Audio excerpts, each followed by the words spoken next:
Hey guys, how you doing? It's Kevtech here, bringing you another video on information technology. I hope you're having a good day. I gotta change the title of this. I actually put the wrong title on this thing. God damn it! Gotta update the title, but give me a second. I'm going live right now. Just bear with me. The title is completely off. Just give me a second. Give me a second. Give me a second. I gotta edit the title. Tech training. Tech talk. Hopefully it saves. Give me a second, guys. I know you guys are waiting for me to go live. I've been going live late every 5 minutes or something because I get busy myself too. People are always emailing me and stuff like that. So I get busy. Hey Sam, how you doing? I get super duper busy sometimes. So it gets a little crazy with me. So let's just see. All right, this looks good. This looks good. This looks good. Save. Okay. You got 9 people now on this. Oh my goodness. All right, let's see. All right, it looks good now. All right. DE, Kev does everything. It's funny. Yeah, how you guys doing, man? At go live right now. I'm just fixing my camera. Let's see who joins. Give me a second as I start inviting people. All right, so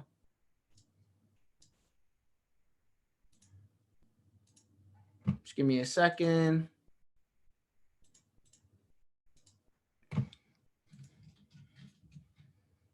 Uh, 360, 53, 563.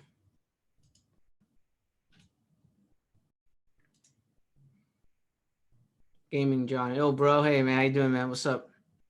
Yeah, I just joined right now. Just give me a second. Just adjusting my camera. I'm adjusting everything.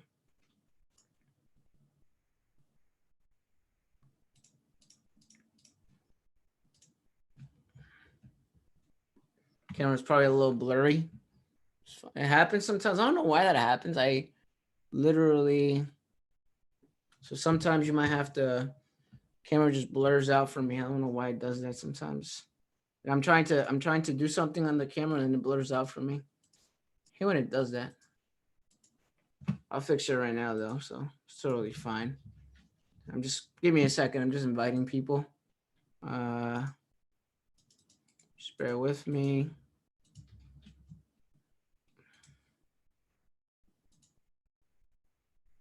Still trying. There's an app I'm trying to use. It's still trying to open.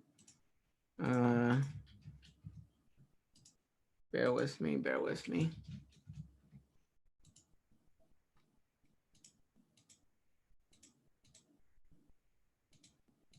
There we go.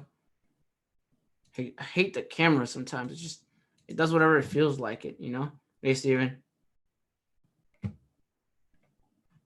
What's up, Steven? Yeah, just give me a second. I'm like multitasking over here. There you go. It's a live stream chat right there. Live stream invite. Let's see who else joins. Copy, paste, copy,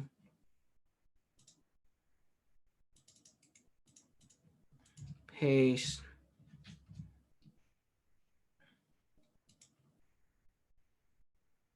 Just bear with me. Copy, paste.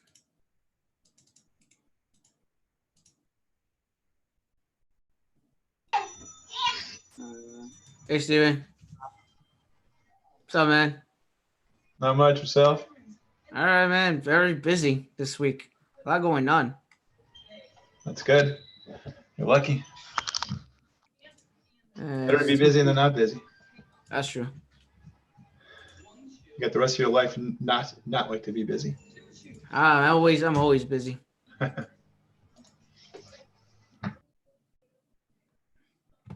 Always busy. You know how that goes. I'm not even married yet, and I'm always busy. Yeah. You can imagine. When you get married, then you won't be able to do this as much, you know. Yeah, it's gonna get bad. You know, to that wife. Yeah. It's usually the way it goes. All right, it's about center. Yeah, that looks good. Yeah, I'm just messaging everyone right now. So, yeah, I saw your reply to my video, and I saw you had good replies actually. So. Yeah, you ripped mine one thing. And, you know, sometimes you gotta get a little bit technical. You know, you can't always, you know, spoon feed it. You got, you know, stuff I posted was not technical. I don't know what the heck. I was like, that wasn't technical stuff that I posted on your replies that I replied to.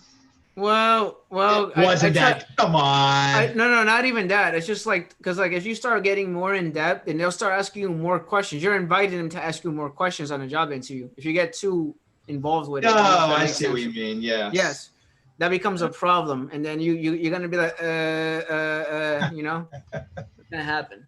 So that will happen. I'm just saying that happened to me. Like I got too technical with it, or I gave him an answer that it's a little more than over the top, you know, and then they start asking me more questions after that. So you know, that becomes a problem sometimes. Doesn't happen all the time, but you know, it will happen. Right. So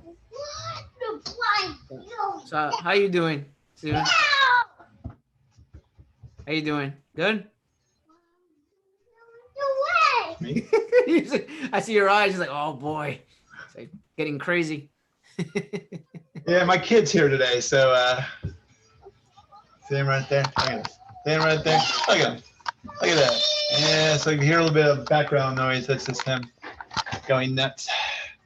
He's only 3, so yeah. The wild man. How long you been married for, by the way? Just wondering. I'm not married anymore. Believe it or not. Oh wow. Yeah. 2 years ago, or last year, stuff happened. What, the kid? He's hyper. Yeah, he's hyper. He's only 3. You remember back when you were 3, you were hyper too. No, man, I was a fat kid, and I was unable to move. I was always fat in my life, man. I was unable to move. You see my pictures of me when I was younger? I was always overweight and always tired. Yeah, I saw those. So. Did a body transformation there, which is good. Yeah. Yeah, it's too many videos on the Bowflex, you know. I'm just kidding. Too many Bowflex videos, you know. So there'll be a lot of muting of my mic today. Oh gosh. Let's take a nap. He doesn't take naps anymore. He used to take naps all the time. All of a sudden he doesn't take naps. Oh, when you're a little kid, you know, when you're a little kid, you're on Red Bull. You're never tired. So I know. Tell me about it. It's crazy. When you get older, then you just start slowing down. Yep. That's it. You're like You'll this. hit that point. Don't worry. Yeah, you're like, yeah. Oh shit. Basically. Basically, it's like a stock market number. It goes up and it goes down. Yep. Pretty much. Pretty much. Mm-hmm. Donish just messaged me. Donish is like, I will join later, Kevin. I have to take care of my monster son. Oh boy. So if you guys don't know, Steven opened up a YouTube channel. He finally like it was like pressure. It was like watching, you know what it's like? It was like a shocking revelation for me that he opened up a channel. You know? That's what it was. So I was like, wait a minute. Yeah, Steven, the uploading. I'm fine because I don't have those sophisticated tools that you guys have for the uploading. I mean, I'm just uploading the videos through YouTube, but I mean, I had one that was 20 minutes. I was like, it was stuck at 99%. It just was processing, was never getting done. I was like, all right. So what I did is I trimmed it, that one down, that part 1 and part 2. But in my editing, I had to get better on that stuff. So I got to make smaller videos, not 20-minute videos. I mean, go like 10, it seems like 10-minute videos YouTube likes. And you can upload those things really, really quickly. You know? So, because I load them up, I think I uploaded them as MP4 files. So it went up pretty quick. I was shocked. I was like, oh, that's not too bad. You know? Yeah, so, you could use the video app, the Windows Media app that comes with Windows 10. That actually does a lot of it does a lot of things now. Like before, it wouldn't do anything. Now you could write on it. You could do a bunch of things on it. Oh, really? Yeah. All right. So you can edit with that. It comes with the computer for free. So you could do that and you could start trimming the video and everything with that. And then if you really want to get more into it, you know, obviously if you have Mac, you could do Final Cut Pro, you know, and download all these other programs, you know. So, and then if you want to get more into it, because I'm gonna make a video on YouTube about that. So I'm gonna make a video on how to start a YouTube channel and what you should be focusing on if you make a channel and stuff like that. But you need to make an intriguing thumbnail on your channel. So like a thumbnail that tells people like what this is about. And you know, you can put a picture of yourself on it if you want. If you don't, that's fine. And just, you know, you could actually make it more interesting. The thumbnail has to be very attractive. So you have to put something that basically lures people into it. That makes it clickable, if that makes sense. So not like just like a pretty girl on there or something like that. No, you can't do that. You can't even put server 2019 there because people will be like, what the hell is this? You know, you could put that as part of it. And then the other part of it, you could put something like right over it and then put stuff on it, you know. So when I first started, like, you know how you're doing the videos right now, I use Snippet. So use the Snippet tool. It's free on the Windows 10 and combine that with Paint. So you do a snippet of your screen of what you're doing on the video, take a snippet of it and then copy and paste it to Paint and then start writing on Paint and then save it down and then upload that as your screenshot of your thumbnail on the video that you're trying to make it intriguing. So you could put letters on it and everything. That's what I would recommend doing, if that makes sense. How like did you get that little intro thing with your Kevtech? What did you use for that? It's a Sony Vegas. Sony Vegas, man. Yeah. Hey, cool man. Cool man. What's up, man? Cool man. Hey man, you were really with that video you put out about that hard drive, man. You were really upset about that thing being a SATA instead of a PCIe. You were all over that, man. You were like ready to jump out of your skin there. It's kind of funny. That video was kind of harsh a little bit. I was like, wow. Yeah, so what you do is, I'll share my screen with you right now. So what you do is, let me just minimize whatever. So like I made a video today on the interview questions. You know, so I made a video today on interview questions, right? So basically,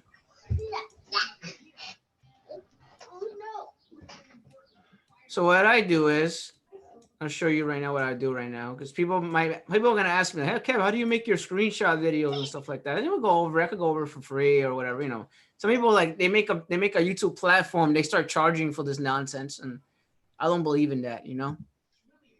Just show you what I do. So basically what I do is as a hypothetical example, let me share my screen with you. So you see how my screen is right there. So like I'll get the video, like this video, and then I'll type snippet, right? And then what I do is I type snippet, and then I open up snippet, and then I get a screenshot of this like so, and then it's there now, and I hit copy, and then I open up Paint, and I hit paste, and then I start writing letters on this. So this is like IT how to IT interview questions. Right, that's an example, and then you paste it, make it blue, you make it bold, up to you how you want to make it. Now it comes up like that, right? Yeah. And then basically you move it around, and then basically you move it around and you put it wherever you want to put it. You increase the font of it, and you make it like 72, whatever you want to do with it. So you see how, you just edit it around back and forth. So this is absolutely free. Like you could just Yeah, I was edit gonna this. say. Yeah. You just pretty much edit it and do whatever you want with it. If you want to put underlines, you can put underlines on it. And then to make it more intriguing, you could put decorations on it, or you could put arrows on it if you like. You could do whatever you want on it. So Okay. like something like that, Yeah, I gotta play around with that a little more, I guess. Obviously, Yeah. I have better tools now for this. So like I use Snagit. So people have always been asking like, what do you use to make your videos? And I use Snagit. So with Snagit, it does more than that. So with Snagit, you basically can copy it. So you hit a copy, and basically you could copy the whole thing, take a picture of it, and then when you take a picture of it, so you have to take a picture of the same one. Basically, you write text over it. So you could write text over it, and you'd be like IT interview questions part 4, like what I did with the other one. And then you could just put it over here, and then you could move it over here, and then it has arrows on it. You could put arrows on it. Then if you want to blur out stuff, you could blur. This only costs $20, by the way. And you can blur stuff out on the background if you want to blur stuff out. It's entirely up to you. It does all that. It does a lot of stuff. Is Snagit free, or does it cost money? No, you got to pay for it. So once you pay for it, it's a one-time license. So you could upload it to 2 devices at any time you want, basically. So if you reinstall a computer, it gives you a license, and you could just reinstall it. And you know what I use this for? I use this for my job. So I take a screenshot of whatever error message we get, or if someone wants me to walk to them and tell them how to open up, like, for example, I'll give you a hypothetical example. Like, give you an example. Say, for example, let me open this up. Give me a second. Someone's messaging right now. So say, for example, I email somebody, right? It's like I'm gonna create a new Gmail account. And some people are not tech savvy. We have people that are not tech savvy, right? So what you do is, if this lets me, give me a second. So what you do is, it's just an email, right? Hypothetical email. What you do is, if you want, you could basically send somebody like for example, like how open Outlook, right? And say, for example, I want to send someone how to do an out of office reply, right, with Snagit. So basically, you open up Snagit, because some people are not tech savvy, right? So then what you do is you basically take a screenshot of this, take a screenshot of Outlook, and you're like, oh, I want you to go to File, right? So you copy and paste it on the email. So you open up your email, paste that will come up, and they're like, okay. And then you want to say, okay, so I need you to go to File, and I need you to go to your account settings, or go to your out of office reply, office account. I mean, obviously this doesn't have it because this is not set up. This is a Gmail account, so you won't be able to do it on this. But obviously you take a screenshot of this as well, and then you send them that as well. And then if you want to get more into it, basically you put an arrow wherever it is, and then you copy that as well. And then you put that on the email, and then you send them a screenshot of that as well. And then you send it out to whoever it is. Like, I do that. That's how I do. That's how I do that with IT stuff for people. Because some people are not tech savvy. So you have to hold their hand and actually show them how to do step-by-step everything. So that's usually what I use with Snagit. And I have this for free on my computer at work, but I also use it in my actual, in my actual computer. Here in this computer. So I love the where you can put the arrows. That's really good, because actually the users that we're helping are like 50 plus, like really old. I'm just kidding, by the way. They're not necessarily everyone is tech savvy, so that's really helpful. Yeah, that's what I've been doing with some people, because some people are just not really good with technology. You'd be surprised. So that's what I've been doing. So yeah, actually, by the way, I didn't catch Steven. You just made your own YouTube recently? Yes, he did. I did search his name. I didn't find his channel. If you don't mind, Go to it's called Steven's IT Essentials. So STEVENS, and then IT Essentials. Hey, cool man. Cool man. What's up?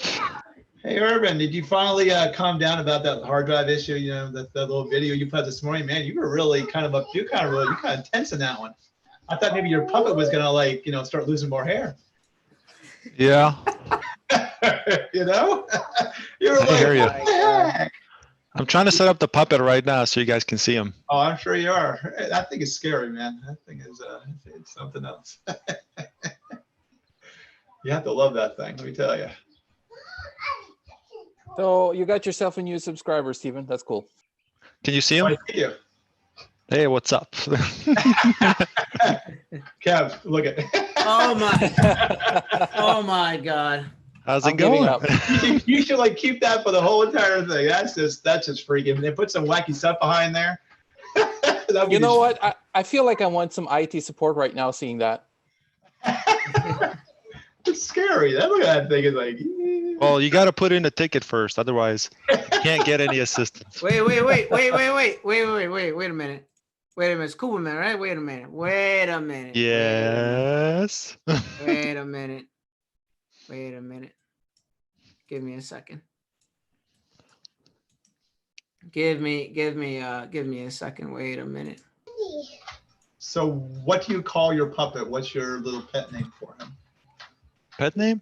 Yeah, He's Mr. Puppet. I don't know. Mr. Puppet. Just come up with some kind of name, and that'll be like that'll be something YouTube can catch on to.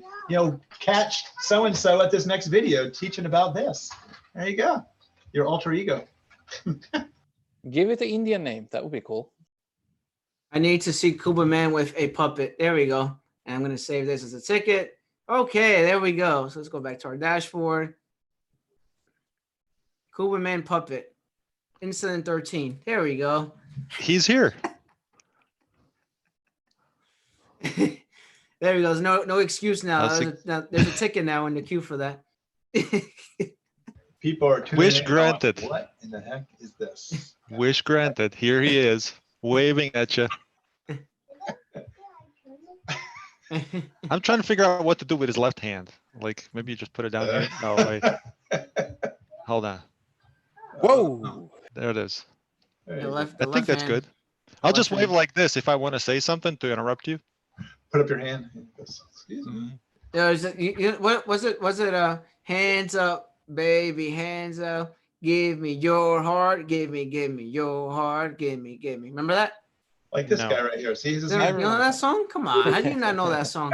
It's an old song. really Come on. high. See the Hey, puppet? maybe you can make it dance because instead, if Kevin doesn't want to dance, your Puppet right there. avatar Look can. at that puppet. Yes. He'll definitely do a better job than Kevin. Oh yeah, I agree with that. I am not a dancer. Like I'm just. See, I'm I can just- make him do like this. You see? Yeah, I'm just a drinker. I drink beer and I'm at the side in the bar. That's all I do, And that's It's it. like remember that one Oh, the movie? beer dance. Remember that one movie? They were like at the club and they're like doing that when they're Oh, shaking yeah. their head. I forget what it's called. Love. What is love? Baby, don't hurt me. Yeah. That's the one. Are you There getting we a go. lot of good feedback from the puppet? Huh? I don't know. Are you getting like a lot of good feedback from the puppet? It talks to him when he sleeps. Well, I mean, nobody really complains. One guy said, "I'm glad you got rid of the puppet," but I'm like thinking to myself, "Nope, I did not get rid of the puppet. He's still here. You He'll should give him, never like a mustache go away." one day. Give him like some hair. Put on like different hats for different parts of the season. Change his shirt up a little bit. Yeah, you give him a mustache. I can't change his shirt. How else am I gonna promote the merch? Give him a mullet. Give him a mohawk, like a big giant mohawk. Do that. Well, I mean, I have other ones. You want to see the other ones? Sure. Yeah. Hold on, let me see if I can. Hold on. Let's I see. gotta set it up. I'll be back. Do you have Let me girl one ones? in- So Huh? Is What? there any girl ones or just all men? I mean, there are women out there. You should have a man and a woman doing your video. Then you can appeal to both men and women. Well, do you know a woman that would be willing to do the voice? Well, you could get maybe Kev voice talking, with his Mickey Mouse voice or something like that. I'll be more than happy. I'm always looking for people. No, Kevin doesn't want to. I asked him once. Voiceovers. He didn't want to No, do it. you asked me when I was busy, man. Well, you email me and message me when I'm busy. Why do people do that? Come on. That's not true. You were like trying to like make up excuses. Oh, I'm busy, this and that. I'm like, fine, Oh, dude. yeah, I'm not gonna pry too much, Man, all good. when you have to migrate 20 people in 1 week, it could be really annoying. Nah, I know, man. It's all good. I'm just man, teasing it's you a just- little bit. Yeah, I know. The violin's playing, the world's smallest violin. Yeah, and then Steve was just playing the music. I'm about to take Hi out my guys, how are you guys? I'm about to take out my guitar and start playing. You want me to do that? I have a guitar. Go, come on. And I'm not doing that. maybe if I get more subscribers, I'll do that. I'm not doing that today. We got a new mission on our hands. Hey Raj, how you doing, Raj? I saw you talk. What's up, Raj? Yeah, doing good, bro. Hey, Steven, nice videos, man, on your YouTube channel. Thanks for uploading. Thank you. I'm trying. Hey man, see, I'm like Steven, upload more videos. What the hell is wrong with you, man? I'm gonna get there. I have a 3-year-old. He makes a lot of sounds. Oh my Oh, god. that one. Yeah, I've seen that one before. Yeah, I've seen he's that got- one before. How's Yeah. it going? See, this one is more animated. He can turn his head like this and oh wait a minute, hold on. Like this sideways, and he can do things. Hold on, let me Kind of see. looks like he's anorexic a little bit. Yeah, I swear to God, I'm so uncomfortable. right now. Skinny. So You skinny. know, IT guys have some meat on them. Yeah, we're not that skinny. Hey. Oh my goodness. I feel like I'm close to calling the cops right now. Why is that? Oh, Oh man, no, he's got a long. just joke. Look at that. Oh, there you go. Here we go. Thumbs up. Oh Hi, my good one. god. Oh yeah, he can hold the notebook. Look at that. Oh my See? god. Little red notebook. Steve, I feel like you could pull this guy off. Me. Hmm Yeah, so You see, he looks just like you. I'm gonna see. He's you, but with hair. Oh, Steven. Yeah. Oh man, look at him, man. He's cutting on you right now. He's making fun of you. Oh man. Oh boy. I can take it. You can do it. Nah. Femi, how you doing? Femi. Hey, Femi's here. Hello Femi's here. there. Yeah, hi Kev, hi Tech. Steven and hi Cubman. Hey, how are Steven. you? Oh, I'm good. Nice stuff over there. I mean, it's really funny. I'm having fun here looking at this. Steven, I was gonna ask you again. I overheard you telling. What's his favorite color, right? Steven, what's your spirit animal, Steven? I don't know what that even means. Kind of. My favorite color is blue, so I don't know. I'm just kidding, Femi. So go ahead. Yeah. No, let's give him one. What should it be? No. No, seriously, Femi, what you wanted to ask? I'm sorry, I interrupted. Steven, I did overhear you telling I think an idiot caller or someone about your channel on YouTube. Because I think I searched for you as well. I couldn't find you, but I didn't hear what answer you gave to that. It is Caller. Steven's IT Essentials. All right, no, Steven, no. What? No. Gonna show it to him. Yes. He's gonna No. He's gonna All pay right, for here we go. it. Yeah. Look at that. There it So is. the channel's right there. And if, Okay. if you don't subscribe to him, I'm gonna come to your house and I'm gonna come to your house with a samurai sword. I'm just kidding. But yeah, just follow him. All right. Thanks. Thanks. Yeah, more videos will come. It's hard, guys. It's hard to think about what to say that's already not been said. It's just in my own way, my own spin. That's the hard part. I mean, it's pretty impressive you guys come up with all these videos. I'm sitting down going, okay, what can I say that if I check around YouTube that hasn't been said 10,000 times already? I got your back, Steven. I got I got your back, Steven. I got your back. Don't worry. I got your back. Don't worry. I got your back. Well, thank Anyone messes with you, I got your back. Don't worry. Don't worry. But definitely Steven. with my videos, you can I'm tell just they're kidding. raw. Stop. You can tell they're weird, but they're. I mean,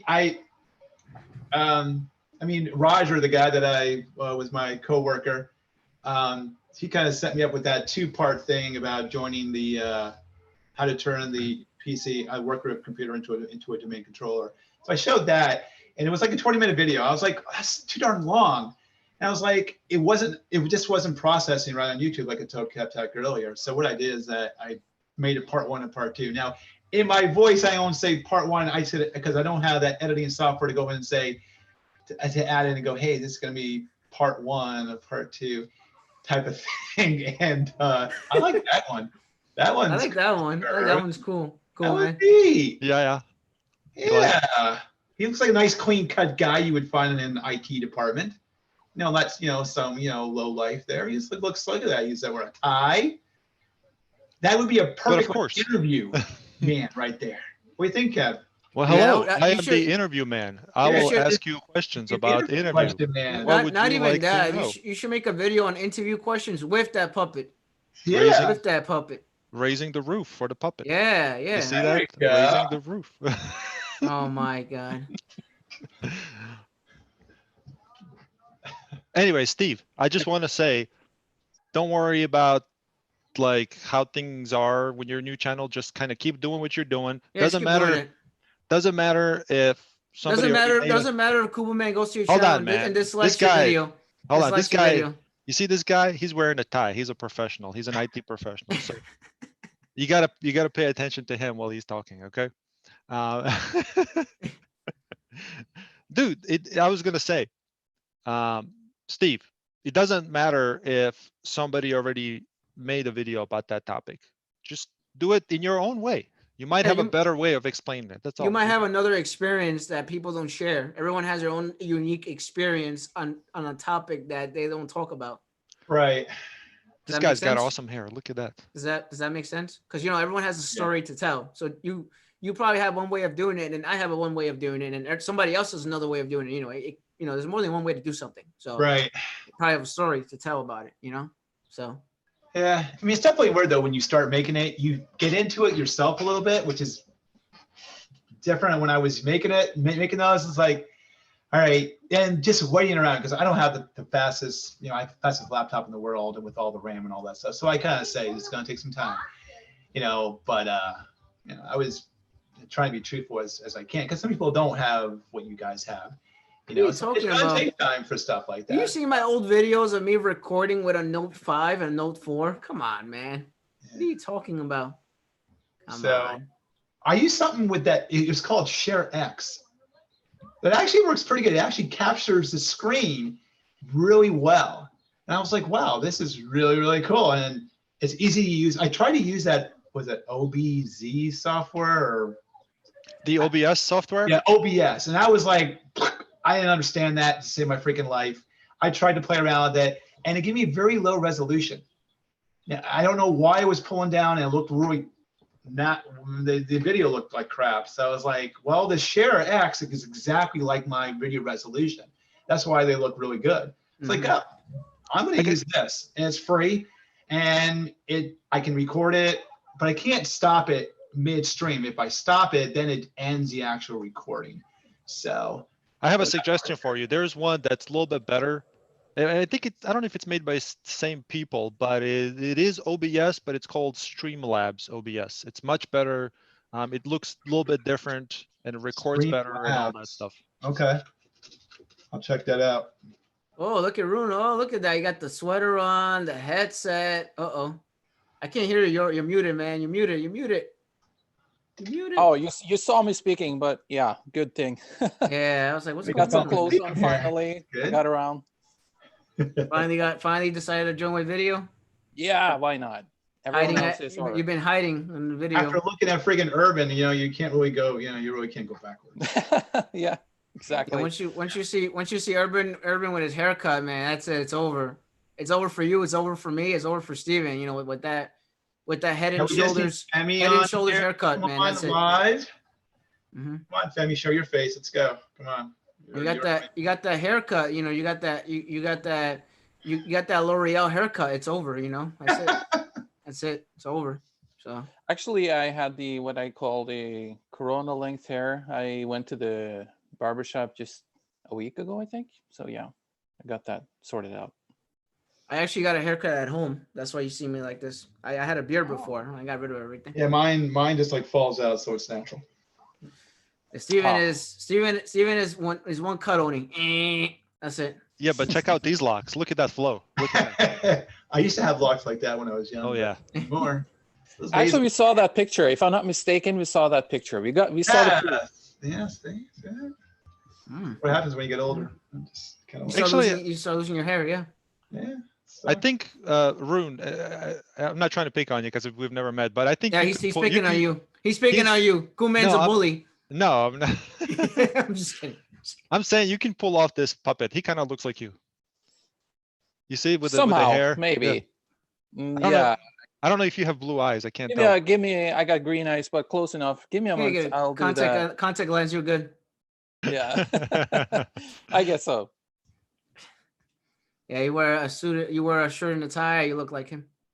And just get some contact lens. You're good. Yeah. Need to widen my eyes a bit though, but I can do that. how many people are on YouTube, Kev? 16. That's not good. That's bad. Yeah, Sure. I wanted to actually go over so for people that don't know, I made a fake resume. And the fake resume actually got attention. So I made a fake of the cool man's face. I made a fake resume online, and as a joke. I made a fake resume. I posted it on YouTube. Not say YouTube. I posted it online, and I wanted to see if I got any response for it. So I didn't put any of my job experience or any of my certifications. I just put my experience from hands-on training, and I put my experience based on YouTube videos that I created.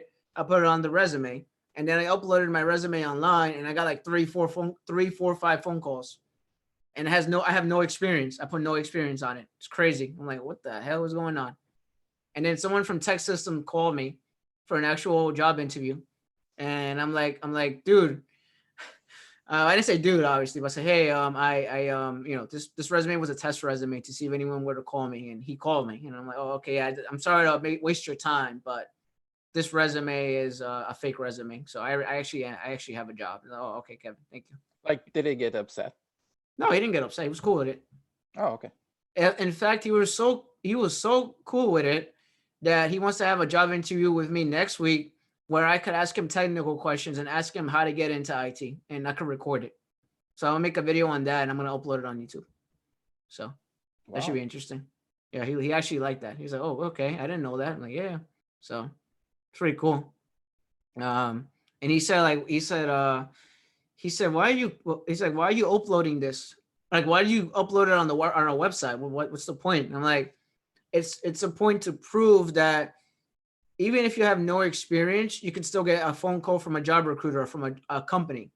That's why I did that on purpose, if that makes sense. You know, you don't have to necessarily have experience. You don't have to necessarily be certified. You don't necessarily have to have a college degree. You know, I put high school diploma, and I put I'm studying the A+. Then under skills, I put what I know how to do in Active Directory and all that stuff. And then someone called me. So, and then for experience, I put hands-on training experience from home, creating labs, creating Active Directory, creating servers, creating Exchange, group policy. I put all that in the resume. And then he saw that resume. He's like, you have a lot of experience. And then I'm like, but do you have job experience? Like, no, I don't. I have just hands-on training. I told him that, and he's like, let me.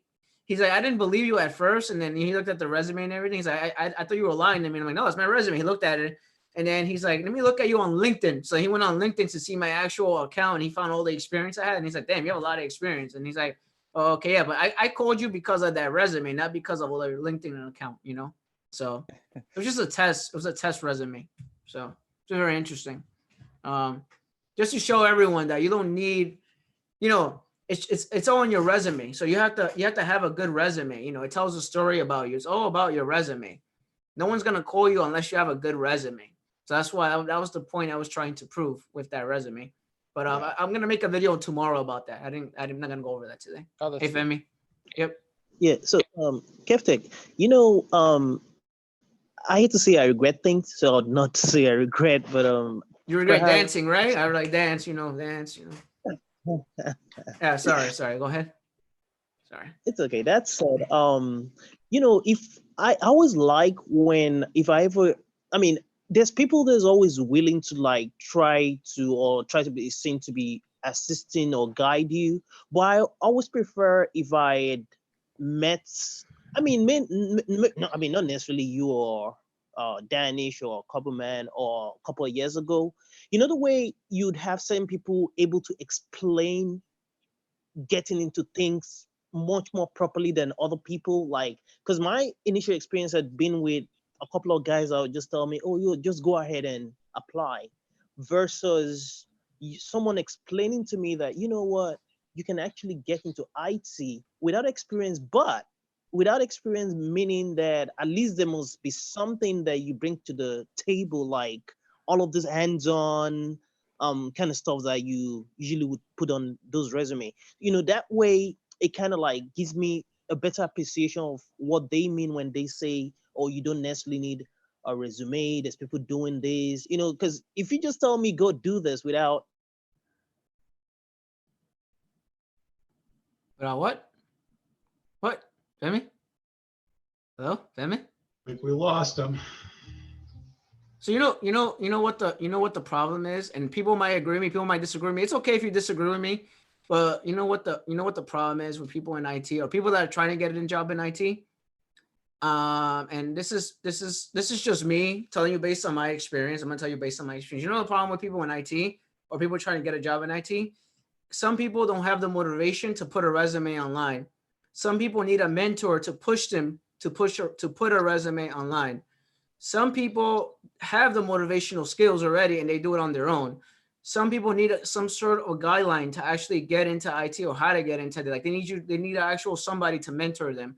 And then there are some people that they just don't want to do it because they just don't want to do it. They don't want to apply online because they don't want to apply online. Everyone's different, So you have a mix of different people that someone wants to do it because they know they can get a better career.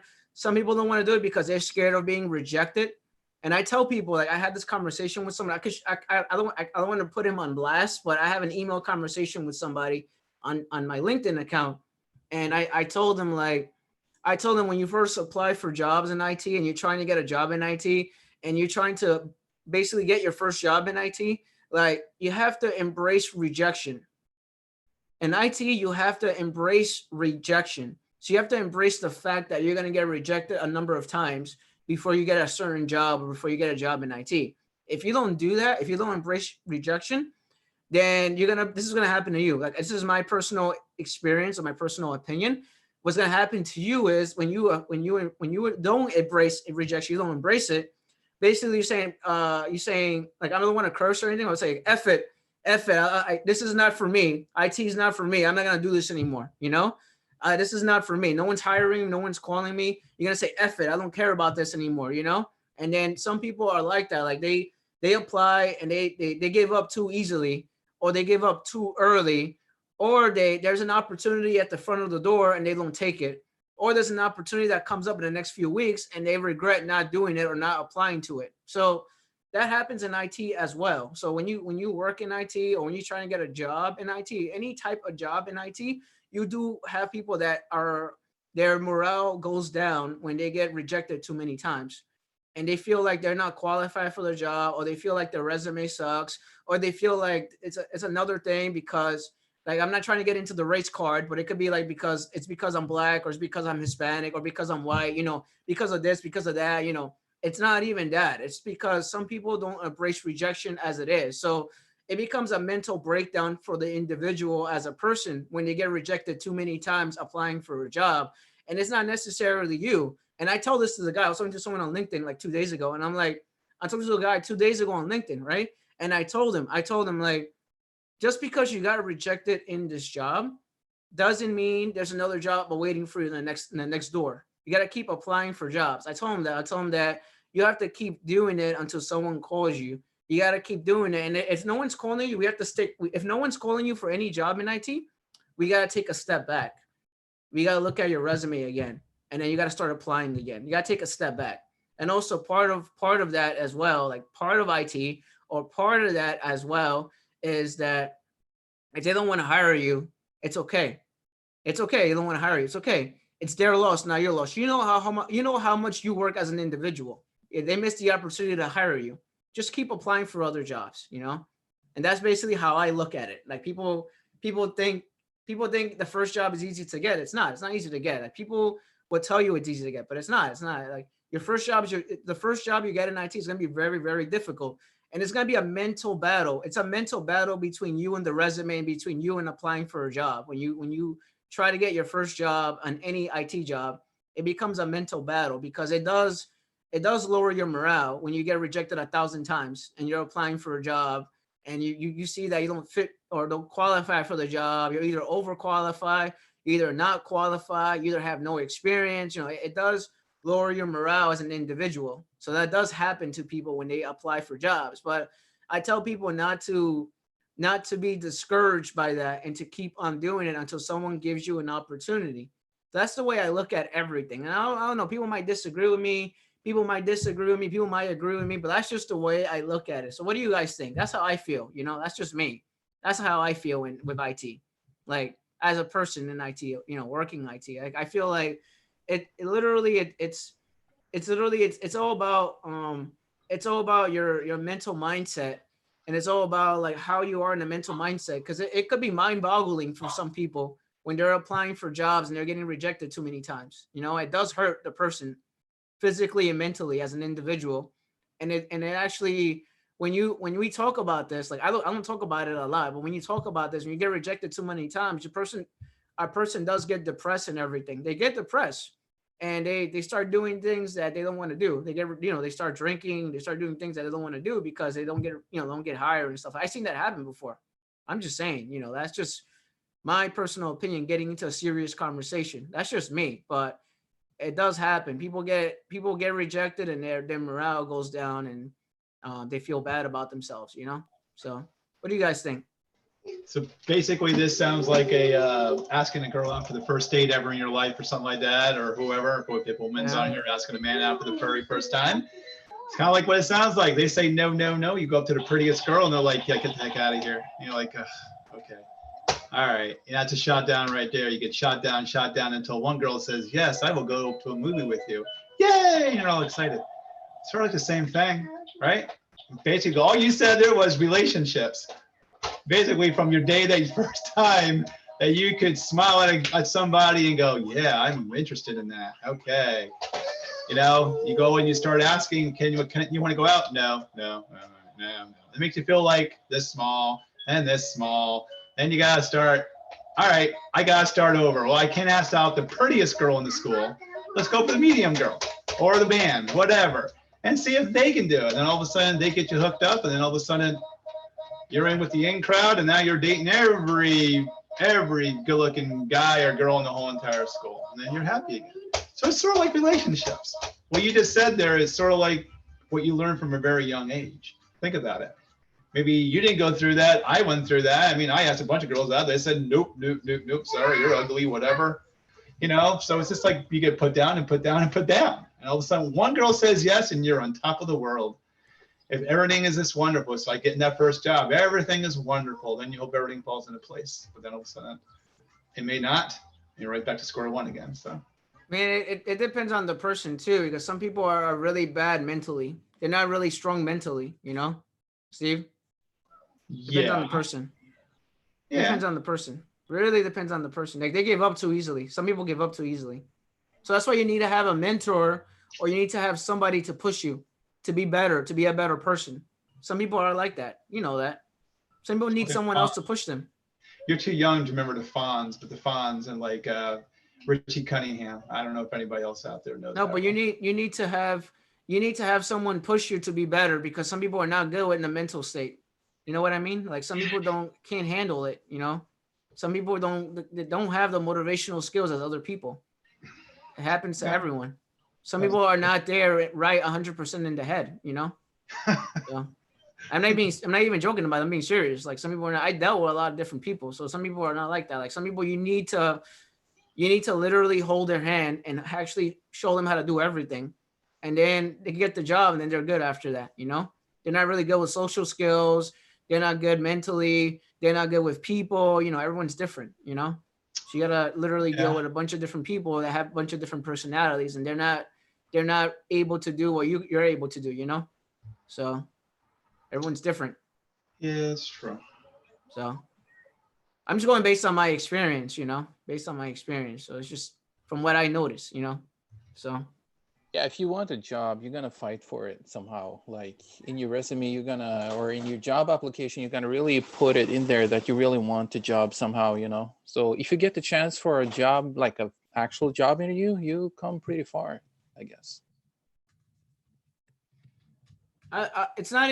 I feel like you have to be hungry for it, and that sounds crazy, but that's how I feel. I feel like you have to be hungry. Like you really got to do it. Like you really want it, if that makes sense. That's how I feel about it, you know. Now we're talking Rocky Balboa. It's like that's how I feel. He's too young for Rocky. He's too young for Rocky. Yeah, No, I know. I seen Rocky. What are you talking about? Oh, okay, you did. Rocky, come on, You man. know. Actually, that's hungry. Funny story. I like football, Premier League, England. I don't know if you guys know what that is. That's that Australian rules football, or is that soccer? Soccer, what you call soccer. You Yeah. I know what it is. You got Liverpool and Amherst, Liverpool, Amsterdam, yes. and a bunch of other ones. Yeah. Good yeah. job, Yeah, good job, Kevin. I'm from Europe. I know exactly what you're talking about. Keep going. I'm interested.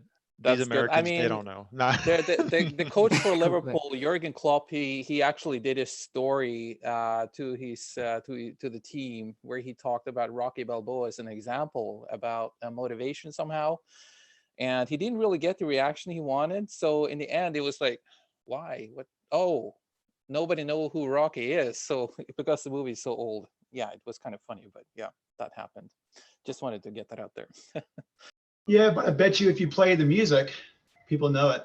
Yeah, He should have done that at the very end of his Yeah. speech. He should have played the anthem. Maybe that would have charged up the guys a little bit. Like, oh, I know what that is. And then Eye they of can the go home and Tiger. watch the movie. Eye of the Tiger. Yeah, the tiger. You know. Burning Well- heart. Well, Burning. Not so much Burning Heart, but Edwin, I'm sorry if you don't mind. You're from Netherlands. No, I'm actually from Bosnia and Herzegovina originally. Oh, okay, cool. I'm in Norway. Nice. Pennsylvania. Kev, The Where you moon. from? The moon. the moon. Yeah, you're Yeah. from the moon, all right. I do live in the United States, just saying. Looks like San Francisco is according to his background there. Is No, that- I live in New York. So from New York, born and raised New York. Forget about it. I don't talk like that. Come on. Kev, I have a talk like Mickey question. Mouse. I talk like Mickey Mouse. What's wrong with you? Yeah, Raj? Yeah, what is your opinion on like automation in the IT world? Because we keep on hearing about that all the time. So do you think in the future everything, especially like network administrators' job, are they going to be fully automated? Not necessarily. I think right now in IT you need to know PowerShell. I don't know if that answers your question, but I feel like you need to know PowerShell. It's actually a requirement if you're doing IT support, desktop support, any Yeah, entry that's level a- job. You need to know PowerShell, and that actually does do it automates everything from Active Directory to DNS to DHCP to creating user accounts to Exchange, everything. So I feel like you need to know PowerShell, but definitely then- automation. Not now. Not now. Same with Yeah, then config. talking Same about with. Sorry. Talking about PowerShell, what's the difference between that and the normal command prompt? Is it PowerShell or is it the command prompt on steroids or something like that? Pretty much. Pretty much. Like I Steve, you want to see, I add see. anything to that? Pretty much. It's PowerShell. PowerShell. Yeah, I don't know much about PowerShell either. I mean, I'm playing around with it more and more, but it's definitely powerful. I mean, Kev, do you know what language that's written in? I have no idea. Or Google Man, do you know what language that's written in? It's written in English. No. Okay, so I'll throw a little bit about PowerShell. I know a little bit about it. Basically, it is kind of like wait. You didn't fix like your a beer. CMD. Fix It's your like beer. no, see, he always likes to interrupt me, and I'm here Yeah. trying to give like free good quality, clean advice. He always does that.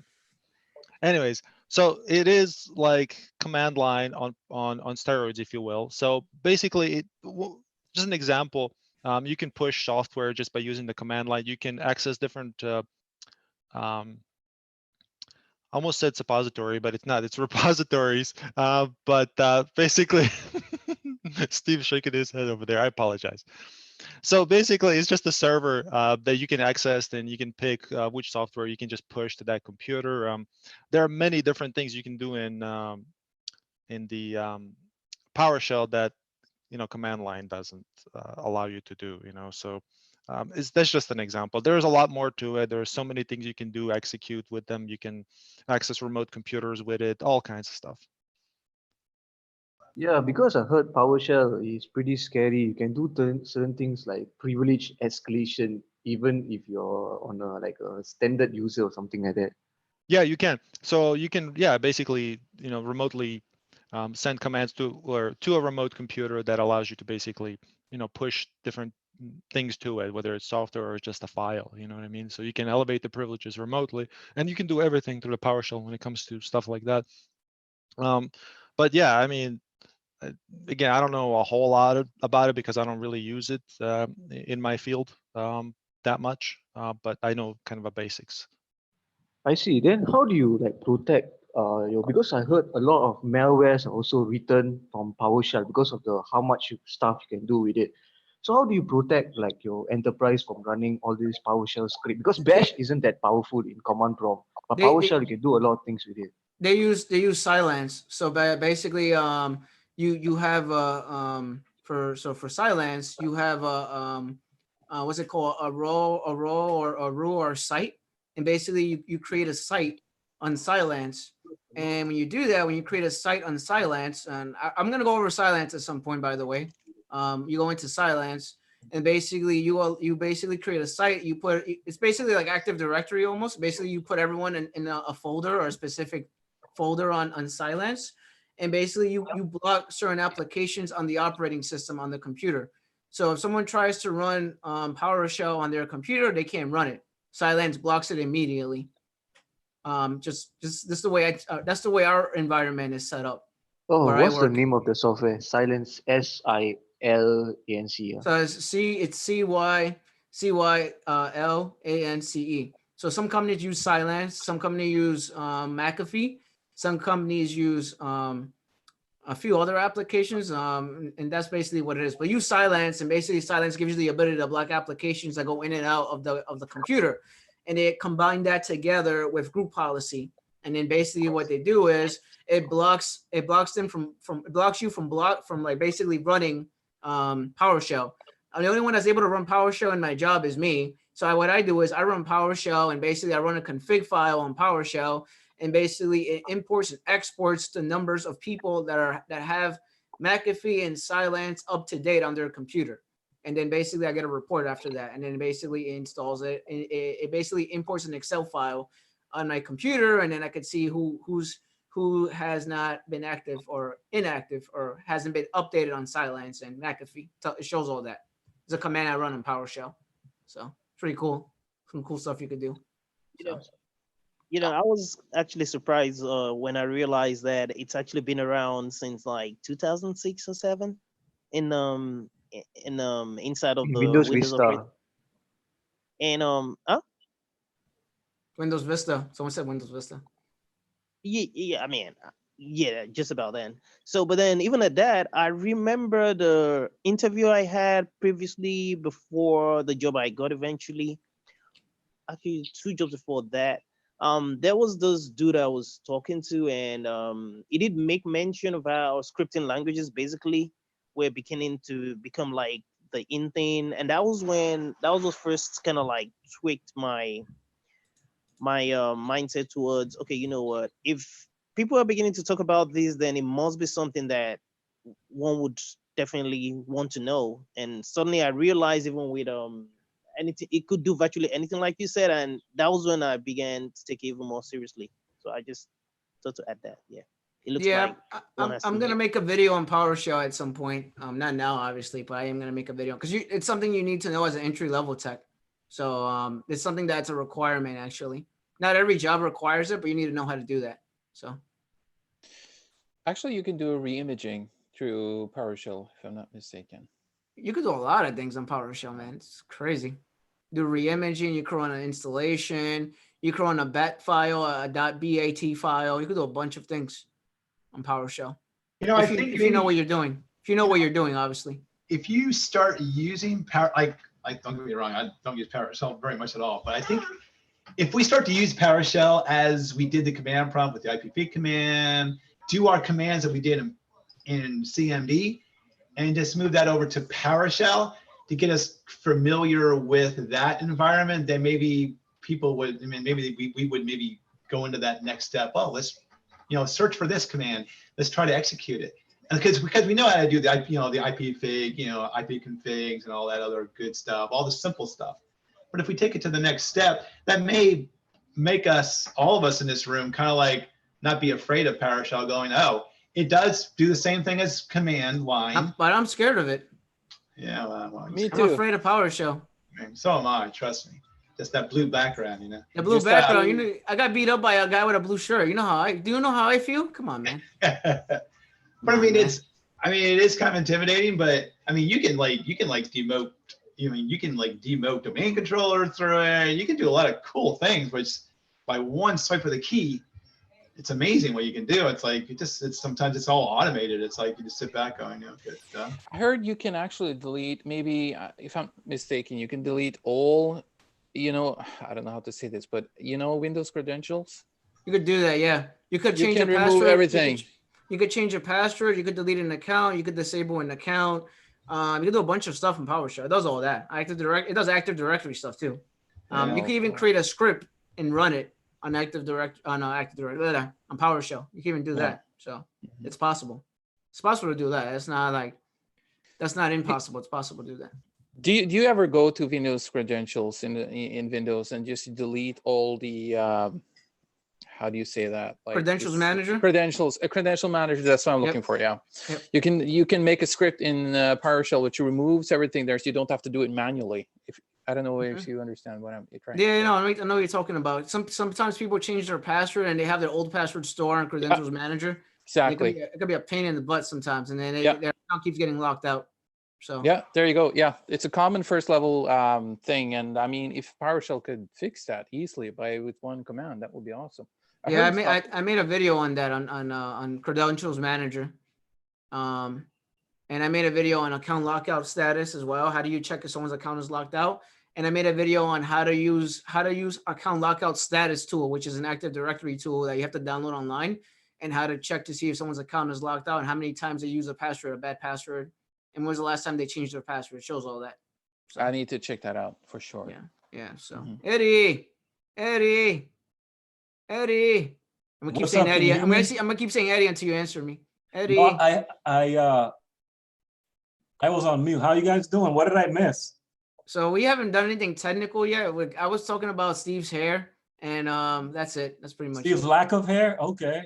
No, I didn't talk about. We were talking about Steve's YouTube channel. You know what? He's a sexy bald guy. It's all right. Yeah, I know. He is. Hey, by the way, I watched your anime sword fight. No, your first entry-level IT, the new thing that you did. I think you did. I did an entry-level course. Yes, I started course video, 1. Man. Thank you so much. I'm sure people are going to get a lot out of it. I did, even though I kind of knew some of it because you had mentioned it. You had spoken about it before, but yeah, good stuff, man. Yeah, I'm making a part 1, part 2, part 3. So I'm making it's all personality courses, like courses on what you should be not doing in IT, what you shouldn't be doing, what you should be doing, personality stuff in IT, and after that, I'm gonna go over all the systems and everything. But I gotta go over that first because some people don't have common sense, so I have to go over it. I'm sorry. It's kind of boring, but I have to go over it because some people don't have common sense, and some people are not really good with soft skills. They're really bad with personality. And they're really bad with people. They just don't like talking to people or dealing with people, or they just have really bad communication skills. So I have to go over that. Yeah. If I don't go over that, then you're missing something as an IT person. So I have to give you something in IT with personality first before I go over in technical stuff. Because if I don't do that, then you're gonna be strong in one thing, but then you're gonna be weak on another thing. You should be good in both things, the soft skills and the hard skills. You should be in the middle. So that's why I gotta go over the soft skills first before I go over the hard skills first, because you gotta have a balance. Because some people are good with technology, some people are bad with technology. Some people are good with customer service. Some people are bad with customer service. So you got to have a balance. You got to be a medium. You got to be in the middle, If you're in the middle, you're good. So some people are not really really good with communication, but you should at least have something to communicate with the client, or at least talk to the client. That's what my main focus is. Like, if you take something out of my course, it's more about dealing with customer service and how to deal with them, because you're gonna see that a lot. Like, people are gonna come here and argue with me, but it's not like people are gonna be like, oh no, you don't deal with customers. You work sysadmin, you're gonna deal with your coworker. You work desktop support, you're gonna deal with people on the phone. You work IT support, you're gonna deal with people in person. You work any type of job that's IT, you're gonna deal with somebody. So you need to be good with talking to people, or at least kind of talk to people in some sense of form. So that's the reason why I gotta go over the boring stuff first before I go over the technical stuff first. If that makes sense. Yeah. Cool, man. Yes. Yes. Hey, So hey, you're gonna say yes. Yes, mute I yourself. completely agree. Except unless you're like the on-call guy. You know what I mean? That one guy that supports some kind of a like server in the background somewhere, and they call the only one that goes down. You know what I mean? Hey, can I ask a technical question? I don't know if we can solve it, or I Googled some of it. Let me just get to what I did. No. I don't want to listen to you. I'm tired of No you. technical stuff? No, I'm just kidding. Go ahead. What's up? So I got a solid state drive a while ago. Huh. And I installed it on my old computer. Oh God. Cool man's gonna say something about SSD. He's gonna hop in on this one. Oh God. Did you watch this video this morning? And at the time, this was before I was doing trying to get an IT job. So I disconnected the old drive, which was an old school HDD. Now it's not solid state, the old. So I didn't know what to do with it. So I just left it there. I unplugged the SATA, the power and the SATA connection. So all of a sudden, I don't know how the hell my new 500 gigabyte solid state drive was almost full. So I decided, you know what? I have a 600 gigabyte hard drive just sitting there doing nothing. Let me attach it. So I opened it up, reattached the SATA cable, power, Googled what the fuck to do, reformatted the drive. So I reformatted the drive. So it's now just one big drive, which I called C. I extended the partition, got rid of the, what's that? The boot sector, the little thing in I don't know what that's called. But so now, so I'm like, well, how do I get my stuff from the C drive and move it over to the D drive? I'm afraid that if I click on the icon, if I click on my documents and drag it into the new drive, it'll copy everything, right? It'll move it, but will it change the drive letter? I'm concerned that programs, when they go to look for their stuff. You mean this? You mean let me show you know what I mean? It's not a simple. You mean this? Copy. Right. So to break this down again. You mean this? Volume F is the second partition, and then you paste it over here. Is that what you mean? Well, I kind of missed it, but you're copying from there. Yeah, right. Like, exactly. Stuff on the C drive, I want to move to my F drive. I just moved it. I copy and paste it. What's the issue with that? So it doesn't have any like legacy stuff like programs. Well, No. Programs are different. Programs are different. This is not the same thing as a program. This is just a document. Okay. Programs are not the same thing. Programs, and you install a program, you have to specify if you install it on the C or D drive. You tell it where to point. You point it to where it has to go. If you don't do that, then it will go on the C drive by default. So you have to tell it where to your go. stuff will go into the application data folder as well. So yeah, I'll go here. C drive for which he can actually show you that. When you load up an application, it usually stores a lot of the information like data and stuff like that. It goes to program data. So when you install a program, Eddie, it goes to program data, just so you know, because you probably don't know. And it goes to program data. So like I did Cisco AnyConnect is actually right over here. And then it'll go to users as well. So like my account's called main users, it'll go in here, and then it'll go under app data as well in here. So there's an app data for this as well. So it'll go to local roaming, local low, and roaming as well. So it goes everywhere. So when you install a program, it installs it in a bunch of places, not just like the C drive, if that makes sense. Same. So you gotta tell it where to install, and then it installs it on that drive, if that makes sense. Right, but let's say I already installed. Let's say I already installed Microsoft Word on my C drive, and I'm like, I want to move it to the D. I don't recommend doing that. Huh? You can't do that. You're gonna break it. Thank you. Don't do that. That will break your computer. It's gonna cause problems, right? It's gonna cause a bunch of. You're adding more problems unless you're practicing to be an IT guy and you're trying to fix it. Then that would be, that would be something that I recommend. But don't do that. Just uninstall it all completely and reinstall it on the D drive. Oh, all right. I have a question. I have a question for Eddie. Yes. So you said just suddenly the new hard drive, the new solid state drive got filled. No, well, not like suddenly. Is it just out of the blue? Slow accumulation of shit. Okay, slow accumulation. That's what concerns me. Like, is this something you were doing, or do you have like a virus that keeps? Well, this is another question. Thank you. I'm glad you asked. So when I have an iPhone, and when I so I don't know how to use the iPhone that good. I like I'm a Windows guy. I don't have a Mac, so when I plugged in my phone, it automatically started downloading my pictures onto my drive. I think that's why it's full. So I don't know how to turn. I think it only does it when I plug the USB cord. Did you install iTunes? Starts downloading stuff. So Mr. I Eddie. went through my. Eddie, did you download iTunes, and did you do Apple Cloud Backup on your phone?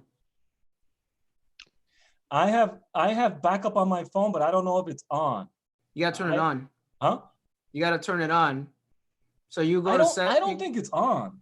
You go to settings. Yeah. You go to settings. You click on general. You scroll all the way down to storage management or storage manager. You click on that, and then you go into backup. There's a tab called backup. You click on backup. You hit, and it tells you when's the last time it was backed up. You turn that on. If it's not on, you turn it on, and then it says backup now. Then you start backing it up. Sorry, it's a lot of information. Yeah. But basically, yeah. Yeah. So I think that it's loaded up with a bunch of photos from my fucking phone. Yeah. So what you could do is you could back everything up on the iCloud backup. They're not that important. Back up everything on the iCloud backup, and then delete it on your computer, and you'll have it on your iCloud backup. Yeah. That's what I recommend doing. So yeah, that sounds great, but here's my problem. The internet that I have sucks. I pay a lot of money. I pay $67 a fucking month for this shit, and my upload speed is like 0.9 megabits. The upload is less than 1. Not 1 gig, 1 megabit. It's very slow. So it would take like a week to upload all these photos. The hell you have? Roadrunner? What do you have? No, AOL? I have AT&T Uverse, and they're now spinning out fiber in LA, like mainstream, and it's almost the same fucking price as this. But they sold my building. They sold my building. I might be getting kicked out of my. So I don't want to change internet yet because I might be moving. Yeah, but so stay away from AOL DSL dial-up. Okay, first thing I recommend is stay away from AOL. No Earthlink. No Earthlink. Stay away from Netscape, whatever you use. I'm not sure what you're using, and then get something better. That's just a recommendation. Is it still alive? Hey Kev, how much is you have gigabit? You have fast internet. How much is it in New York? $85. Yeah, it's weird, right? I pay for like their mid tier. I only get 9 down, 1 up, and I pay 67 fucking. I don't want to curse on the thing. $67. Already did like 3-4 damn times. It's ridiculous. I know. I curse a lot from New York, man. Yeah. He's got to put a rating on this at the very end of the video. They're gonna pull it down from. I'm cursing over here. Forget about it. You wanna save everything, Eddie. Save everything, man. Save everything on the phone first. Back everything up. You know what happened to me? Well, that didn't happen to me. That happened to my friend. So, So just because someone works in IT doesn't mean that they're tech savvy. I'm just letting you know right now. So someone was a software developer. She had an iPhone. She had an iPhone, right? It's not a company iPhone. She had an iPhone, and she forgot to back up her iPhone, and she did an update, and she called one of the IT guys to come and look at her phone because the update was stuck on a loop, and it wouldn't update. And then she's like, "Oh, I never backed up my phone," and she lost like 500 pictures. How many? 500 pictures. Yeah. So. Yeah. My then, girlfriend has an iPhone. She was screaming. She was screaming at the IT people, and like, we have nothing to do with that. It's just because you didn't back up anything, you know. My girlfriend doesn't back up her.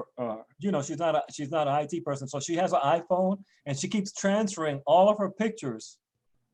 You know, from phone to phone to phone. I go, "Have you backed this up? Do you? You know?" She's like, "No." I'm like, "If you lose your phone, She's got like thousands of pictures. I'm like, I would back up if I were you, but she doesn't want to spend the $5 for the Apple Cloud thing. Yeah, people don't want to spend, like, some people are super cheap. $5, we have no you idea. don't want to spend it. I had a guy, right? I'm tell you a story. Like, recently happened to me. I had a guy that he didn't want to spend $10. He didn't want to spend $10 to move his data from his hard drive, his external hard drive, to his computer. He didn't want to spend $10 on that because they were charging him in Best Buy $10 for that. So instead of going into Best Buy, he asked me if I could do it. And I'm like, dude, this is not IT related. This is your personal stuff. I don't touch that. And he got into an argument with me. This is at work? Then he spoke with my manager, and I'm like, my manager said, that's not IT related. It's a personal device. It's your personal device. It's your personal hard drive. You got to pay $10 or you do it on your own, you know? And I told him I would have given him the $10. And like he didn't want to pay $10 at Best Buy, and he wanted me to do it for free. He's like, Kevin, you work IT free anyway. You might as well do it for free for me. And I'm like, I don't do that. And it's not. I don't. Like, That's messed up. What if something goes wrong on your computer or on your hard drive? Then I'm gonna get in trouble for that. You know, I'm not touching that. That's not IT related for me because it's your personal stuff. You know, so you have to pay the $10, or I could show you how to do it. And he didn't want me to show him how to do it. So, you know, it's whatever, you know. Could have you charged them to do it? You could have just said, all right, I'll do it, but you got to pay me. He didn't want to pay me. He wanted it for free. He's like, since you work IT and do IT support in our office, you do it for free. I'm like, no, it doesn't work that way. Here's what I used to do a long time ago. I used to, like about 15 years ago, I used to like go from place to place and do stuff, you know. Eventually, I stopped doing that because I got a real job, you know what I mean? And then people would still call me and, you know, ask me to do stuff for them, like, you know, somebody's home computer. You know, I did that before because, you know, I got to, you know, you got to make the money, got to make the living. Yeah, exactly. They kept calling me and I kept telling them for years, I'm not doing this. I'm not doing this anymore. And then finally, the way I got rid of them is by giving them some crazy price. Like, hey, can you fix my computer? All right, sure. But that would be like $200, you know, or something like that. Some crazy, you know. And that's when I get rid of it. I just give them like a huge, you know, cost to fix their computer, and they would just give up. Hey, I don't do that anymore. So I had a bad experience with that. So I don't fix computers, I don't fix laptops, and I don't fix iPhones anymore. I have a bad experience with that. I stopped doing it. You want to elaborate? I can't talk about that here. Okay. Bad experience. Oh, okay, no worries. I'll make it into a video because it's so long of a story. You know, it's just like it's way too long. And so you're just taking a shit. It's like, yeah, I did. I had a bad experience one time with that, which I went over and I fixed a lady's computer, and well, it's kind of weird afterwards. They pay me with a check. Yeah. I went to go cash it. I went to go cash it right after I was done with the job, and did it bounce? This next day, the woman called and she said, "How come you cashed a check already?" I'm like, what do you mean? Because I was going home and I went by my bank and I cashed it. She's like, well, you shouldn't have done that. I'm like, well, what do you mean? I have no money in my account. Yeah, exactly. That's exactly what the heck happened. And all of a sudden, they got a call the next day from the bank saying that they were they were overdrawn or something like that. And I was like, well, that's not my fault. And I was kind of like, that's the last time I've ever done anything for them. But you know, that was my bad experience. I only had one bad experience, but the computer was running great when I left and everything was working, and I was like, whatever. So Yeah, same you gotta thing be very happened to me careful with too. that. Always ask, can I cash the check when I leave? Very, very important, guys. Ask that question because they may say no, wait a week or something like that. Then you wait a week. So always, because I didn't ask the question and I got burned. You tell him, you tell him, if you give me Monopoly money, I'm not doing the job for you, you know? Just tell him that, yeah. Yeah, same thing happened to me because I used to, when I did all this stuff before, I went to like a bunch of small businesses and the one of them paid me with a check like that and it bounced and it actually cost me because I had to pay for the fee for the bounced check. Needless to say, they went bankrupt. Yeah? And you went to go break their legs like the mafia? Nah, it wasn't worth it. Ah, okay. I just said forget about it. To forget about it. That's what New Yorkers, I guess. Yeah, he's been saying It's a stereotype. I'm just teasing. Yeah. He's taunting me, basically. He's taunting me. Hey, I'm fixing computers over here. Forget about it. I hear it all the time in Los Angeles. People go, "Where's your accent from?" It's kind of weird, but it sounds like you're from Brooklyn. I'm like, no. It sounds like you're from Disneyland. You sound like Mickey Mouse. No, that's not. I've been told I sound like Arnold. I've been told I sound like somebody from New Jersey. I've been told you sound like you're from New Jersey. You do sound like you're from New Jersey. Really? Yeah, you do sound like. Maybe. Yeah, you do sound like you're from New Jersey. I think you're like from Jersey Shore or something, you know? Kevin, what do I sound pumping. like where I'm from? What? Well, what about my accent? What do I sound like where I'm from? You sound like you're from Europe, but I don't know. I can't narrow it down, you know? That's it. Okay. That's all I say. Yeah, that's what I would say. That's fair. Yeah. Because your accent is kind of hard to, you know, kind of hard to say where you're from. It's just a hard accent. But I had to. I'm sorry. No, but I had to deal with people from Europe, and they have really strong accents, like from London and Ireland, and from Scotland, and they start talking to me, and they're like, they talk to me like Kevin, like I'm picking up the phone at IT help desk, and hey, how you doing? IT help desk, how can I help you? And like, excuse me, lad, can you help me out? My laptop is bloody shite, you know? And I'm like, what?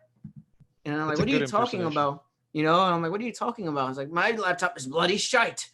It's not working for me. I'm like, okay, you know, you start acting them real, like they have like the strong accent, and then you don't know what the hell they're saying, and then, you know, some of them, not all of them, some of them, and they're trying to talk to you. And hey, what do you mean they? What do you mean they? Like people from London, people from Ireland, like I don't understand what the hell they're saying to me. Like some of them have really strong accents. Whoa. And I get confused, you know. I get confused when they talk to me, and then my coworker is a manager. His name is Jamie, and he's from London. He's like, Kevin, don't worry about it. Let me take the phone call because you don't understand what they're saying.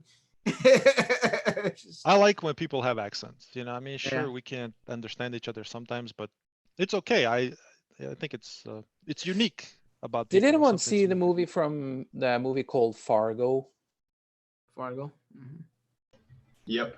You know that accent they're doing in that movie? Oh yes. Have you have your breakfast tonight? Did you eat it now? Yeah. Very, very Norwegian-y. I like that. They were from like Minnesota, right?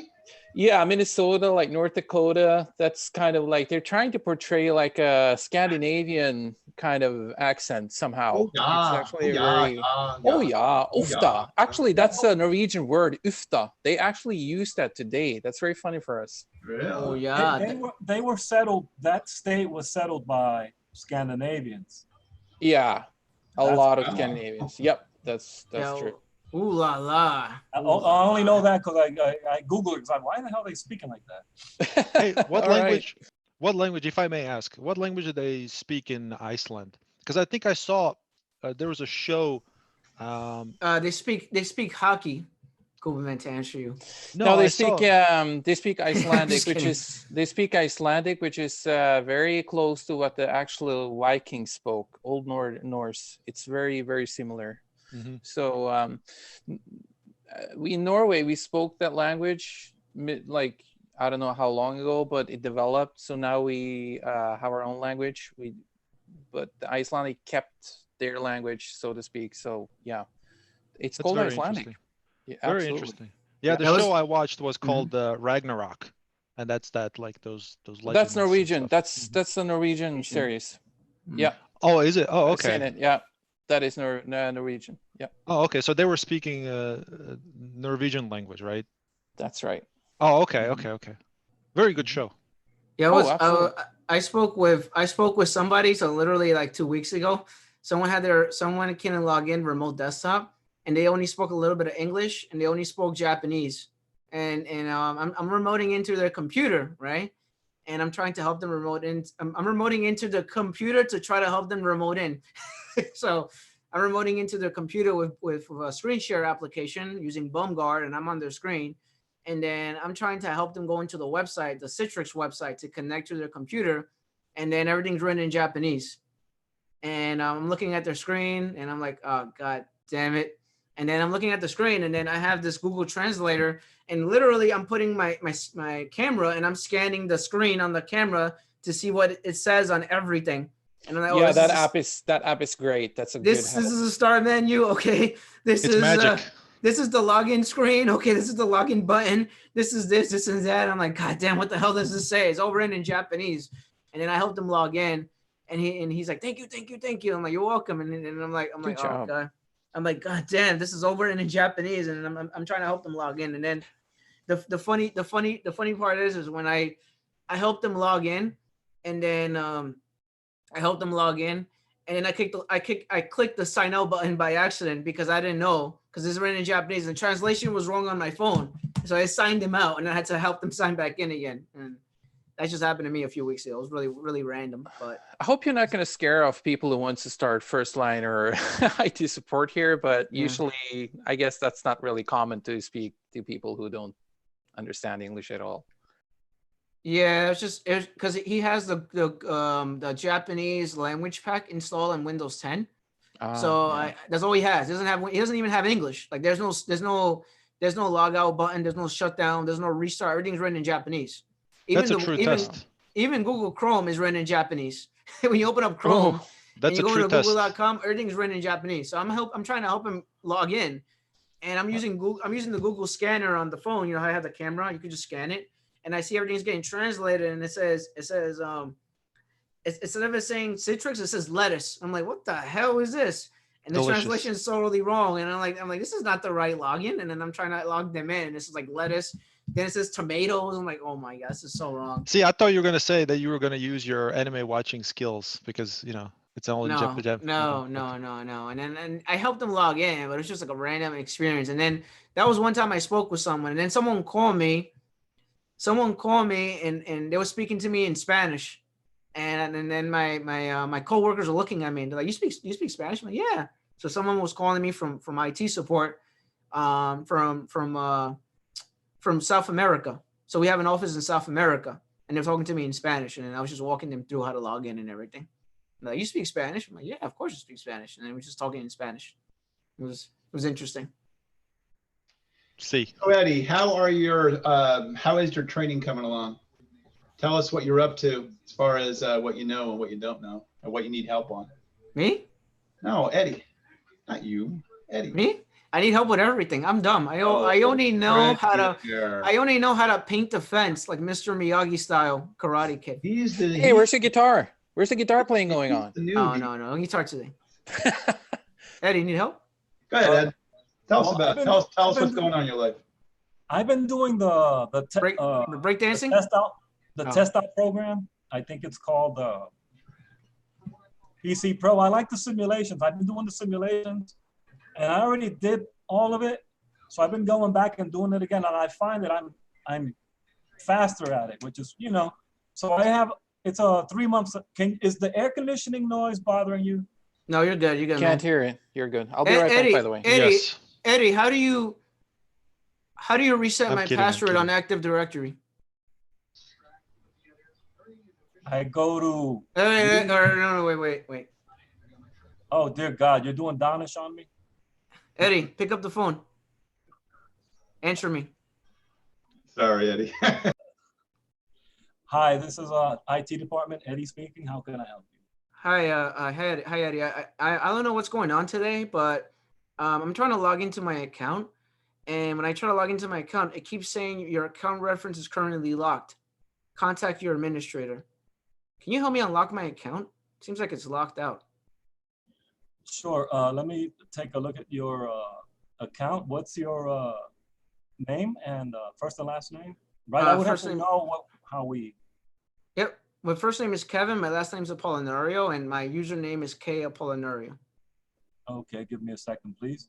So I would go to Active Directory. How would you go to Active Directory? Walk me through. How would you go? Like Server Manager, okay, users and computers. I would have to click on users and right Active Directory, users and computers, yep. and then click on users. Okay. Find, like, scroll down for the name. Mm-hmm. I think I can right click and then hit this unlock account, right? You're about to say disable my account here? It sounded like you're about to say. Right? Yeah, unlock Right account. click and then unlock, or double click and scroll down and Okay, so you unlock the account. What's your response to the user or the client once you unlock the account? What do you say to me?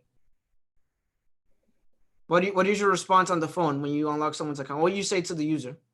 Like, pretend I'm the user. Well, you unlocked my account already, so what are you gonna say to me? Tell me. hi, I've unlocked your account, Kevin, and would you mind logging in to see if you can get in? Do I log in with the same username and password, or did you change my password, or? It's probably it's going to ask you to.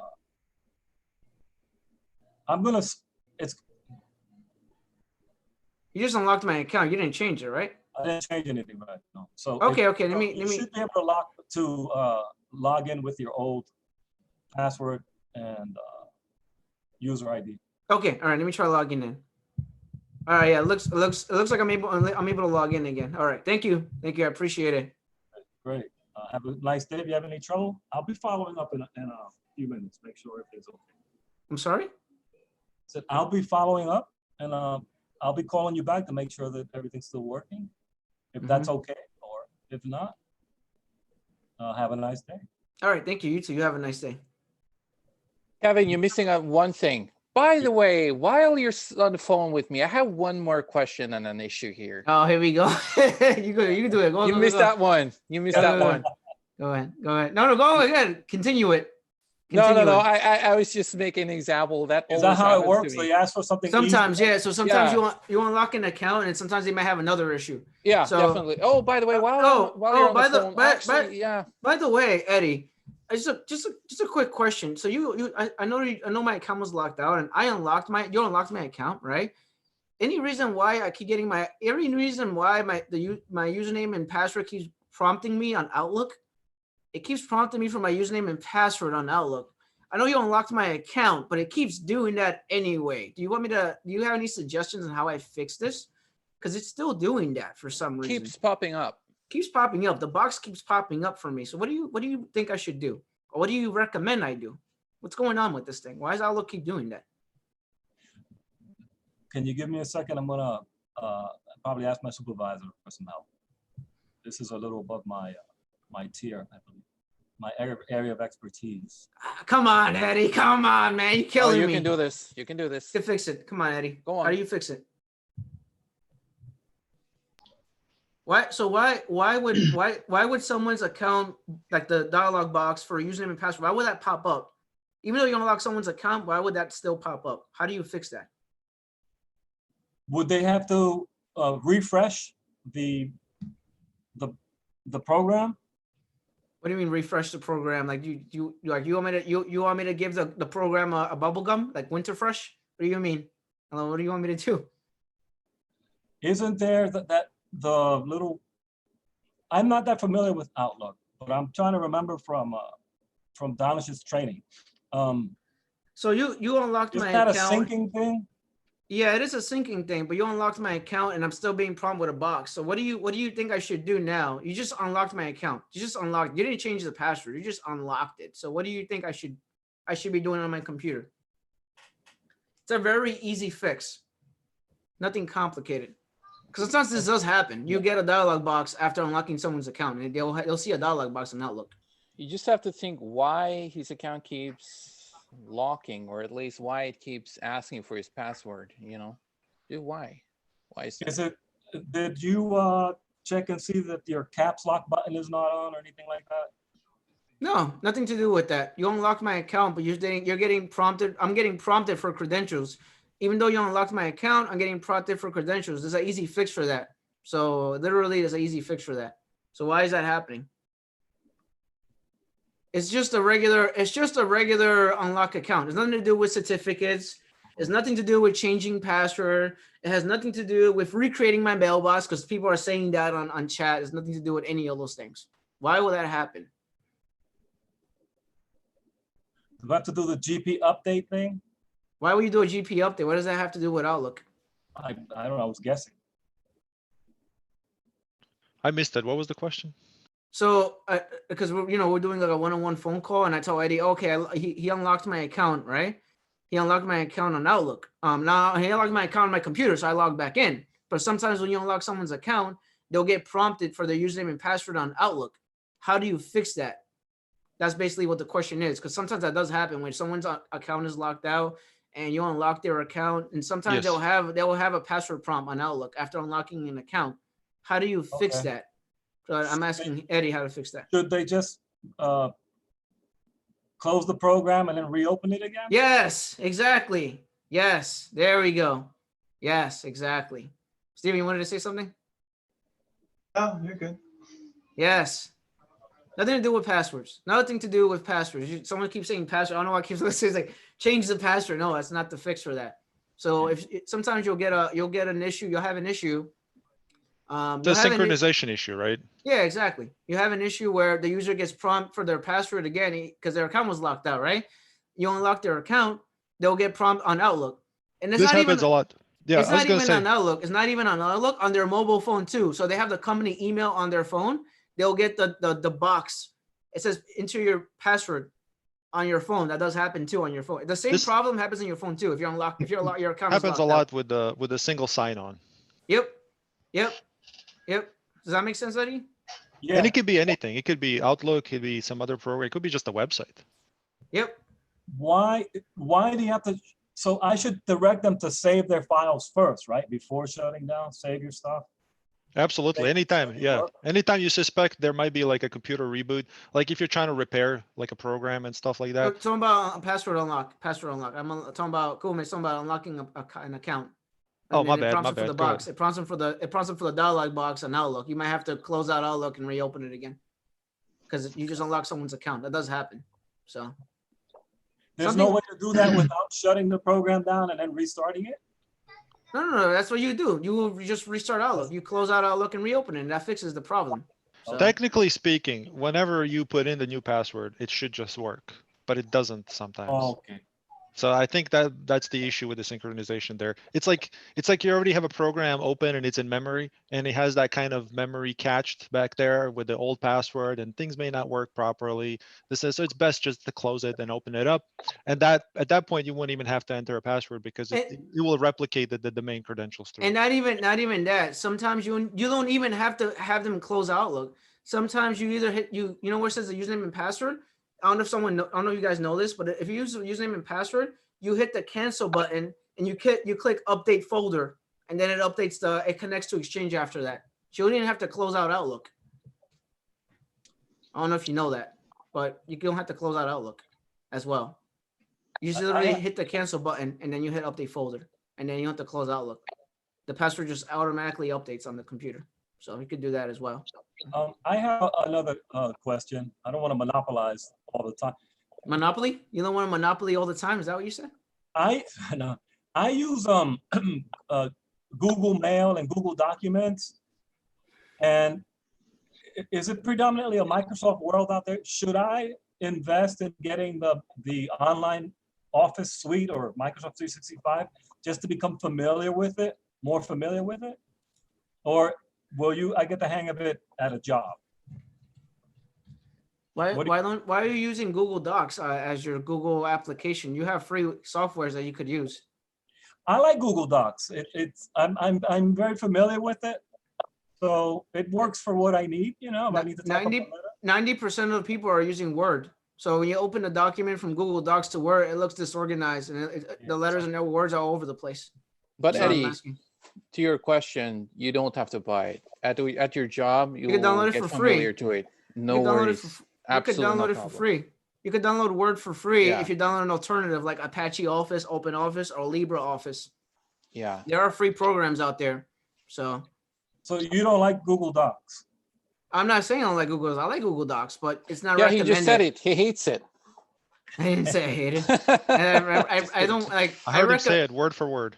I don't recommend it if you're sending a job, if you're sending a resume to someone, because they use Word docs. They don't use Google Docs. And then so I made a video on this, by the way. So someone send me I'm like, these are 3 programs you could use for free as a Word document that runs like Word.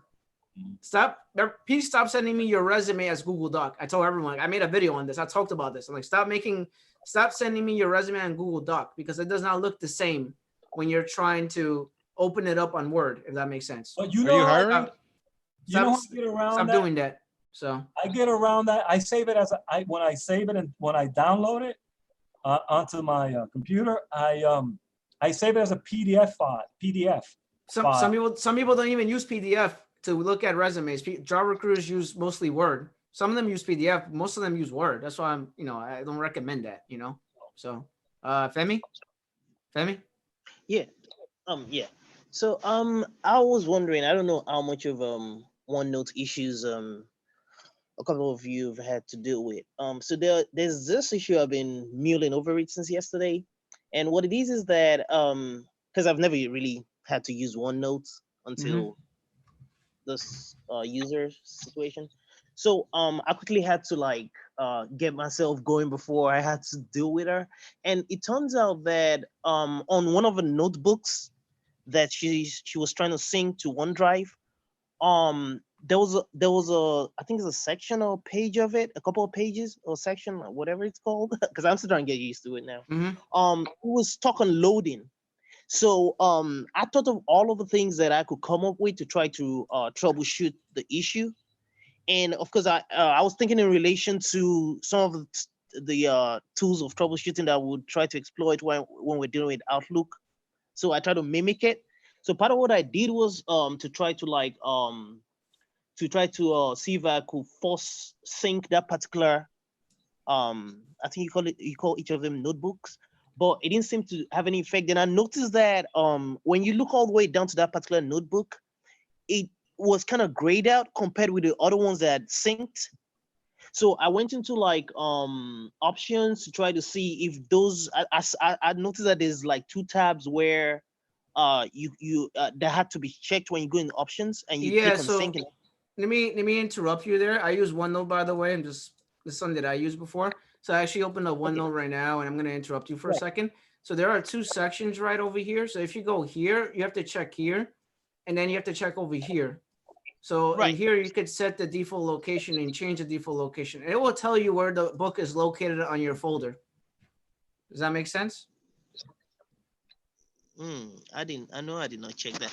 But okay, so the basic question is I ran through all manner of things, went to Microsoft's support to see if there was other alternatives. And I asked one of my other guys that's a lot more experienced. He told me basically the same thing I would have done. Part of which would actually, when you go to there's a part when you click on that particular notebook that's not syncing, if you click on settings on it, it would there's a way it will take you back to the online version. And if the online version is also not loading, then they'll tell you something about the fact that it probably has something to do with their server or something. So I was wondering, because up until now, what I resisted doing was trying to repair the entire office, because it was just that notebook that was the issue. So I was like, what else would one do in this situation? Because what I've had to do was to suspend it till Monday. So I just had a copy and paste that particular notebook that that's not syncing into a Word or something. Did you check if there's backups of that OneNote file by going into previous versions and opening an older version of it? That's what I was about to say, yeah. I don't understand why I would have to do that. Because the file probably got recently corrupted because someone probably added a tab on the notebook right over here, and the whole notebook got corrupted. That would happen. That happened to me before. I had someone called Kevin, like my name, Kevin, and he had a corrupted section on the workbook, and it corrupted the whole workbook. So you got to go back a previous day or a previous week to fix that. Does that make sense? Okay, so when you go back, I mean, it makes sense right now that you said it, because I saw something about corruption, but I just didn't understand the way when I was doing some little research. But if I go back to that previous week, I just go back and try to sync that, or Yep, you sync the old one back. You have to let the user know though that you're going to be missing some files from a few days ago. So you have to let them know that you're going to be missing some files, but this will be the only way to fix that file. There's no recreate. There's no, if you run a repair on Office, it's not going to do anything. I'm just letting you know. It's not going to work. It's not going to do anything. That was just something I just thought it was like, wow, that's why I never even tried it. Mm-hmm. But then what I made her do, which I thought was just in case, like you just explaining now, just in case as it turns out, it's probably going to be a corrupt file. I made her just copy and paste certain things that she could still retrieve, just in case I have to end up telling her that at least she still has something. Yeah, so I would get a copy of the current version and put it somewhere on a folder, just to have it. And then I'll go to a previous version and open that previous version and then sync the previous version and then add that notebook back to her notebook. That does happen. It's like Excel. So it's Excel. So a file on Excel got corrupted because someone made a change on a column. Maybe someone made a change on a sheet. Maybe someone has a macros. Maybe someone has a shared drive connected to the file when it gets corrupted. Same thing with that. That happens with notebooks as well. There's a tab or something that was added recently that has corrupted that file, and that's the reason why it's not working. So I hope that makes sense. And basically, it also comes from the fact that it's a collaboration. It's because it's coming from a collaboration tool that they're using, like SharePoint and stuff like that. Yeah, it does. That will happen too. So if you have a collaboration tool of some sort, it will corrupt the file. So, not now, not today, not tomorrow, but at some point the file will get corrupted. So you got to be careful with all that. But I will go back a previous version. I'll go back a previous version and see if it opens. That's what I would recommend. Sorry, guys, I need to get going. Thank you for inviting me, Kevin. Mm-hmm. And no problem, man. Thank you for joining. Have a great day. What time is it over there? Take care, man. What time is it? Almost 10 o'clock nighttime. Oh yeah. Oh, you still got 3 hours to go. Come on, man. What are you doing? Where are you going? I do, but wifey needs some time with me, so I guess I need to. Oh, there you go. Oh, there we go. All right, man. There you go. All right. There you go. Okay. Wish me luck. Take it easy. Take care, buddy. Bye-bye. Thank you. Man. Goodbye. Yeah. So, family, does that make sense? Yeah, it does. But it also speaks to the fact that, remember how you mentioned it, I think 2 weekends ago, about how it's always a good thing to have a good idea of all of those outlooks and OneNotes and all of those little things as part of your IT career, just in case. So that was the first thing I was thinking of when I saw this thing. I was like, yeah, there you go. I've never used that OneNote before, so now I'm having to but it's good because now it's forcing me to try to at least get some knowledge of how it works. I use OneNote in my last job, so I had to deal with giant notebooks every single day because some people store passwords on it. So just letting you know. Wow. Yeah, just they put passwords and they put certain special documents on it. They even put attachments on it, like attachments from like PDF and Word documents on it. So some people do that. So. Oh, maybe also as a quick follow up. What's this thing about sometimes having some breaks that could cause issues as well when it's trying to sync, when it's trying to sync to notebooks? Is it also linked to the corruption, or is breaks a different thing? It says something. I read something about sometimes having breaks that could cause some issues as well when it's trying to sync. Breaks? You mean like data links? Is that what you mean? You mean like shared drive links? That is. You mean like shared drive links? Is that what you mean? Like you see the way I talked about the way that stuff was it was showing loading on that particular notebook. It wasn't syncing properly. It was just showing loading. When out in my wild research into this situation online, because you know sometimes you're gonna see all kind of things online. So I Yep, kept yep. seeing the thing about breaks, and I didn't know what that was. So I It's probably like autosave or something like that. It could be. I'm not 100% sure about that. all right. Could be. Okay. Danish. You guys see me? Hey, everyone. Yeah, I see you. Well, Danish. boss is here now. We all have to behave ourselves. Yeah, we have to behave ourselves. Danish is here. No, I'm here. I'm here for mentorship from Steven, you know, because I know you opened his channel, and I was just listening to you all because I was actually doing something with my son. Still, he is probably gonna be running around. I gotta be like going up and down here. Yeah, Steven opened up a YouTube channel and now he's very I subscribed yesterday, man. I was going through some of your videos. It's actually pretty nice that the way you started it. So it's pretty good. Yeah, that's a start. Yeah, and then he didn't make any dance videos yet. Yeah. Up to now, I'm still waiting for a dance video from. I got 7 more days of fasting, so after this, I have to start with my dance, and then you guys can. Yeah, like I'm waiting for a collab dance video with me, Kubaman, Steven, and Danish. On Saturday. Collab dance video. On Saturday. I don't dance. It will be done. Real men on don't Sunday, dance. I'm gonna be posting my dance, guys. It's gonna be premium level only, $50. Smart move, man. Dancing, I'm leaving. Hey Eddie, what's going on, bro? How are you? I'm applying for a job right now. Oh, you Nice. you are right now. Oh, nice. Yeah, Nice. Good. They're finished picking on me, and then I was looking at my mail, and something popped up. Very nice. Just keep on, level man. 1, Mhm. working for the school district in Los Angeles. Okay. So I used to work for them. Eddie, you're in California, right? Yeah. All right, let me see. I'm gonna start looking for jobs in California. I'm gonna link it to you. A bunch of jobs. Yeah, that's good. That's if the schools ever reopen out there. Like, what's Well, everything's remote now, so I'm thinking they're gonna need more IT people, right? Yeah, like I was about to actually make a video on this Kevtech that, man, there's a lot of terms coming out, remote, and actually terms coming out for new people. And they're even saying in the description that no experience required. You know, it's like they're in urgency. They're in this urgency right now. Ooh, I found a bunch of stuff on California. I'm gonna start spamming the living hell at Eddie. I did see an uptick in traffic. Yeah, Ooh. so I think what I remember, we were talking about this like another like 2 sessions ago, right? That how when things are calming down and people are going back and they're getting used to this from home work, and all these HR people are now calmed down, right? Because they're getting used to it. Desktop support right here. I found another job. Desktop support level 1 for Eddie. I mean, I'm just gonna keep spamming him. Yeah, sorry, Danish. Hey, Danish, did you notice the difference like for the last month or so? Talking about the tone of the video, it changed immediately.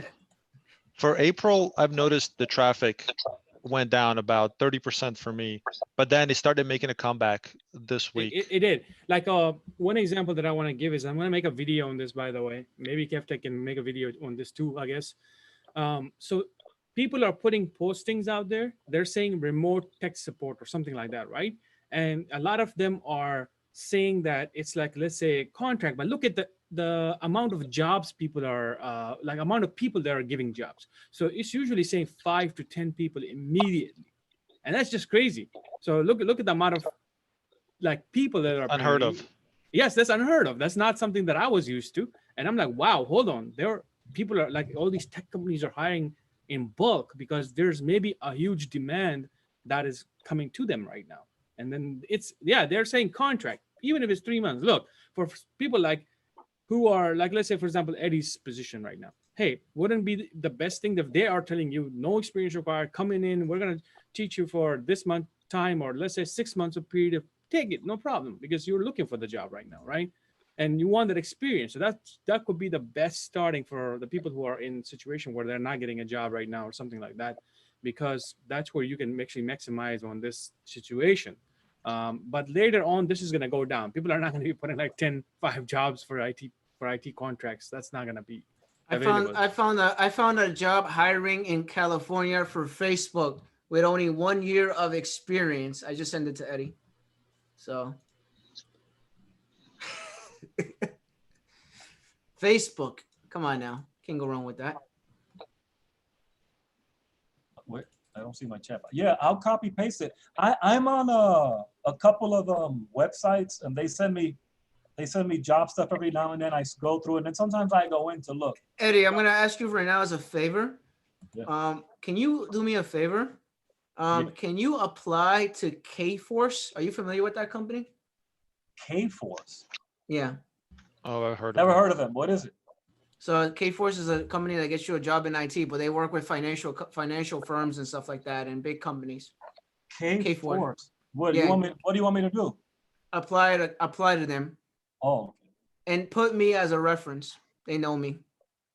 They do job assistance, like they help you get a job. Put me as a reference. They know me in New York. Oh, okay. K-Force. Contract work. It's full-time and contract work. All right, Search for K-Force and then put me as a reference. They know who I am. So just put me as a reference. I wrote it down. Yep. And then same thing with I'm telling you right now. Same thing with Tech Systems. Yeah. TEK Systems. They know me. Same thing with Robert Half Technology. Same thing with Insight Global. And same thing with ExecuSearch. All those companies know who I am. All right, Tech Systems, ExecuSearch, Search, K-Force. ExecuSearch. I'm missing one. Um, Tech Systems, ExecuSearch, and K-Force. Yep. And Tech Systems, right? Tech Systems. I said that already. I don't know. TEK Tech Systems. Yep. And for me, there's the other one. Mitchell Martin. You said Robert Half and Mitchell Martin. Yeah, Mitchell Martin. Yep. You worked for all these people? They know who I am. No, I didn't work for them. They know who I am. They know me. Yeah, that would be. I done job interviews with Famous. all of them. That would be crazy. Internet famous. All right. Well, thank you, man. Yep. I'd be like, why don't we have Kevtech services yet? Like Kelly services, Robert Howe. Hey, Kev, you only have 6 years experience. I heard you say on the video. Yeah, I only have 6 years of experience, but all these That's companies not know only, me. man. 6 years is a lot of years of experience. Well, considering what he makes, I thought that was a lot of money. Not that I'm going to put what he makes, but I did the quick math, and I'm like, damn, 6 years. That's it. That's. Yeah, I only know how many figures. I only know how to paint the fence. That's all I know. So I know. Pretty good. Yeah. I mean, Donish did say you can move up real quick. I mean, like I said, it depends on the can. place. It depends on the Depends on company. It depends on your luck too. Depends on your career. Depends on your dance. I can kidding. tell you, and that's just something that anyone can agree with. The amount of money Kevtech is making is not the amount of money we're shooting for any entry level people, or even in level 2, even in level 3 in this area. That's very small set of people that can make that kind of or can get that kind of executive level unique jobs, right? These are normal jobs, are like you go into a corporate world, you basically get hired as a level 1, you work with a team, and then you go by the market.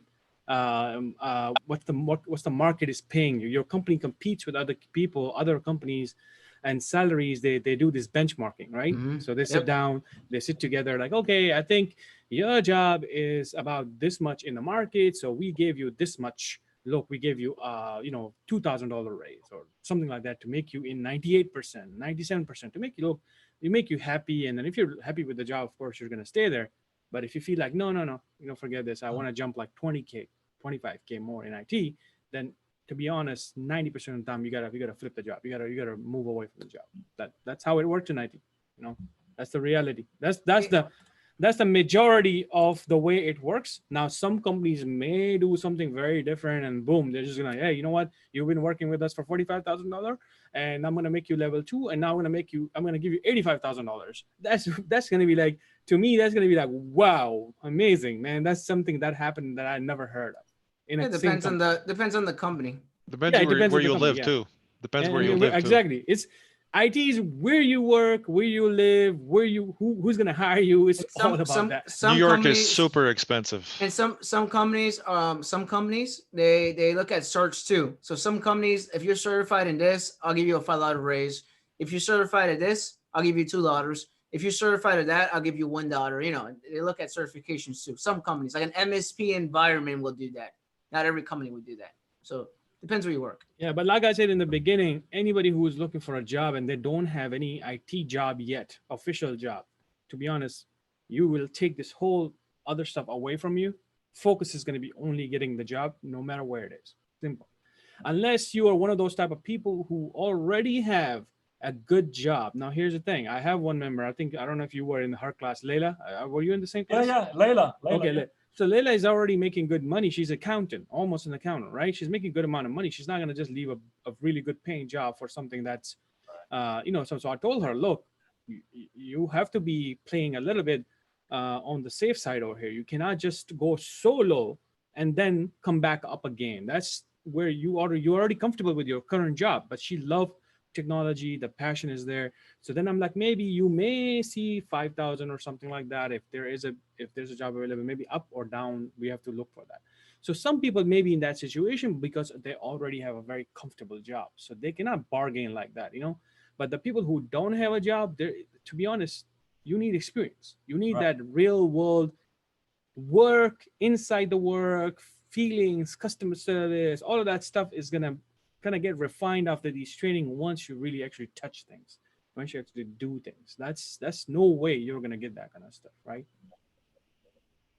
You gotta be realistic about it. You know, if you're new to IT, you gotta be realistic. Don't be asking for a lot. How are you? Don't be asking for a lot when you first start IT. Haifa, you should join in. Questions are more fun when you're live. By the way, Haifa is also Eddie is after your 2 batches after you. So. Oh. Hey everyone, give me a second. I'm home and the dogs are like going crazy. But I'll be back. Oh God, here we go with that. Here we go with the loud static noise. Oh, come on, God. man. It's good. Don't worry. We'll take care of that. So yeah, I mean, I was searching because this is what we do, right? Like we want to be able to change a little bit of what's going on with the way we're teaching things too, right here. And if you look at it, Kevtech, if you go to Indeed.com and just type the search term remote technical support, and then go by that listing, so many jobs are already available. And this means that it doesn't have to be in that state. They do say that, yeah, you need to be a U.S. citizen, blah, blah, blah, or maybe you need to be working in U.S. As a green card holder or something like that if it's a U.S. company. But this means there's no boundary for the states, which is like this trend is actually moving a little bit. Like I like it. I like this trend is going in a positive direction, because back before this COVID thing, I'm not sure to say that, before this whole thing, what happened was that there wasn't that push towards remote IT support jobs, what I'm saying, like technical job, right? People want you to be at work. They want you to come, at least living nearby or something like that. Very few jobs were remote with these service provider companies because they are the one that kind of gets these kind of contracts mostly.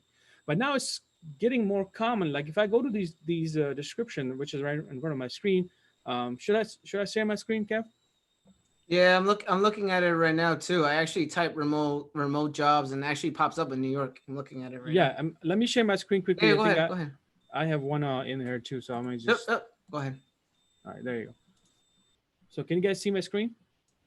It says starting screen share. Okay, there we go. We see. Okay, so what I'm using a basic term, right? I'm sure you guys can change a term with it if this is not giving you a good value. Remote technical support, remote support, just put remote support. Remote technology gets a little broader titling in there. When you put the remote technology, this means that every other title in technology will be added over there. Why? Because technology is a very broad term, and then people use that in there just when they put the posting in Indeed. Because I post when I hire programmers for my company, right? Like for JobSkillShare, I did the same thing, and I posted for 7 people, right? Python developer, all that. So I would just use Python, and I would just use technology with it. So it doesn't matter if I don't have to be specific about I need a Python developer in this specific area. No, I just use Python with technology. And then I got responses right immediately after that. I got good responses.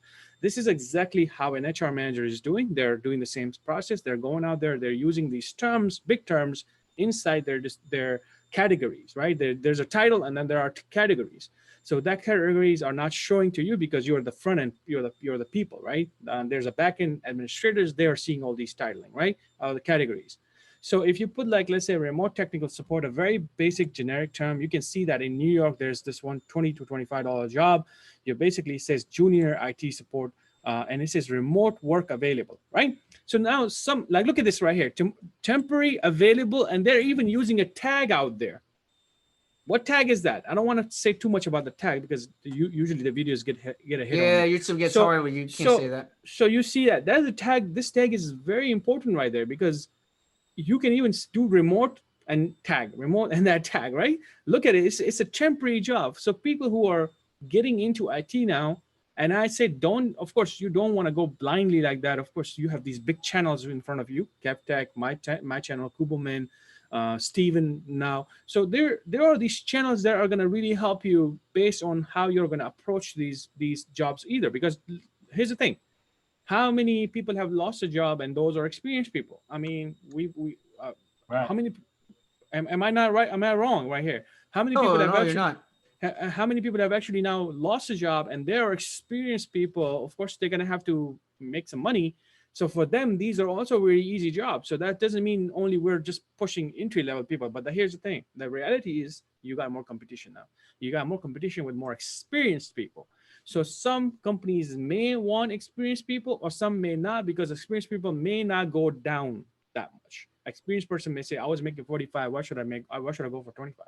Right? So there may be a little bit of stoppage, even though they're lost a job, but still people may have that. I'm looking on my screen too. What happens if I do this? Let me see something. It says multiple participants can share screens simultaneously. Go ahead and do it. I wanna try that. So too. while you're doing that, I just want to like ask or comment, if you will.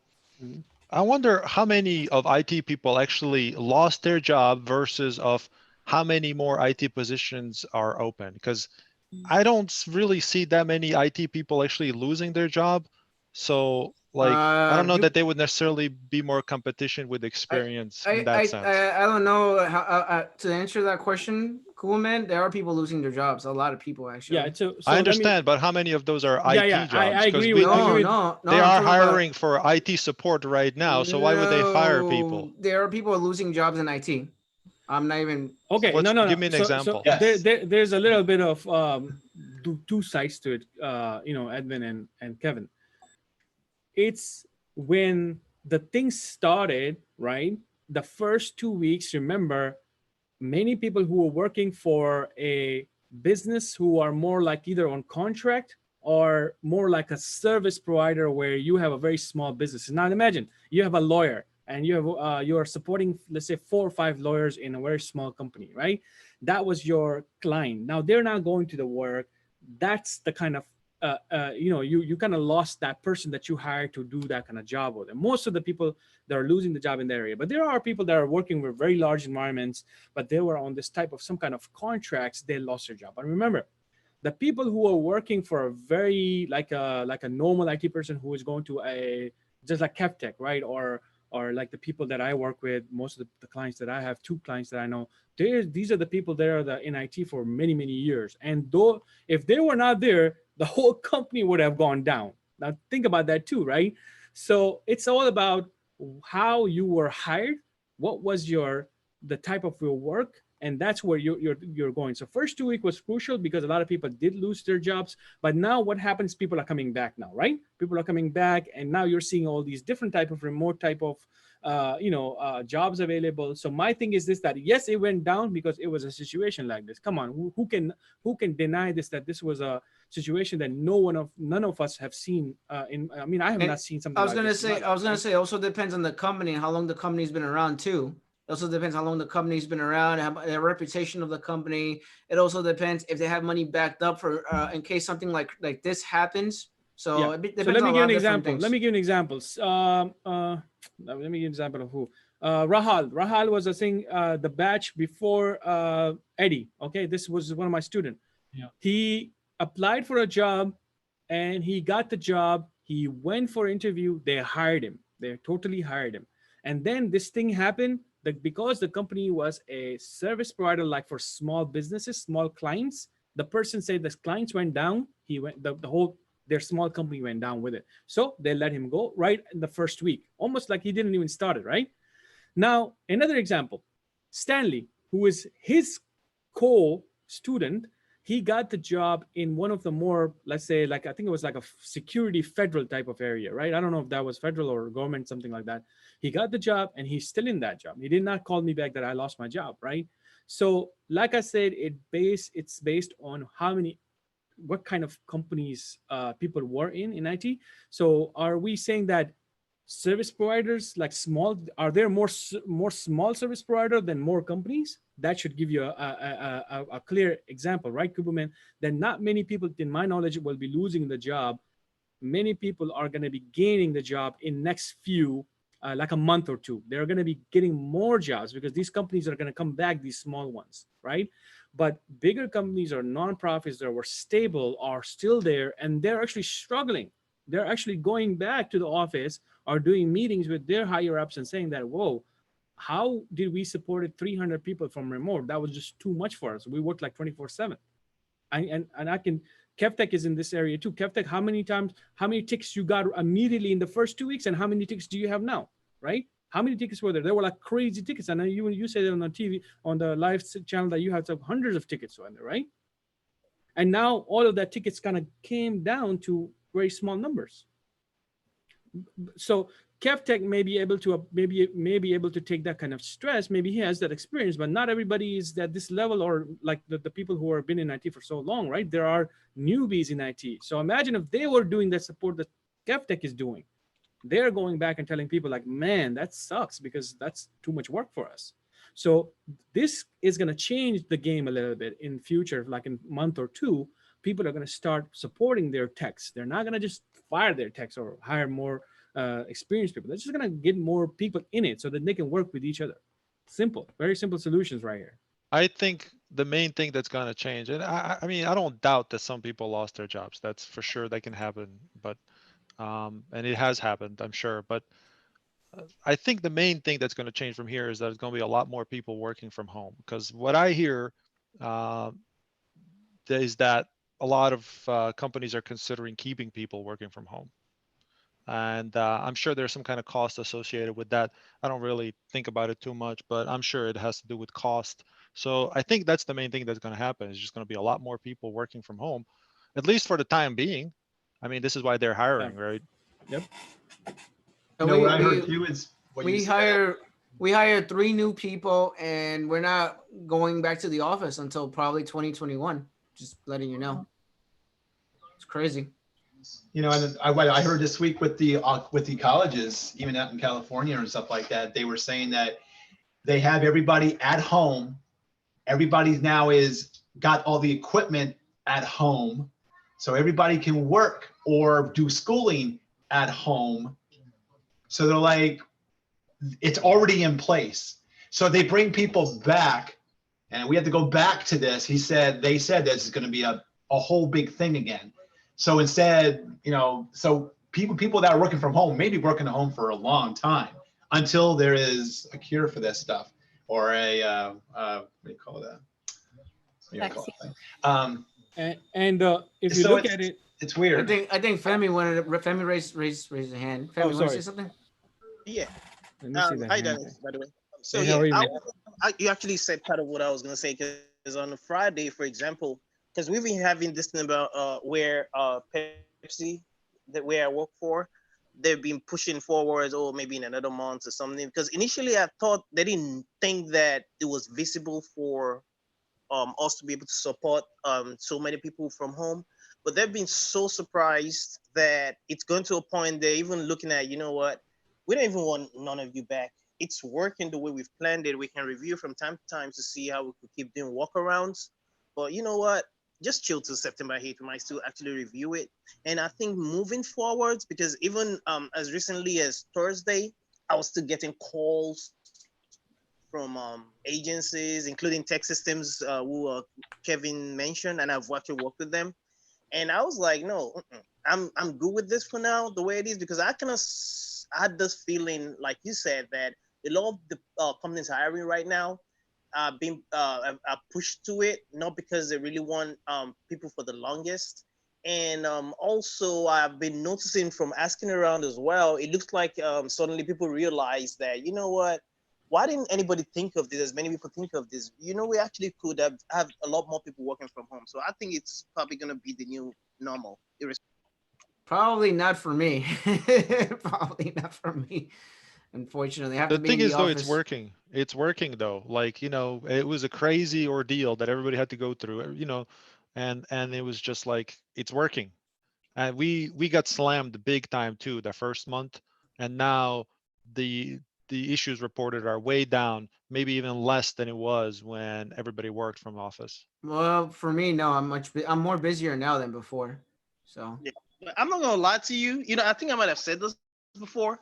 I barely worked a month, and for someone that's like my first brand new job, and like before this happened, and then 2.5 months from working from home, I think I've actually learned a lot more. Because you know sometimes how difficult it is for you not to be seen. I mean, irrespective of the fact that you're remoting in versus that human touch or being able to see that device right in front of you, whatever it is. You know, sometimes it's pretty difficult having to do that versus you. I'm sure you probably might. Yeah, but you have to also think about this, that this everybody was going through this phase, and anytime, think about it. I'm sure you all have been in IT, or people who are in IT. Every time when you implement a project, isn't it more work? When you actually implement a project, when you do it, when you perform something, let's say they say there's a new application and we have to put it in all these 60 computers, right? I know it's more work, but once you put it, is there more work after that?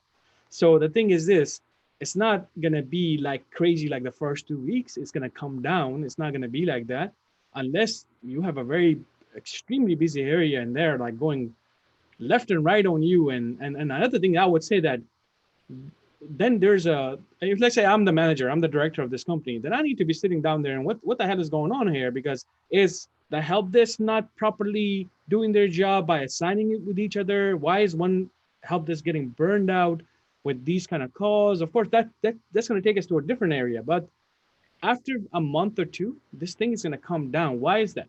You already know that so many companies are going all mobile. They have ordered laptops, and I think Kevtech companies does that too, right?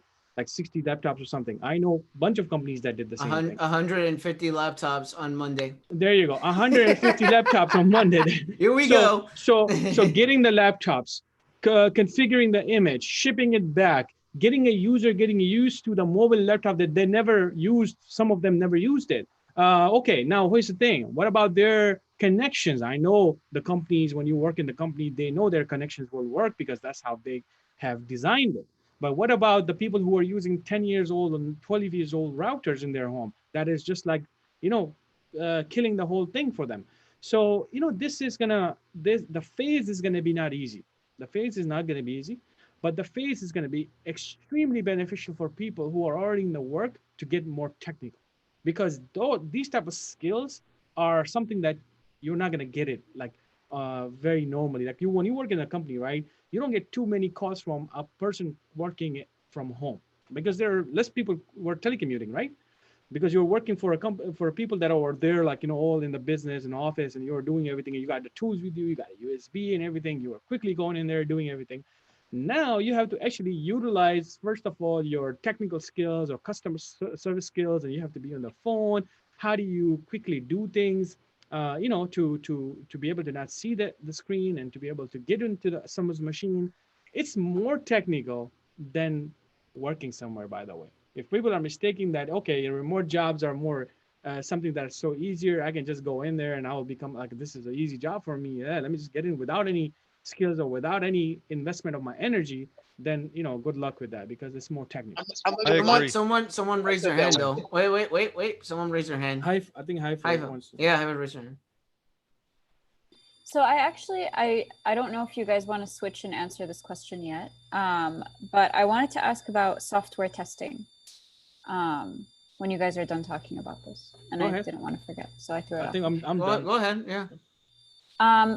So I have a friend who's actually taking these courses. She took them in like 3 months or 4 months, and they're doing manual software testing. And I understand that she knows Java, and I think she knows a little bit of C++. Do you think software testing is like a good field to go into, or would you stick to like the cloud and virtualization? What are your thoughts on software testing? And like, do you literally just sit there and test? Like, is it a beta software that you're testing, or like an old software? And like what are you testing it for? Like, is it kind of like, you know, when they release new games on like Xbox or whatever? When you PS4 say or software whatever? testing, you're specifically talking about quality assurance. Is that what they say, or they're talking about some specific area in software testing? Like, did she say anything about She that? didn't say. She said it was general. She didn't say it was specific. Is it like you test the software, then you create it, then you package it, and then you implement it?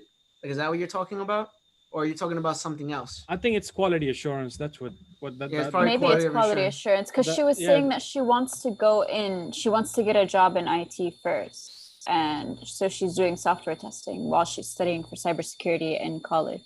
So software testing is a really good job, actually, and it pays really well. But it's hard to answer that question because everyone has their own thing that they like. So it depends what you like. If you don't mind, where is she from? She's Persian. She's the girl I talked to you about. Remember, I told you she took classes in Virginia, and I told you I think it was help desk, and then it turned out to be software testing, not help desk. And if you don't mind, do you know the people who are teaching this stuff? Yes, she said she thinks the owner Like, where are they from, actually? Like, are they from US? She thinks the owner is Indian, and then her teacher was Pakistani. You got, that's the point. So India and Pakistan, this concept is very common in there. Quality assurance, right? That's like a lot of people come from there to quality, or when they come to US, they say that this is the easy job to get in, because there's few things in this. This is very important to know. Because they are already expert in these area, in the owners of these, because they already have connections, they already can probably place somebody or do something for them, and that makes it for. So I'll give you one example. So one of the Indian member of my platform came in, and he did the same thing, because the reason I went back into the visa, so you see when I say Indian, I knew exactly where this is coming from. So or Pakistani, right? The same thing. So if the thing is this, that they are really good in this area, and that's kind of common jobs in India, and in US it's also a good job, but huge difference between a QA and IT professionals. There are two different domains. There are two different sides. A quality assurance people are nowhere near the technical area. The technical area people are nowhere near the QA side, because that's totally specific, right? Specific to something. Testing a code, testing a flow, found a bug, blah, blah, blah, right? And they need to know the basics of languages. They don't need to know too much. But here's the thing. Rahal is one of our students, was a batch in Eddie, with Eddie. He was there too. And he did the quality assurance. He said that he went through the whole month with QA, and they were just doing theory. At the end of the 29th day, he was thinking that they're going to show him some technical stuff. And he's like, when are you guys going to start a technical stuff? He's like, we're done. On 29th day, they're done. So you have to have a little bit of desire for this kind of job, but it's not going to be as common as help desk jobs. It's not going to be as common at this level, because this is a support job. A lot of people are looking for it. A lot of companies rely on this. Think about it. Let's say if a company has 50 people and working in the company, that company may not even have a QA person. They may not even have this job, but they will definitely have a help desk person. So think about it in that sense too. Yeah, I was thinking, like, what companies hire for software testing? I mean, I know that any company, for example, okay, I am a product owner, right? I have two products, project management tool and an event management tool, right? So I wanted to basically not invest my time into spending to fix the bugs in my software, right? This means that I'm not developing it. I know how I want it to look like. I tell the developer to do this, right? So the developer will do the coding and everything, but developer is not testing it like a quality assurance person who is built for this, who's basically hired for testing, right? So then what I would do, basically, I will hire that QA person, and they will basically look at my software, and they will test it. And if they'll find bugs or any issues with that project management tool, then they will tell me, and the developer will basically fix it. But that's my question. After they fix, let's say you have that one software and they fix it, then what's their job after that, like in your company? So that's what I'm saying. The company will Do they have continue to like test it for like yeah, ever? The company has to be either big, or it has to be just like a service provider in IT. It has Okay. to be like a service provider for quality assurance. So they are testing other people's products. Okay. I mean, she said that the classes that she took were so broad, and that she already knew Java before she went in, and that she regrets even paying them. I think she said $6,000. And then if they placed her, after she gets her first job, they're going to take 60% of her first paycheck. That's okay. That's another very important thing that I want to talk about. That the way these type of training works is that they will tell you that we're going to place you somewhere, but remember, that's like they're the recruiters also, but they're not actually saying that up front, that we are kind of like a recruiters, right? They have a very good contacts with recruiting, especially Pakistani, especially the Indians. I don't want to say anything bad about this area. This is business, right? Everybody has to run businesses. They are really good in this areas, right? So they have more connections. So they know the value of they placing you somewhere. So if they place you somewhere, they get the 40% out of your salary right there. So they make big 60% out of her salary. And then she was saying, I asked her, okay, so what if you, because apparently this specific company, when they place you, it's kind of, you have to move out of the city, like New York or wherever, or Seattle, or you're moving basically. So I asked her, okay, since you want to stay in this area, and they're not really looking in this for, and it's for you in this area, nothing bad about it. If somebody loves it, I mean, why would I complain about it? If I love quality assurance, why would I complain about it? I got my job. Of course, if they want to get a share out of it for the first time, why not? I mean, no, but my question is, I wonder if they don't place you, or if you don't get hired by one of the companies that they have whatever with connections with, I wonder if they still, like, if you find your own job and you interview for your own job, I wonder if they still take 60% out of your I don't think so. I mean, that doesn't make sense. I mean, this doesn't even make legally sense. And then the other thing was the other thing was, she said that she actually regrets taking it because she could have just went on Udemy and she could have learned it better that way.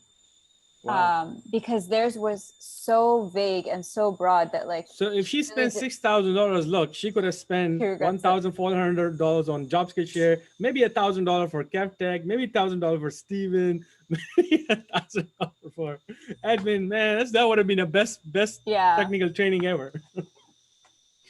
So yeah, I mean, I was just curious about software testing. I mean, that sounds really boring to me. Yeah, you're literally sitting there and testing for bugs, like. Yeah, I don't like. I don't do that.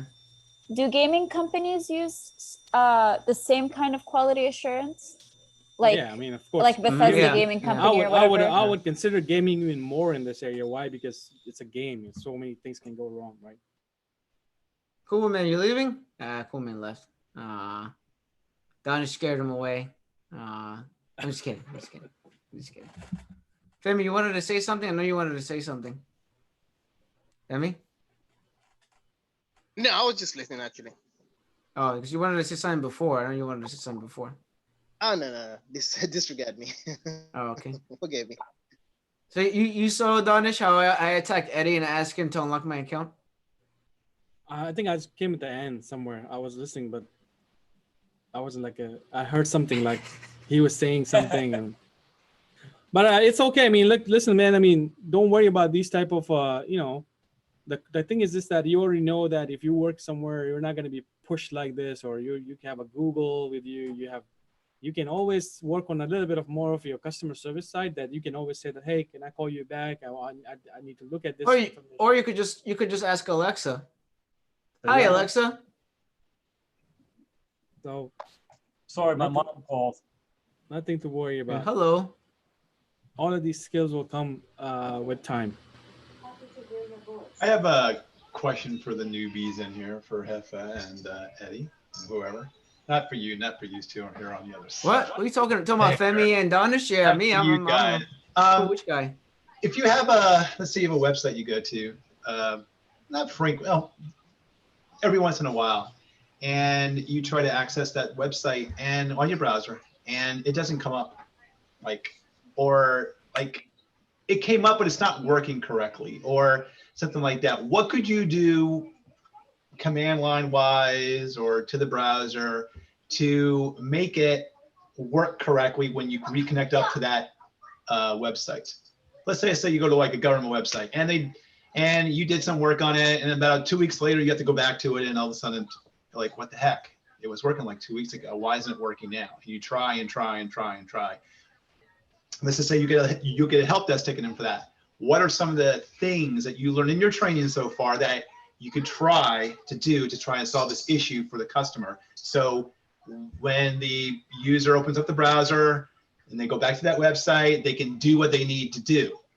Now, what would be the, like, what do you, first of all, what do you guys think that happened to that website?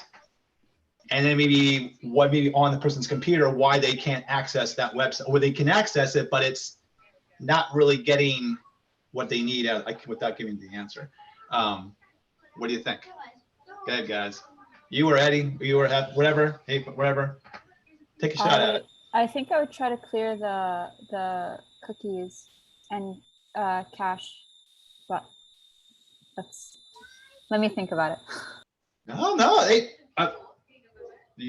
Eddie, do you agree with her? Man, I'm sorry, I'm multitasking. I'm sending out an application. My mother called. I'm Googling stuff. I missed the question. Let's just say you have a website, right, that you go to frequently, and you access it 1 month. Okay, you go to access it. You try to do some stuff on it. Then the next month comes around, you have to access it again, and you're like, what the heck's going on, you know? And I can't access that website. Or you can access it, but you can't do the same things you did like a month ago. What are some of the things you can try on the local computer? Let's say this is a ticket that comes into you.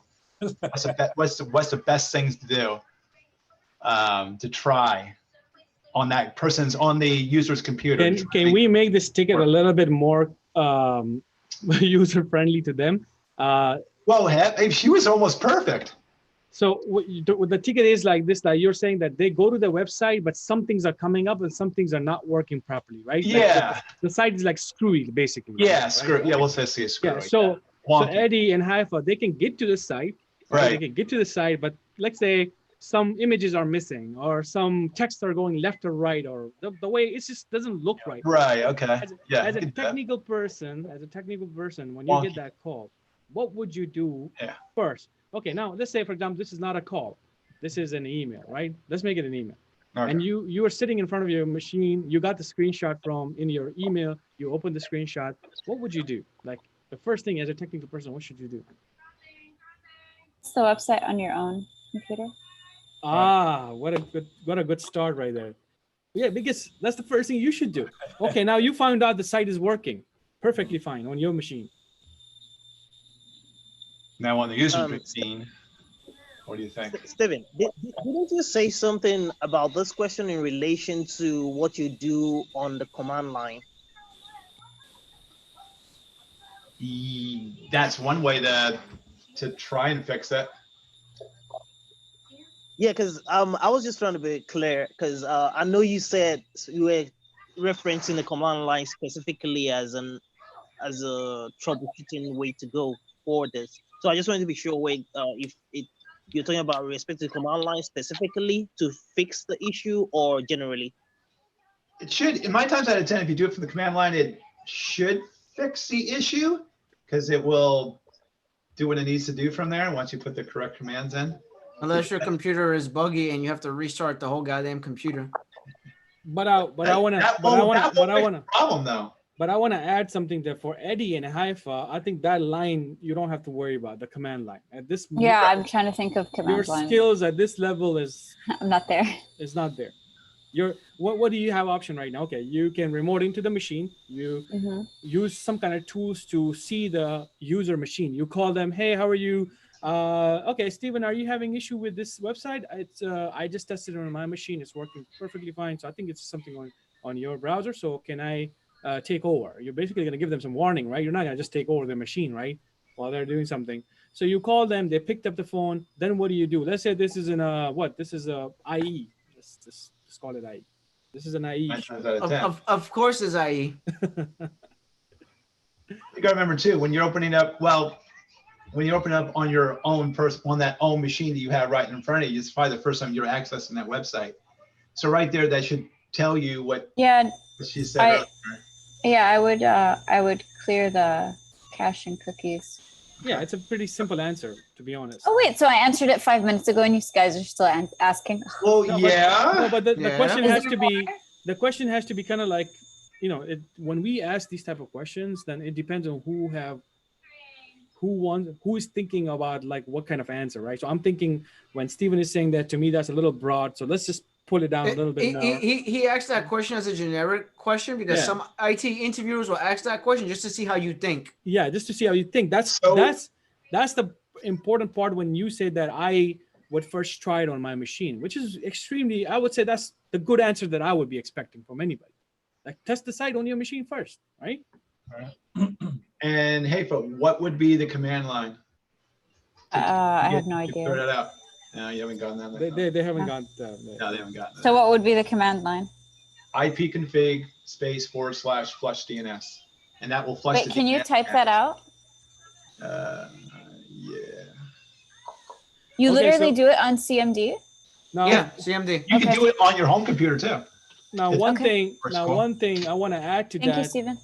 Now, one thing I want to add to that. That doesn't mean that it's the fix for every single issue with that, right? But you guys, I mean, I don't want them to kind of like think, oh, why is this flush DNS not working? This is supposed to work, right? But you have to remember though, when it's going to first look to the local DNS cache before it goes to that next step. So if it's already cached, right, the browser looks for the local first and says, wait a minute, I see it right here. Instead of going all the way out to going out to the website and saying, wait a minute, they made some updates to that website, or they changed the URL on it. Now I'm pulling maybe something different back, right? I mean, right? Donish, am I going down the wrong road with that? Because I've seen that with a couple of these, especially with the government websites and with everybody staying at home. When you think probably these all these web guys are updating stuff like crazy, people are going nuts with their computers. All of a sudden go like, wait a minute, I got that like a month ago. Why can't I do this? Or why am I pulling up something different? Because it looks to the local cache first before it goes all the way out and says, wait a minute, oh, something has changed, and it brings back that website. Yeah. Correct, Donish? Am I wrong in saying that, or am I? No, I think you're right. It's just that some browsers may not. Internet Explorer. Yeah, they might not be so good at picking up on the flush DNS to come back and actually fix the caching issues on the browser level. You see what I'm saying? This may be, I'm saying some browser may do it, some may be having a crooked issue. So you should also consider that, keeping that in mind, that you can also go to the browser and do kind of that clearance from there too. You got to keep in mind too that some websites are user-friendly on IE and some are not user-friendly on IE, and they only work on Chrome.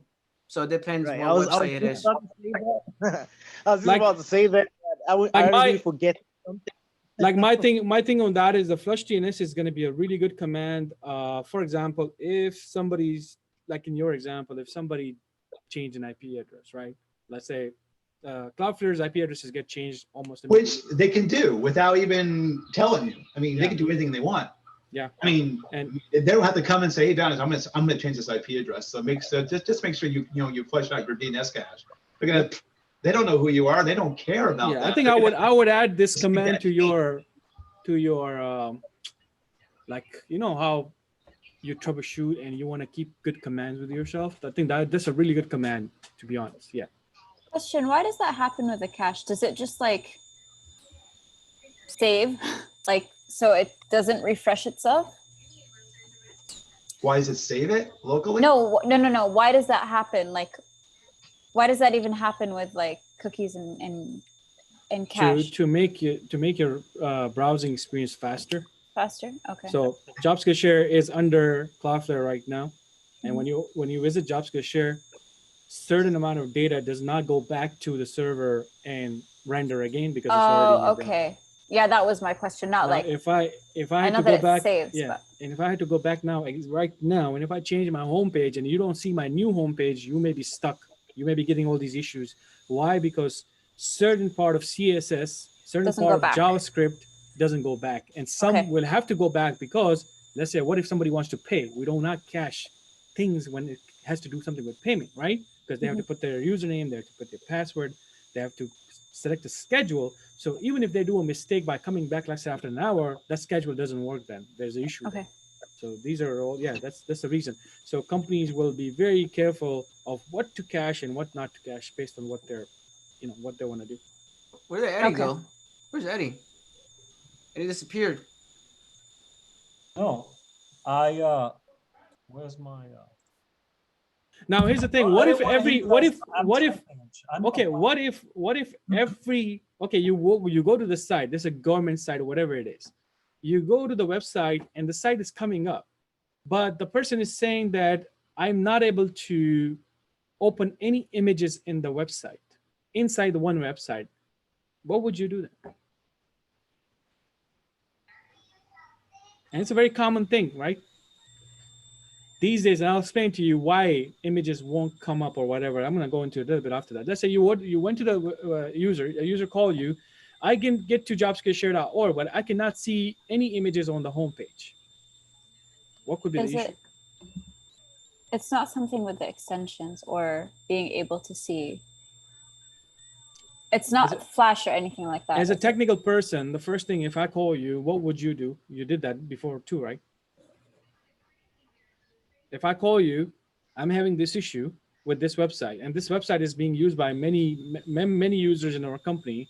What would you technically do? The first thing, what would you do? Check on my computer or you checked it on your computer. It's still blocked. The images are not coming up. It's not rendering. It's showing this little X sign next to it. So it's the problem with the website.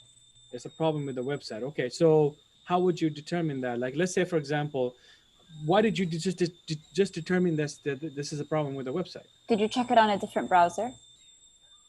Or are you using the same browser as the user? Okay, let's say you checked it in the same, like, because you already ruled that out, right? On your computer, you went on your browser, right? You can even check it more. You want to be comfortable with saying that, okay, this is an issue with overall, you checked it on another user browser, but you said that it's the issue with the company website. Why did you go to that conclusion? Because it wasn't working on my browser or the It wasn't user, working. It wasn't or the working client. inside your network. But what would you do to come to the conclusion to say that this is a website issue? Would you leave the network and test it from an outside? Good job. Like now a here home you go. computer? Okay, now let me make it more clear.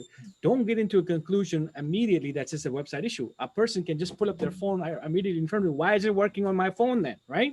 You see, you got to do your job first. You tested it on your machine, multiple machine, you cross that out. You went outside of your network, the easy way, and I mean, this is the best ways, I would say, to not waste your time, by the way, because these things were not available that much back in the days, right? With this kind of network and quality, right? It's so easy. LTE, plug it on, boom. Oh, it's an issue. It's an issue with our network. Let me make it more. It's not an issue with the website. You can go to the home and it comes up. Images are coming up. Now what? I want to add something to that. How do you just for you guys to walk me through? Well, not you, Danish, not Steven, not anyone else that has an IT tech savvy. How do you change a website on IE? How do you change the website on IE for it to run an older version of IE? Or do you want to say for example, someone wants to open up a website and the website doesn't support the current IE that we have on our computer? How do you go back to IE 10 or IE 9? Do you want them to finish the first one? Because I think this is two different things right now. Yeah, I want to go. Yeah, let's finish the first one first, and then I'll go over that. Yeah, because this is gonna confuse the hell out of them right now. It's like, where is this coming from? Okay, now the site images are not working inside your network. So what did you find out? It's a network issue. So okay, would you reset the network? Okay. Unplug the router and plug it back in. Okay, so here's the thing. Now that's where level 1 is probably can't fix this issue. Why? Because it's overall people are having the same issue. So you cannot reset the network. So this is a very classic. Don't be a hater. Yeah, this is a very classic security type of blocking, right? And the good thing you can do these days, you can go to the web browser right now in Firefox or any other browsers, and you can actually see which link is connected where. And today in this world in 2020, there are very few people that are putting their images, videos inside their own servers. That's an old way of doing things. If somebody's currently doing that, they're either they have just too much bandwidth, they have too much out there, they have too much technology. People are not doing this. These the videos are running from a very famous company outside. Images are running from where? Amazon, most likely S3, S2, whatever there is, right? So you're going to have to look at those links. Then basically sometimes what happens is that if you want to get technical with this a little bit more, you will find that image link and you will basically paste that image link inside the browser. If it comes up, great. If it that means that that's not an issue with the security, it may not just come up because it's already telling you that's not coming up on the website. It goes where? To your system administrations, your security team, whoever is in charge of blocking or stuff like that. Let them then do the figuring, all kind of stuff. They'll look at it. Okay, you know what? I think we blocked that specific domain for these images because we thought this was coming from some bad area. Now you have a crooked website. It's running. It's not running, right? Like you have the images not working. Some of the stuff are not working, and that's something that I've seen very common these days because people are using third-party places to hold their images, to render the images, to do their cachings. This is very common practice in 2020, and moving on. This is going to be also the common thing because or you have someone running Barracuda or Palo Alto or some sort of third-party software that the website is being blocked by cybersecurity, and then you have to ask them to allow it.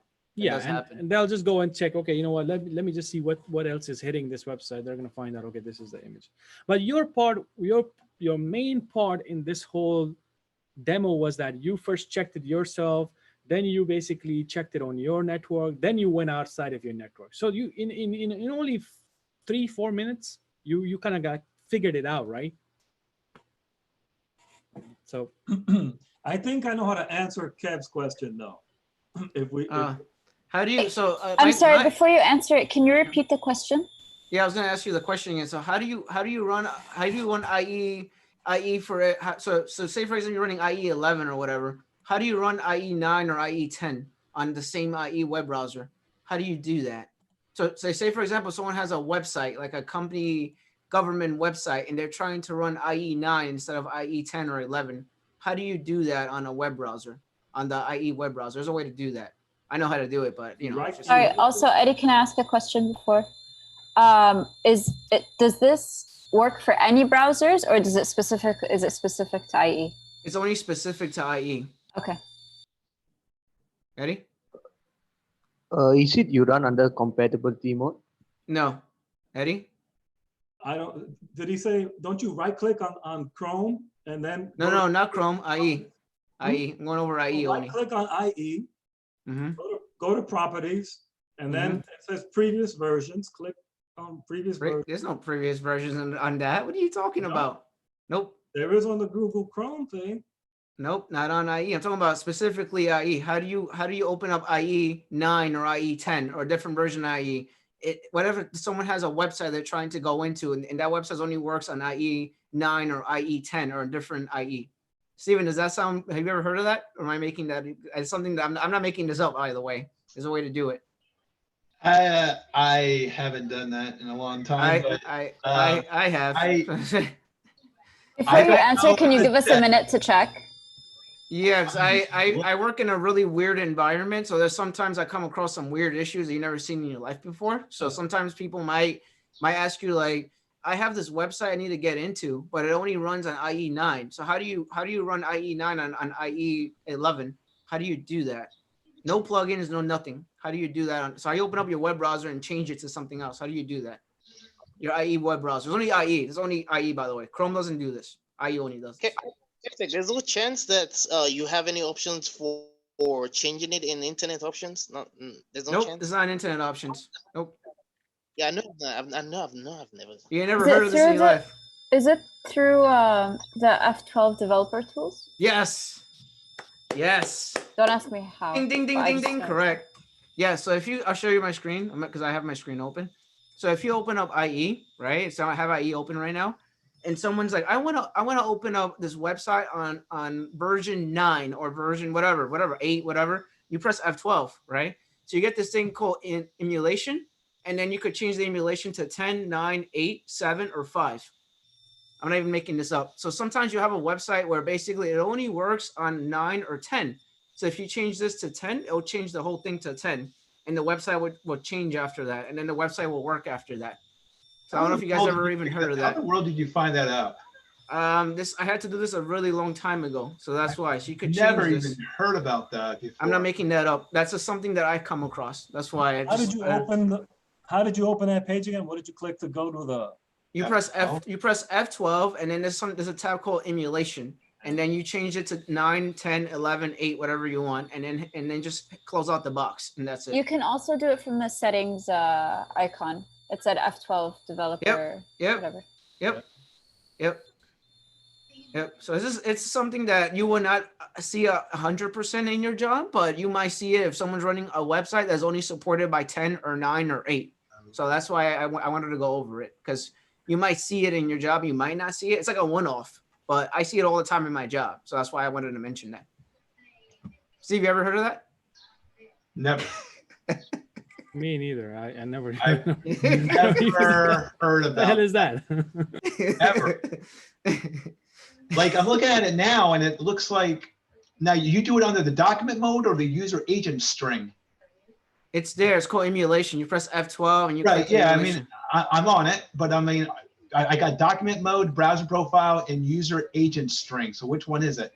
Because it gives you options in both. So the user agent string, and then you're saying in document mode, is that one we change, or is it the user agent string? No, it's if you open up if you press F12 developer tools, you should see it. It comes up. You press F12. I'm there. I'm looking at it. I'm on the emulation tab, but open up your Internet Explorer. It should say document mode, browser profile, or user agent string. So if you hit down there, you can switch to Internet Explorer 7. It's document mode. Document mode. And that will flip the whole entire browser to whatever you want it to. Yep. What does the user agent string do? You could change it to other. You could change it. You could change it to Mozilla Firefox. You could change it to Google Chrome. You could change it to Apple Safari. You could change it to Xbox One, Xbox 360. Does that make the browser work as that thing? Yes, it does that. There's a lot of things that you see. I don't go over this, but yeah, you could do that on this web browser. It's something that people might not even heard of, but it's something that I have encountered. It's just like a one-off, you know? Yeah. Does Chrome have that? No. But can you save the settings, by the way? Yes, you can. Where is that? Does it go back to default once you reboot the computer? It's or once supposed you close out to. the browser and reopen it? It's supposed to. You could try it. It says default. Yeah, if you change that to 8 and reopen it, it should keep it with 8. See, even freaking Donish did not know that. He's been in business how long? Since birth? I don't do these kind of things, man. I mean, it's now you have one in the back, in like, you know, your back pocket there. I mean, you can be like a rock star now. Like, oh, I can make your browser change to a old default number 10 or 9. But here's the thing: who uses IE anymore now? Exactly. I work in a financial firm, so they all use IE. Just kidding. I know that. You know what? Would that be a good thing for those weird government websites that don't work very well? I mean, listen, I'm thinking, why would people create those?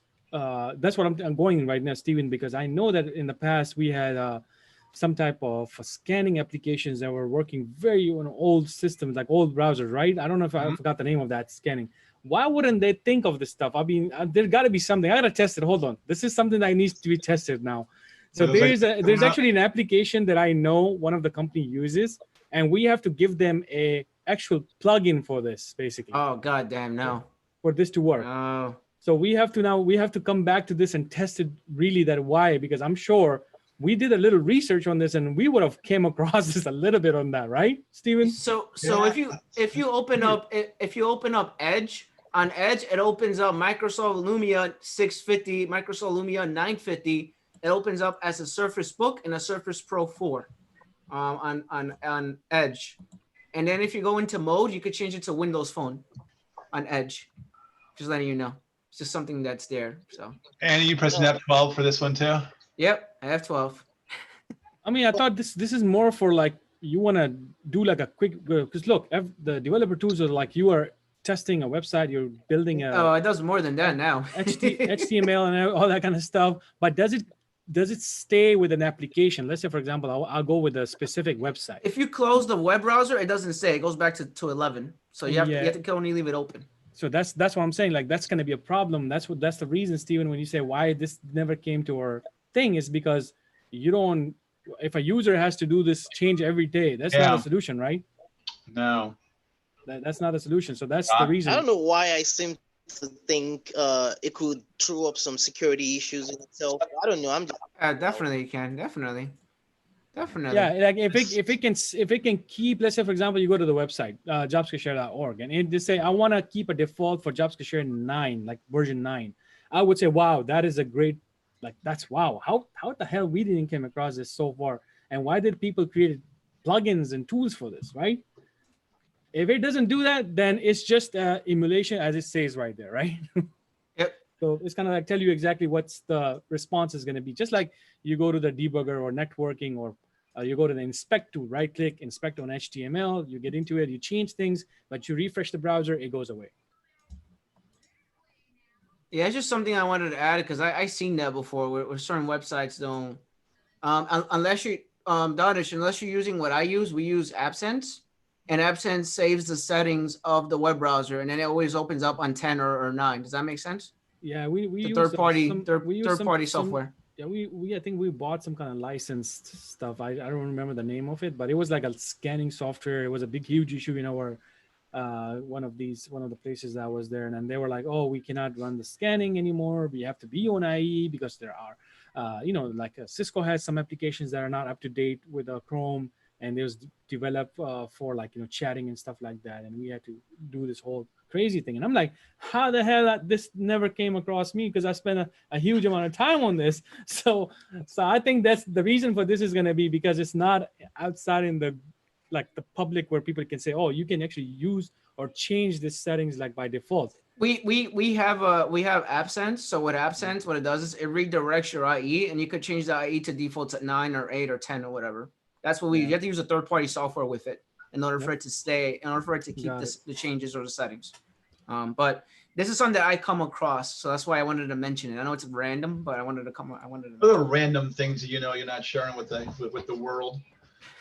In case something happens with you, these things all just go away. So you might as well share. What the heck? And this is something I never even heard of in my life that you could do something like that with this. It's something to test out on. Yeah. Guys, I have a question. How do you actually solve like a blue screen or something? If your enterprise got a blue screen, how do you go? Is there a systematic way of doing it?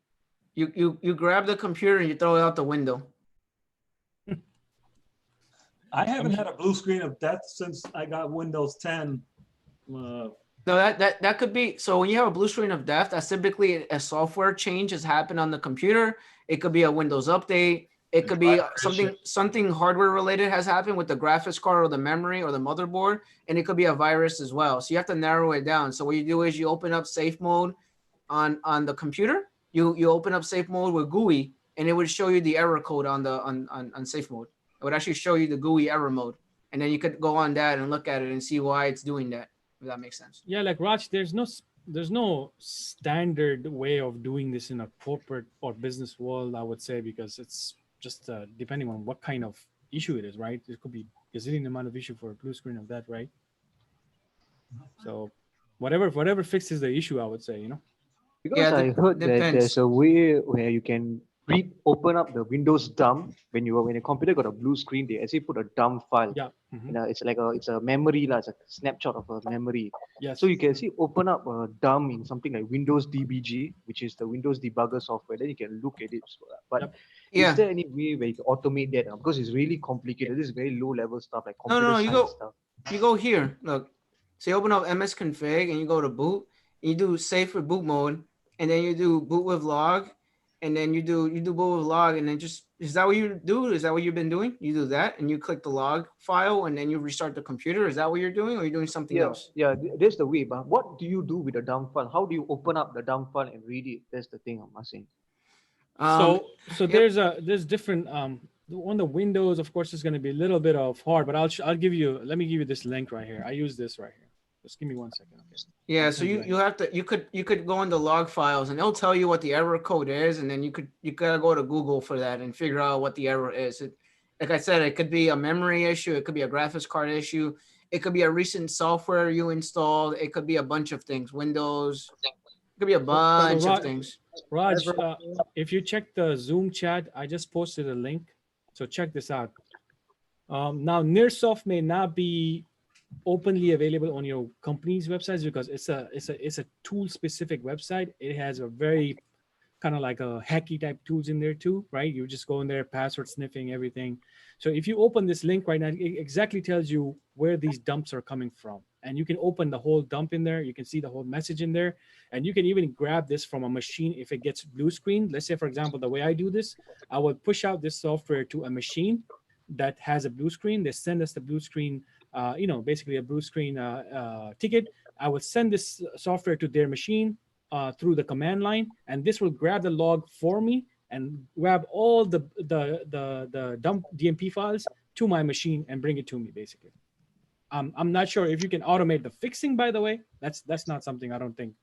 No, you gotta do it like the manual way, unfortunately, for those things. I see. Thanks, bro. But is there any way where you have, because you see the thing about blue screen is really complicated. Usually you find the error code is actually useless. You go to Google, there's like 10 reasons why that happened, and they're not specific.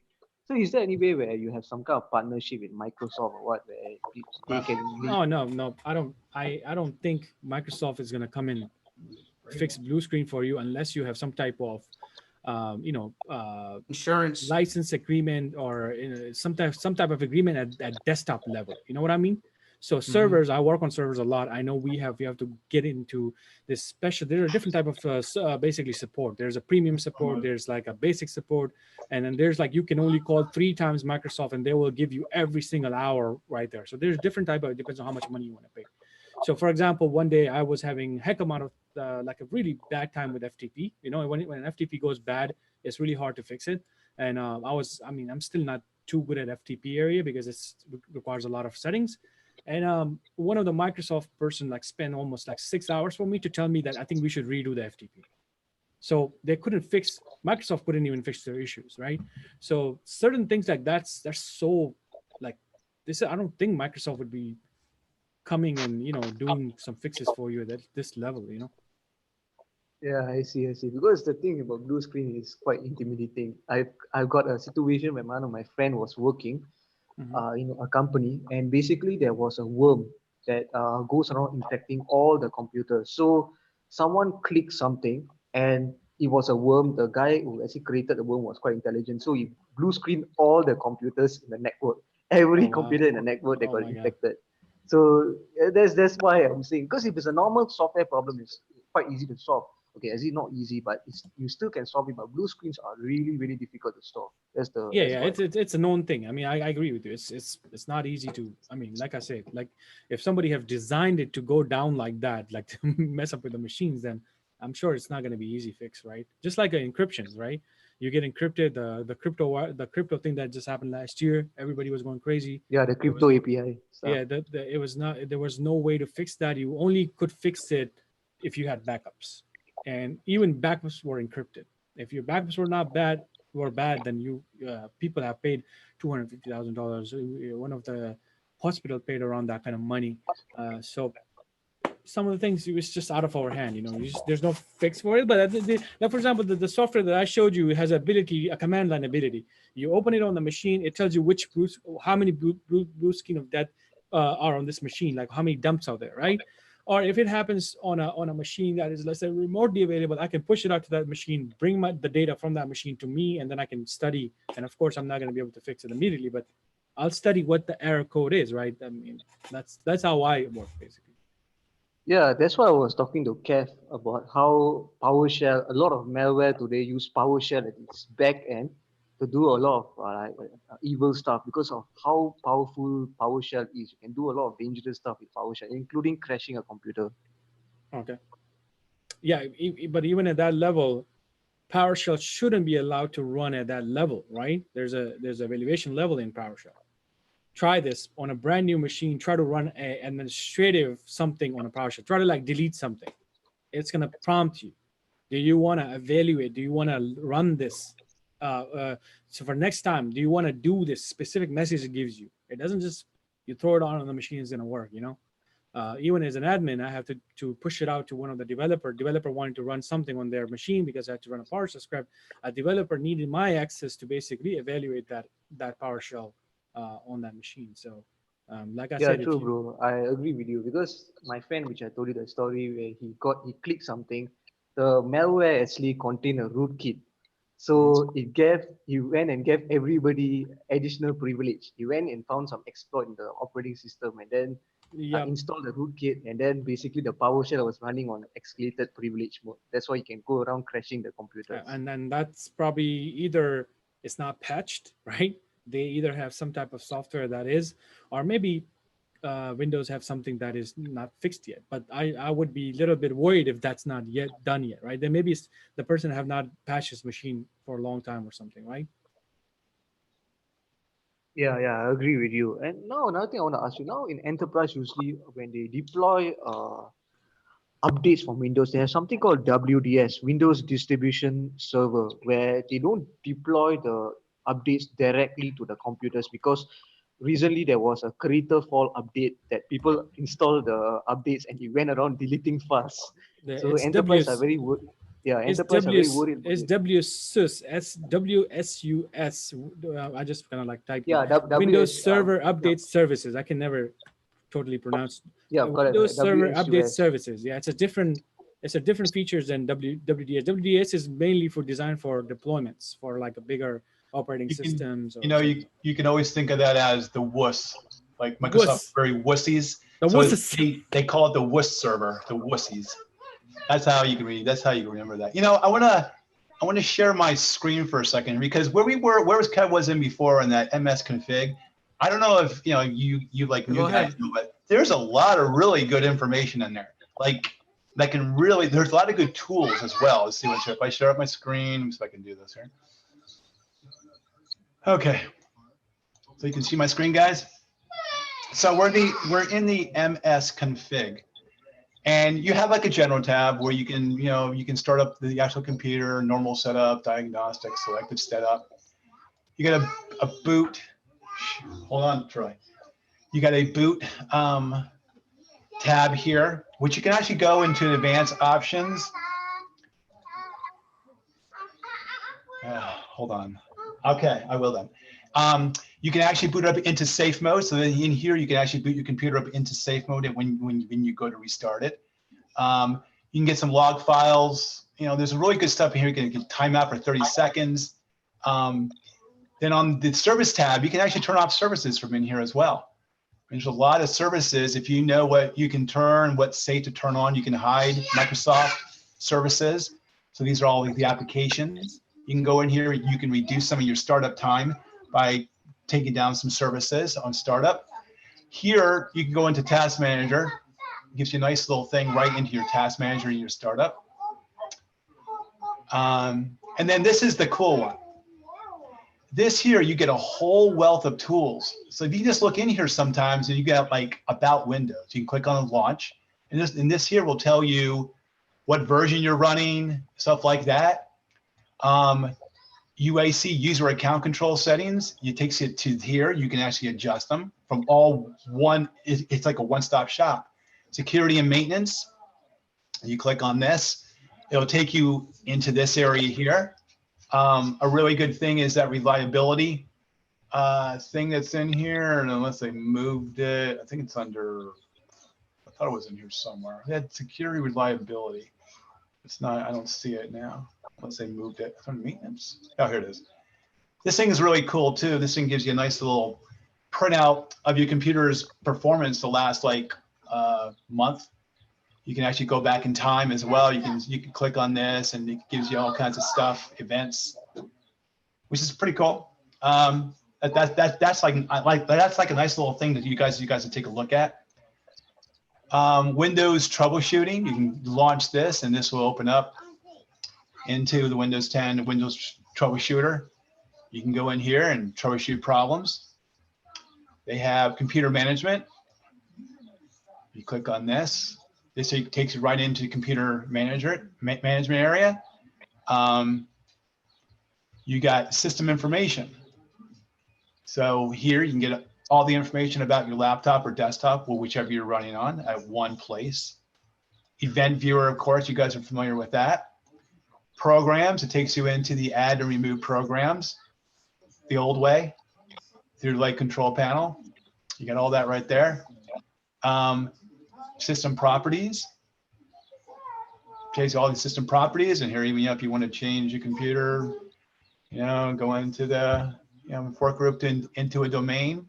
But instead of searching for everything, I mean, you come in here and you can actually learn. And also nice, it gives you also the actual command line here too as well. So in case you don't know, like internet options, this is what you would type into the run command to make it work. You type in netcpl.cpl. You got internet protocol configurations. And here's neat. If you look at this, it gives you your IP configuration, sort of like doing an ipconfig command. But where it's really neat, if you look at this, it says advanced options, and watch to the end of the line here. Push down /all, which is really cool. Now it gives you everything about every single adapter that's on your actual machine, which is really cool, I think. Gives you performance monitor, resource monitor, task manager, a command prompt. And I believe this probably will not launch in administrator mode. Probably, well, it might. It comes up there, but maybe if you log in as administrator, it'll come up. But you can registry editor, like regedit. So you can see this right here, regedit. Same thing you would type into the, into the run. Takes you right there. Remote assistance, which is really nice. There, if you want to help somebody out remotely, and system restart points. It takes you right into that as well. So I just wanted to show that to you guys. I mean, that's a very, a cool area to go look in if you guys never have gone in and took a look at all the tools. But it's like a one-stop shop for basically all of your tools. If you never went in there and just played around with them, but you can also learn the commands too. So in case you would never have to go up to a command prompt, you can see what those commands are to put in the command line to open up those tools if you cannot get to a GUI screen. Maybe it's important to write down those commands and test them out and see if you can get used to writing them down. So I thought I'd throw that out there, I think it's pretty cool. Yeah, it's pretty cool. Another way you can do it is through the Windows God mode. If you actually put something on the menu, you can see all the stuff in God mode. Yeah, God mode is cool too. Yes, I had that on my computer as well. Yeah. And God mode gives you everything. Anything that you ever didn't want to know about Windows, you have a little, it's amazing who thought that up, but it's pretty awesome. And I even used that at work when I was working over there. You can see everything, which is pretty cool. Yeah, what's the difference between Windows Pro and Home? I know like Windows Pro, you can do certain things like domain joining and BitLocker and REFS for Windows Pro. But besides that, what's the difference between Windows Pro and Home? And another thing, Microsoft have another operating system just for servers, if I'm not wrong. So anyone can clarify that?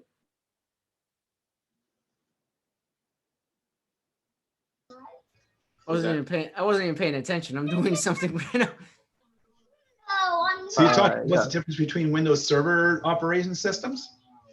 Windows Pro and Windows Home, especially the Windows 10. Because Windows 7, there's a lot of different kinds of operating system. Windows 10.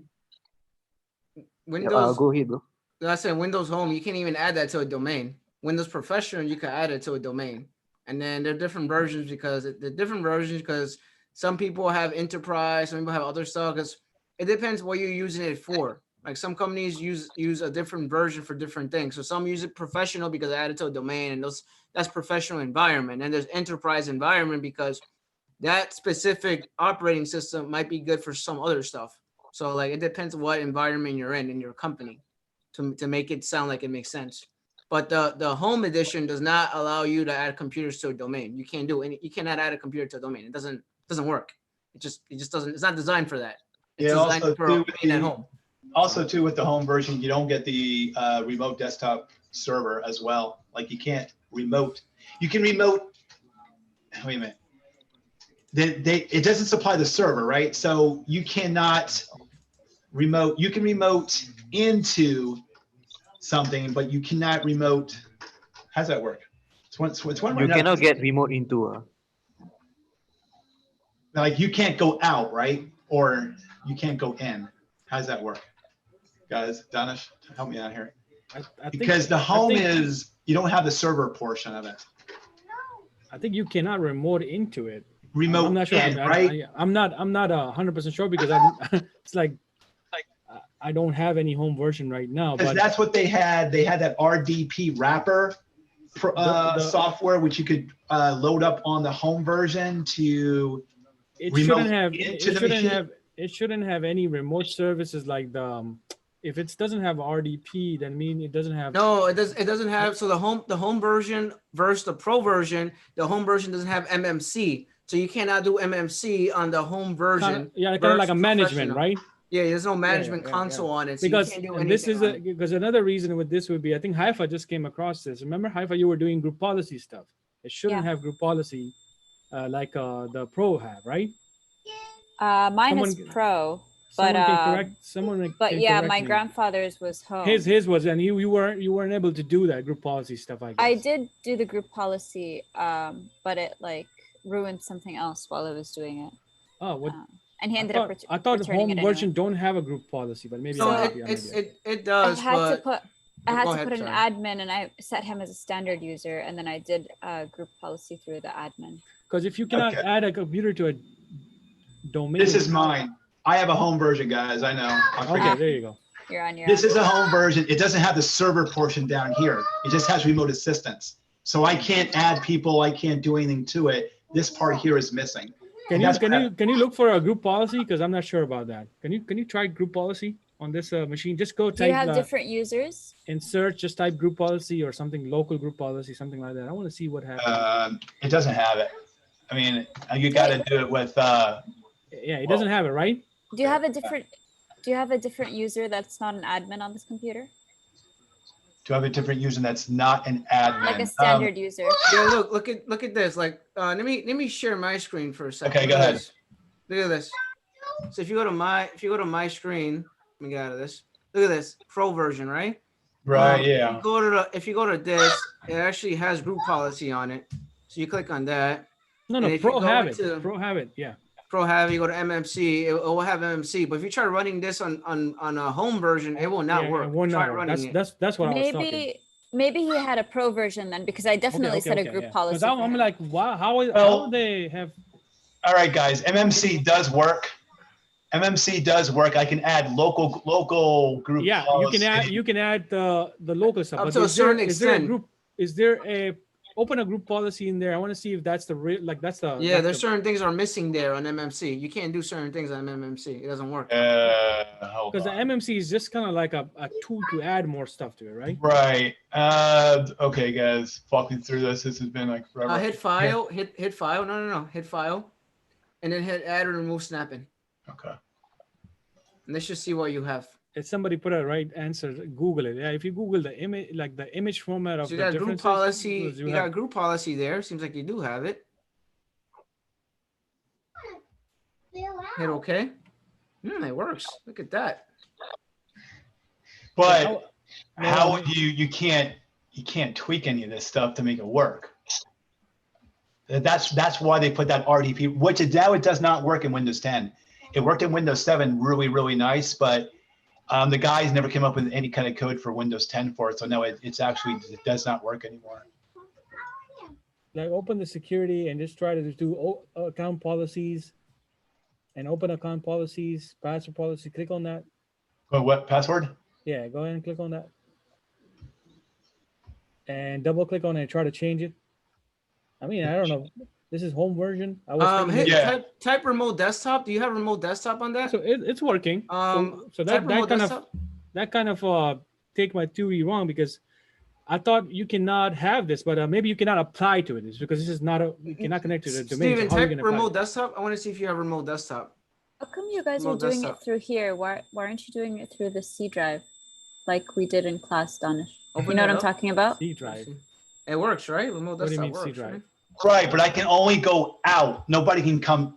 Oh, are in. you guys talking about the remote? Okay, I thought you were talking about the policies. Yeah, no, Remember, these policies Kev, are nobody local can come in. policies. Do you have NTFS on this computer? Like if you create a folder and you right click on it and go to Yes. properties. Oh yeah, does it yeah. work? Oh yeah, yes. I'm asking because it says I'm checked online. It says Windows 10 does not have NTFS and it does not have remote desktop. That's why Sure I'm it asking. does. That's what it There it says. goes. Was server. Sure So, it does. Sure it does. Right there. NTFS versions. but can you do advanced settings and do all that? Yeah. What are advanced Yeah. settings? Of course I can. Okay. Well, that should be there. I mean, that's just. Do you have BitLocker? Do you have BitLocker encryption? No, I do not, and I don't have it on here. No. Because it says the pro version only has BitLocker. Yeah, that's evil. And also the Pro version have REFS, another file format also.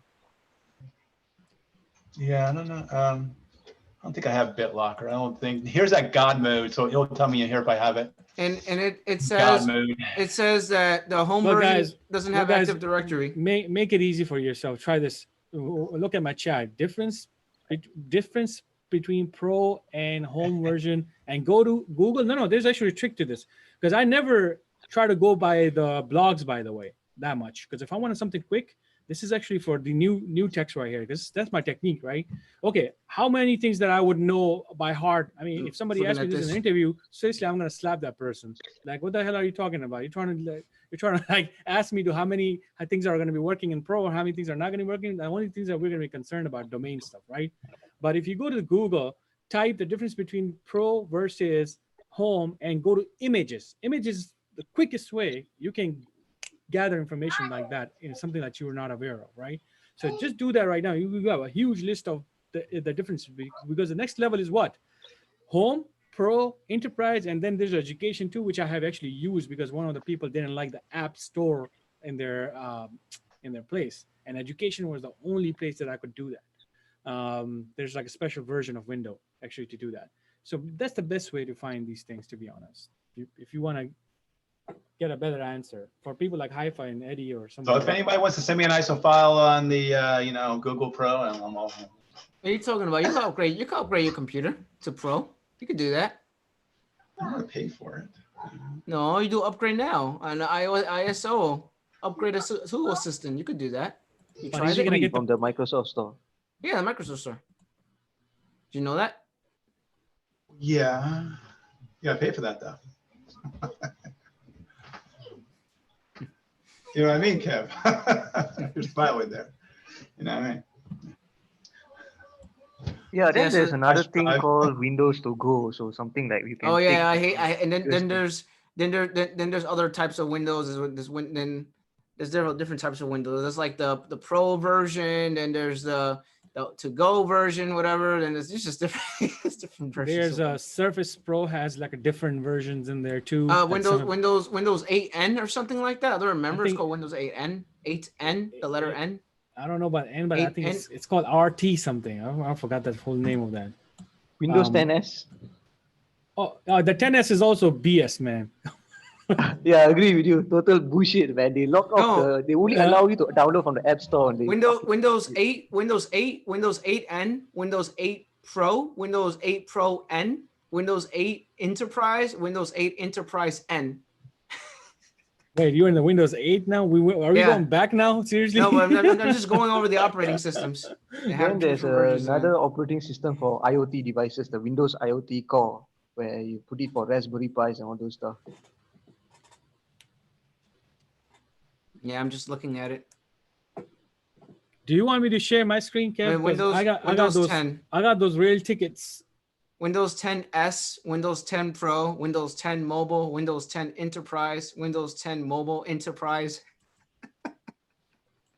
Just too many, man. 7 different ones. What the heck? Yeah, Dodge, you go ahead. Windows 10 education. I mean, I don't know how energetic you guys are. Haifa, do you want to go over some tickets? Do you think you can do some tickets? Absolutely, if everyone else is down. I'm gonna give you another sure, weird. bro. I'm gonna give you another weird IE issue now. Let me stop. Oh, Jesus. No more IE. I'm out. All right. Can you see the screen? We see it. All right. So Yeah, Haifa, go I can ahead see. and Raj, anybody who wants to give it a try.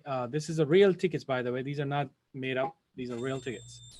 So go ahead. Somebody take over. Haifa, I think you're kind of new in this. So go ahead and give it a shot. Okay, let me read it. Anyone's welcome to answer. I'm just going to read it. Do you want me to read the description or just the direct email request? Just direct email, because this is an email, Okay. right? Direct email. My phone is down. I can't print. My computer says I have no internet connection. I can't open any websites. I rebooted, and if anything, it made the problem worse. Can someone please help me? I was really looking forward to having a couple of productive, quiet hours this morning. So she's complaining, or he is complaining about two different things, the computer and the phone. So what do you think? Like, based on this ticket, what do you think? What's happening? My I phone is suspect down. it's sorry. Sorry, go ahead.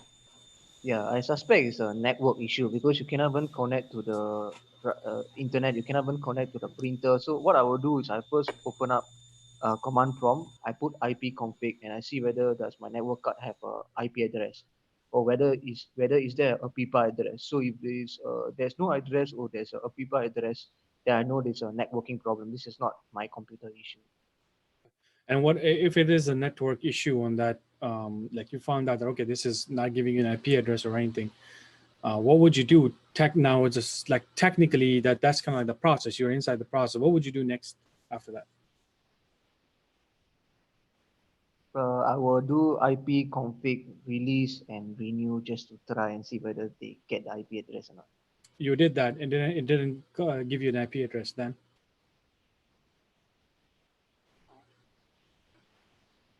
Then it must be very So high. so think about it, right? You technically you're there, you're, let's say, in office, and somebody complained about this type of stuff. You did that. You went in there quickly. You open the machine. Let me sit down on your chair, right? That's how we do it, right? Can I sit down on your chair? I can sit down on a chair. You did the IP config. You didn't get nothing, none of that stuff. You did the release. None of that stuff is happening. You check the phone. Phone is not even coming up. So first of all, okay, let's make it this way. Okay, Would you start with those actions, or would you start with the basic ones? So here's the thing. It says, my phone is down. The first thing it says, my phone is down right there. So it's a physical phone that's connected to an Ethernet, right? That's most of the people have it, something like that. So if the phone is totally down, then what's up? What's going on with this? Because, okay, maybe you guys don't know this, but most of the companies are kind of like, the setup is like this. You have a phone, the Ethernet is going to the phone, and then other Ethernet is going to the computer. Voice over IP. Voice over IP, there you go. So you got this setup going on. So if the phone is totally down, then of course the computer don't have anything either, right? So now you tell me, what would you do if a phone is totally down right now? You're there. What's the next step? What comes up like naturally to your mind right now? I would panic and run away. Danish, can you explain how the whole voice over IP works? What do you mean two Ethernet connected to the phone? So you have a Cisco phone, a Avaya phone, or a Mitel phone. Any of these company phones, they have two jacks on the back of it. One the jack on the back of it is an internet jack, right? It has a drawing of an internet jack, and then the other port. So there's two ports in the back. You can plug in the internet. The second one has a icon that looks like a computer or a PC. So that one allows you to plug in the computer. So the internet one you plug into the phone and then plug that to the wall. And then the second one, you plug it into the computer so it could give it internet. Does that make sense? Now, if you want to go a little bit back from that, of course, you gotta have a router.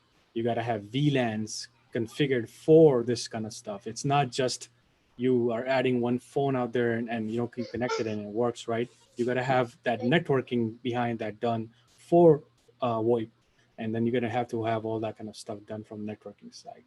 For So this- it's But we're not gonna go For over this that. problem- That's like over your If- head. Like the network if- stuff. Don't worry about the phone over IP if you stuff. come back to the ticket right now, if your Would you- phone, yeah, go ahead. Sorry, would you try to reset the network on that phone? So maybe like Okay, so here's like every time I like to do in this stuff, I always want you guys to think one thing. Don't get into conclusions right away, right?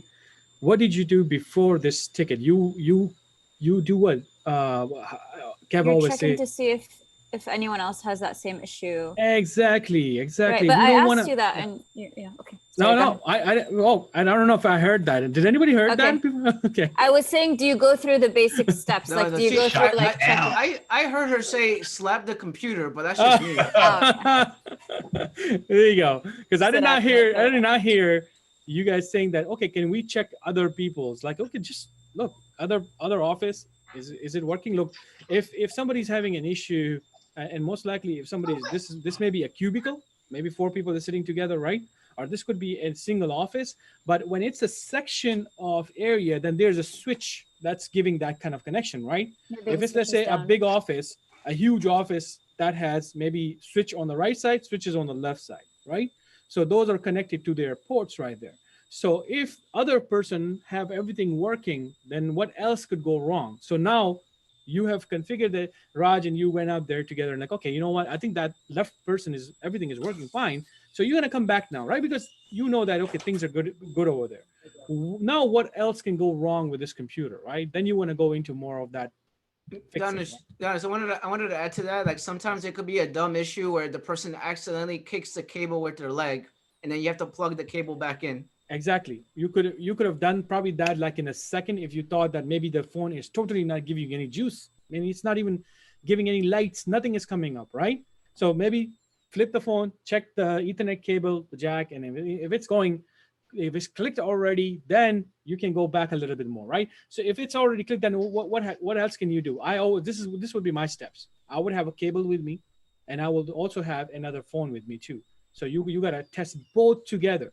Meaning either the cable is wrong or something is wrong with the phone.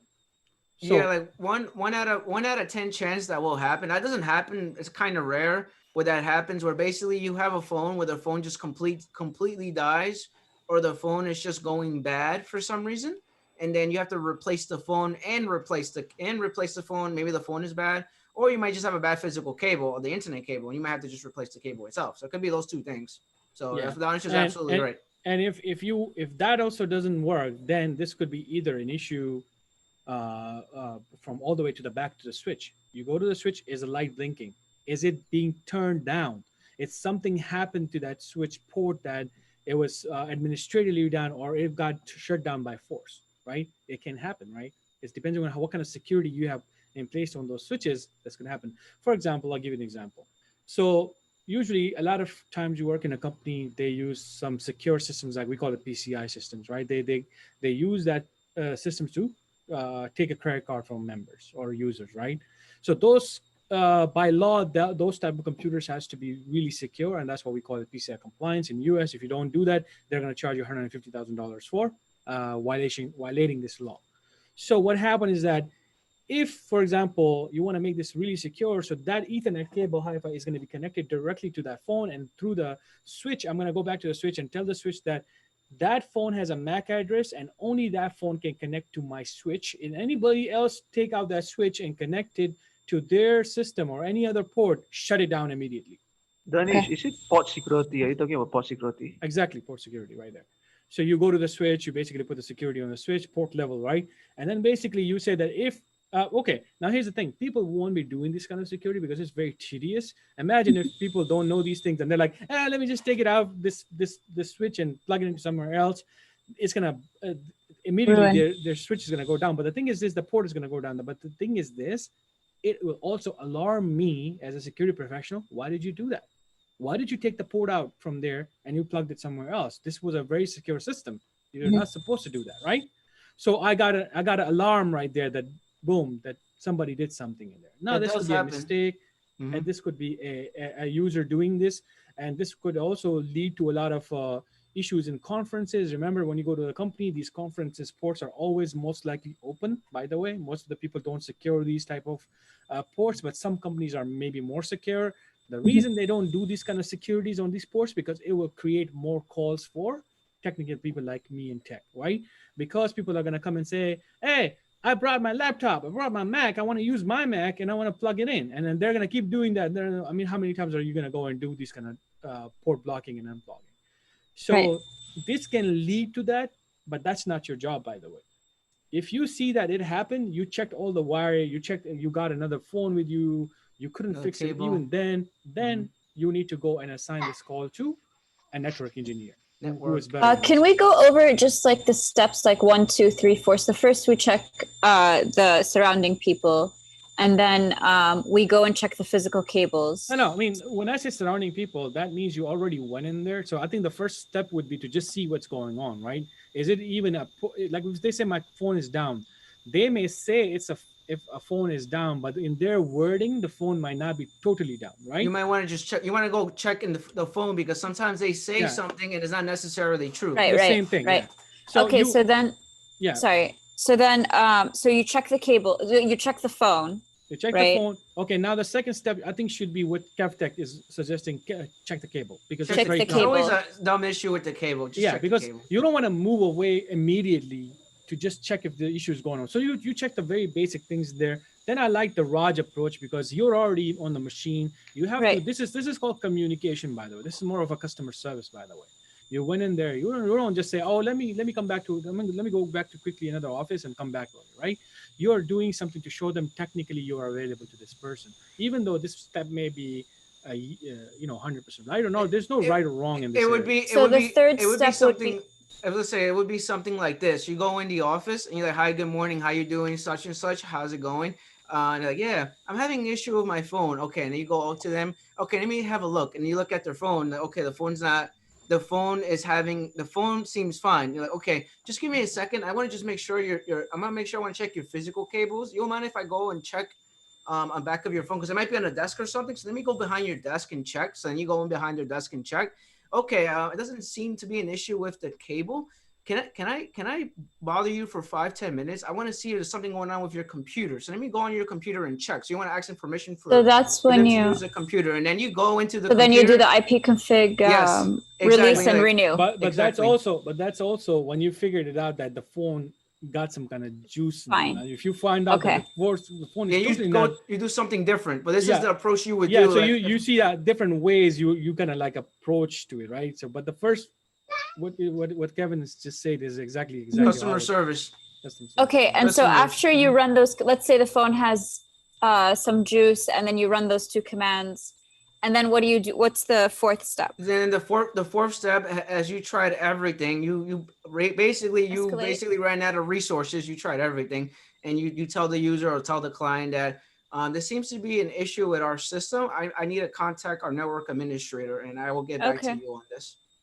I would like to add something. Like, for example, if you find out that your your CMD have a people address, then you can immediately know that maybe the DHCP server is down. That's why your phone doesn't have IP address to even start. Yeah, but wouldn't if a DHCP is down, wouldn't it be more of an issue with a lot of people then? Yeah, exactly. I was about to say that. Right, Raj? True, like if that, because that would then you would have done that part just to make it easy for yourself. You check the same surrounding area, most likely. Yeah, go ahead, Steve. And I wanted to add to that before I go to Steve. Sorry, Steve. I wanted to add to that. Like, you want to say something like, I am going to escalate this to the right team or the right person. I'm going to talk to the right person to have this fixed for you as soon as possible, because some of these people have productivity and they have work they have to get done. So you have to tell them that. You have to keep them in mind and keep them in the loop and tell them that I'm going to escalate this to the proper team, or I'm going to talk to our network team and I'll come back to you, or I'll get back to you. You want to let them know and communicate with the client, and then you get back to them. As soon as the issue has been resolved, you could email them, you could do something else, and you could since the phone is working, you could call them and let them know what's going on. Just tell them that it's actually working now, and then please try again afterwards, if that makes sense. So Yeah, Alright. bro. The reason why I say DHCP server is down is maybe because it's not only your phone is not working. Maybe your computer, you cannot even print, and you don't have an internet connection. So maybe you are totally out of the network. Yeah, would you ever reset the network on, like, remove that user from the network and reset their network from their computer? Or is that not your job? I mean, it would be our job, but why would I do that? Why would I remove the whole user? yeah, you wouldn't do that. Yeah. Okay. Like when you say reset a user, is like you're telling me to remove a person from Active Directory and stuff like that. Is that what you're thinking? No, I'm just thinking computer that off specific the domain? computer. Computer off the domain and then That re-add it again. specific one. Yeah. Yeah. Well, yeah. Like you would. Okay. Here's the thing. The first That's 4 or too 5. much. Okay. Yeah. It's okay. So much. yeah, Okay. that's where I'm going right now. The first 4 or 5 situations steps are common, and you can use it in any format. It doesn't mean you put down step 1. So I'm gonna go for exactly what Kevtech have told me, exactly what Donnie told. You switch these general kind of like rules, right? But the rest is totally what's going on in that situation. It could be exactly me and Kev have probably never seen, in our whole IT life. Very rare, but you will see something very, very strange happening. What Raj is saying could be exactly the same thing too. Maybe it's the computer is not reaching out to the DHCP somehow. Maybe the computer itself is having an issue. But that's the reason why we tell you to narrow it down to make sure that everyone else is being affected by it. So Yeah. that way, it's just that one computer that's being affected by it. So then you would know that that's the one issue on that computer instead of everyone else being affected by it. Steve, you want to add something? Yeah, I want to tell you guys how I would troubleshoot this. You would dance, right? No, like you guys, first of all, the question to the customer would be, first of all, her phone is down, I can't print. So in other words, she can't do anything. She's pretty much dead in the water. So first of all, she's calling you. So you got this email. So when you go to the desk, you're like, my first thought process would be, how did we get this email? I guess you called up the help desk with your own personal phone and said I had a problem, or you went to a customer's desk. They probably emailed from their phone. And did it. Okay, that's number one. But as you're walking to the user's desk, use your eyes. Look around at the other IP phones. Are they up? Are people talking on the phones? Okay, then there's no kind of network issue, like a big outage going on. When you get up to the phone, you see the phone is down, everything's done. 9 times out of 10, you're carrying around a laptop computer with you. Have a little Ethernet cable in your back pocket. If you see that phone is down and there's no on the back of the phone, of course you have the phone and you got the Ethernet jacks back there. Bypass all that. Take your computer, see if it's the jack. Start from, or take a look at the back of the computer. See if there's any kind of link light on with the Ethernet card. If you see no Ethernet light on, or then you know that it's maybe not getting the connection. First of all, check and see if it's a physical problem up top there. And then what I would do is take the phone out of the equation. I would take my laptop computer with a Ethernet jack, plug it directly into the Ethernet port. Can I get on the internet? Am I getting like the correct IP address from that port? Yes. All right. Everything from the port back to the IDFs are perfect. Nothing's going on. It's all what's sitting in front of me. Either the phone just went down, which sometimes I just go out for ungodly reasons. Then you're talking specifically with the phone. Then you're like, okay, it's not working. We know you can maybe try a different cable, maybe plug that jack directly into the back of the phone, see if you get any kind of PoE out of it. If the phone's not booting up or anything like that, then all right, the phone is dead. You pretty much know it's like an actual phone issue. Then what I would do is take it and say, all right, I have to go back upstairs. I have to get a hold of the Cisco guys, and what we're going to do is rebuild you a phone quick. I'll run down, I'll pull like a brand new phone, get that reconfigured for you, and have a new one up, have a new one to you about like a half an hour or something like that. As fast as you can get it. That's where knowing people and IT comes into play here too. If you know any guys on the Cisco side or the phone guys going, hey Joe, I got a phone down. I need the configuration swapped over to this new one. You give them the MAC address of the new one. You give them the old one. They transfer everything over to the new to the new phone, you plug it in, you make sure it says, you know, Jane Smith. Okay, fine, perfect. Put it down on the desk, plug everything back in, and rock and roll, and you get just like call it a day. So you can, just by walking to these desks, so you can take a look and surrounding people going, all right, it's not a network outage, you know, and you can kind of like surmise from that, right, guys? I mean, just knowing your surroundings of what you're walking into. That's yeah, but that's why this question is tough, because it's hypothetical. So it could be, you could be in a room that's only one person and then no one else is around you. Well, yeah, I'm just saying. No, I mean, like, the thing is this is this right here. Like, I like what Steven approaches, because most likely when you're working in this type of areas, you're gonna have some type of officers around you when you go to these things, most likely, right? But the thing is this, how many of us are going to remember to do this? This is more, the first thing is that what I'm keep saying again and again, to hold on and evaluate the situation. Just look at the area, right? Just kind of like go in there. Don't go into conclusion. Why did I say this in the beginning, Steven? Don't go into conclusion. Don't go into conclusion. The reason for that is that there are multiple ways you can do this. And for people to understand this, they have to kind of learn this to remember these, what we're telling them. For example, not a lot of people are going to remember to me for looking around calls, or this may be a person that may take your suggestion and say, oh, that is the best way for me to do it, right? So it takes time. It takes time. My thing is to tell to the people is that don't get into conclusion where they say, oh, it's an issue of our network. Oh, it's an issue of our this. Oh, it's an issue of our that. First, try to rule out something, and then that gives you a little bit of break in there, right?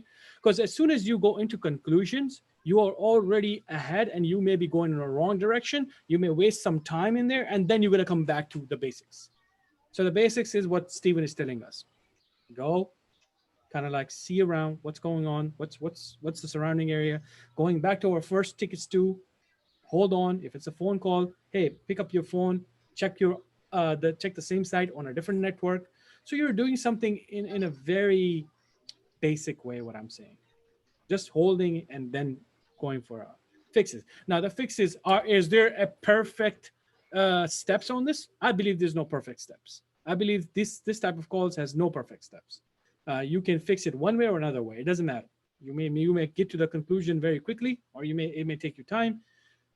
This is gonna be experience basically for you. You're gonna learn your own environment and how they do things. So yeah, and you have your own. You'll have your own. Sorry, I came back. Someone was screaming over here. You have your own method of doing it too. Like you'll have your own way of doing it. Everyone has their own style of working. So you'll have your own style of working. Once you start your first job in IT, everyone has a different way of doing it. Depends where you work, obviously. Hey, Donish, do you know with the IP phones, if the phone part is not working, does the switch part work? Well, can you have one working and not the other one working, or does it go hand in hand? No, it doesn't go hand in hand. I mean, you can have the, so basically it's like so you have a IP running on the voice VLAN and the data is running on the data VLAN. So it can work easily. You just plug the as far as the physical phone. Or can you have the Ethernet card on the phone working for the going to the computer, and then the one? Yeah. Okay. Here's the thing. There's no two Ethernet coming out of the two jacks, right? It's one jack going to the phone, and then the other jack is going to the computer. So it's how you configure your VLANs on that. So if you just configured it for the voice, it may give you the IP address, but it may not give you the data. What I'm saying on the computer, you know what I mean, like networking, right? So yeah, it's at least even from that, you're gonna know that there's an IP address. It's just not gonna work properly if they have not configured it correctly. But there's there's no two jacks, by the way. It's only one jack going to the computer to the phone converting into the data. So it's how you configure that VLAN basically. No, on the back of an IP phone. Yeah. That's how it works. Oh, there's two jacks. There's two jacks, but one jack is coming out of the Ethernet jack that's going back to the switch, and then the other one is the computer one. Yeah, right. Yeah. So there's two Ethernet ports on the back. But you can't. Okay, pick the phone and flip it. The Cisco. It has two jacks, right? Right. So one is going into the phone. Correct. The other is going straight to the computer. Into the jack, into the why? Yeah, into the wall. No, it's not. Okay, so where's the computer one going then? Wait a minute. One goes to the one needs to get power from the Ethernet from the PoE. from the wall. Yes. From the drop. And the other one goes to the computer. Yeah. So that's two jacks on the phone, but it's using one jack from the wall. Right. You're right. You only get one drop. Yes. Yeah, that's what I'm saying. So I mean, it's not two drops. Unless somebody have a different solution, I don't know. But no, it's just one drop, and that one drop is configured for the phone, and that's it. And then if the phone doesn't work, the phone doesn't work, and you just give them a new phone. And obviously, you got to go back to the switch. You have to then configure the VLANs for the data and for the phone, basically. Yeah, unless all the ports on the switch are allowed for voice over IP, then you don't have to do anything. And then basically, it's just it could be a bad port. It could be the port just went down for some weird reason. It could be a bunch of different things. And either that or the phone is just bad. And then you have to reconfigure a brand new phone. Because I have in the past issues like that would be, okay, maybe somebody's trying to open an application and somehow that application is not working properly on this phone. So this could be how that VLAN was set up for. Like sometimes it could be set up for full duplex, half duplex, and all that kind of stuff. I was about to say that. Yeah, I was just about to say that. Yeah, and this is something that it was a non-issue a few years ago, not even a few years, a few years ago. People would be using either half or full, or slowness of internet, and you have to go into the voice over IP phone and change the network settings on it. So it could do max 1,000 Mbps, whatever, you know. When did it start? When people started moving away from the 100 Mbps, I mean, to the gigs. That's recently. In our time, right? We moved on to the gigs network, right? All the machines that using the 100 Mbps. That does happen too, where somebody has a phone and a computer, and the computer is very slow on internet. Like, why the hell is this computer so slow? And then it's plugged into the phone, and then you have to change the settings on the phone for the internet to be at 1,000 capacity or whatever, and then that fixes that. But not to confuse Haifa, something like this is not going to be I believe this is not going to be your level. You may come across it. No. You may come across it. You may see these things are happening, but you may not get it, and you may have to kind of get involved with somebody from networking who is going to tell you, oh, this is an issue. So they'll just tell you a fix, by the way, after that, and you're going to keep repetitively doing that. If you want to then learn this stuff, then of course you're going to be moving away from your help desk to networking. System administration. Right. So these are all videos about not going into too much specific about every single detail here, because it's going to, then we're moving away from what we're doing, like teaching skills. It's going to confuse the living hell out of you, basically. No, it's good to know things above your level. No, it's good, but I want to draw lines. Well, this is what I do in my training too, right? I'll say, hey, this is the line that you can cross, but you need more knowledge after this. Right. Or this is what we do, but this is what the titles are based on that. So this bro, I want to ask you something. Okay, you talk about networking here. Once in a while, usually service provider, their network get down and everybody get affected by it.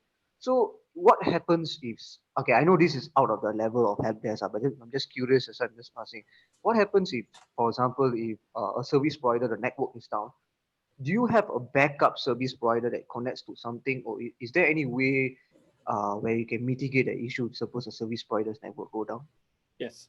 So that's where it comes to designing a network, right? Like you gotta sit down with an engineer and then say, hey, what if AT&T goes down? Because that's the router that they have given us, or let's say another company, Comcast, what this or what L3 company, or this whatever company it is, right? L2, whatever. There are a bunch of corporate level companies. By the way.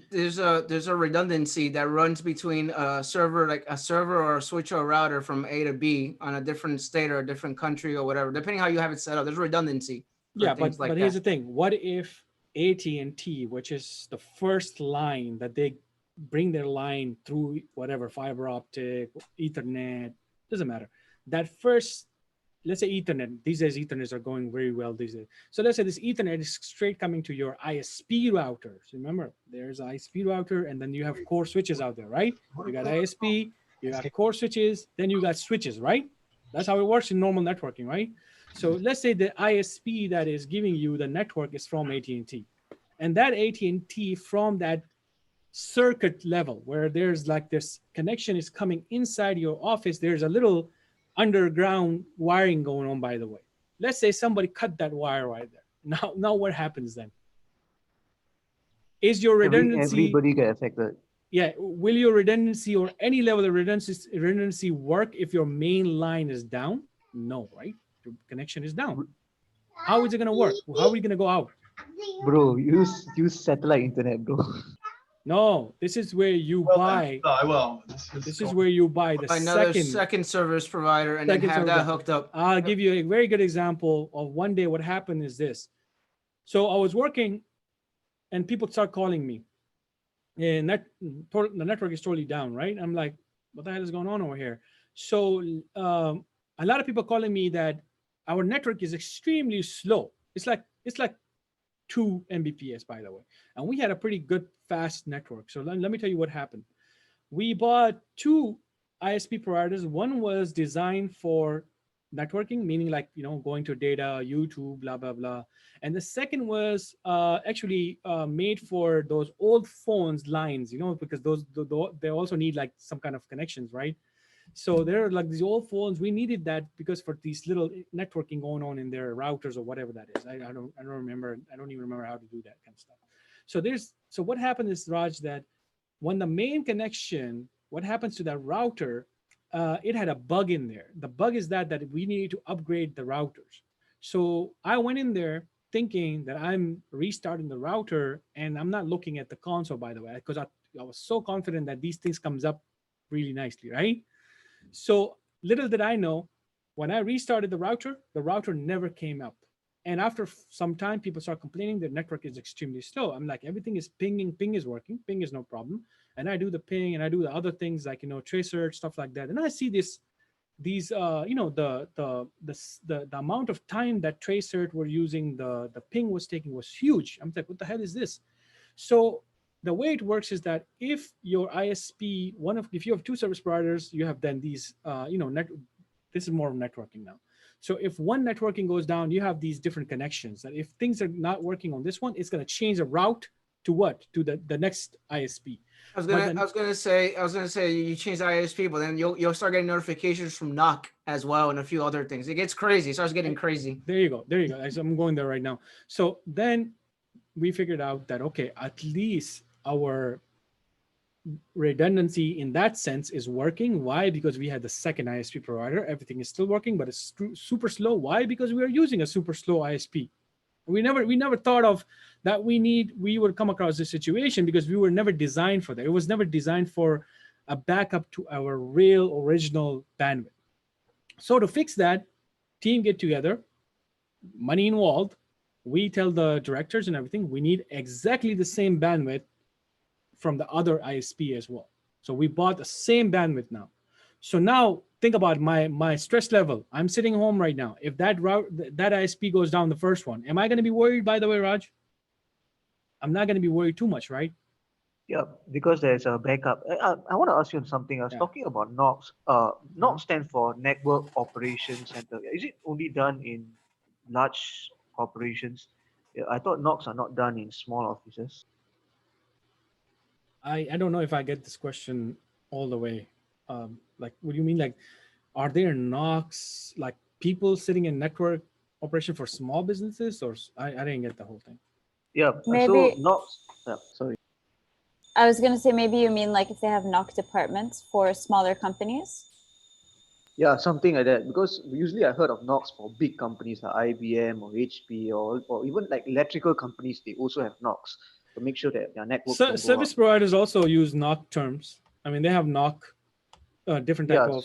So what about small companies? Do they have NOCs, or is it we have to do the network administration? I think the small companies just use generic terms like IT department, and everybody is like working on different skills level. Like I could be for example, let's say my main specialty is kind of like in sysadmin area, cloud area, but then I can be also involved with the router or switches. Just if I need it, for example, let's say a router goes down, network engineer is not available, then at least I have some kind of knowledge to go back and get everything run from the config or anything like that. I can get to the TFTP, I can get all that information, I can deploy it on that router, I can upgrade the router, I can do all that stuff, but that's not my job, right?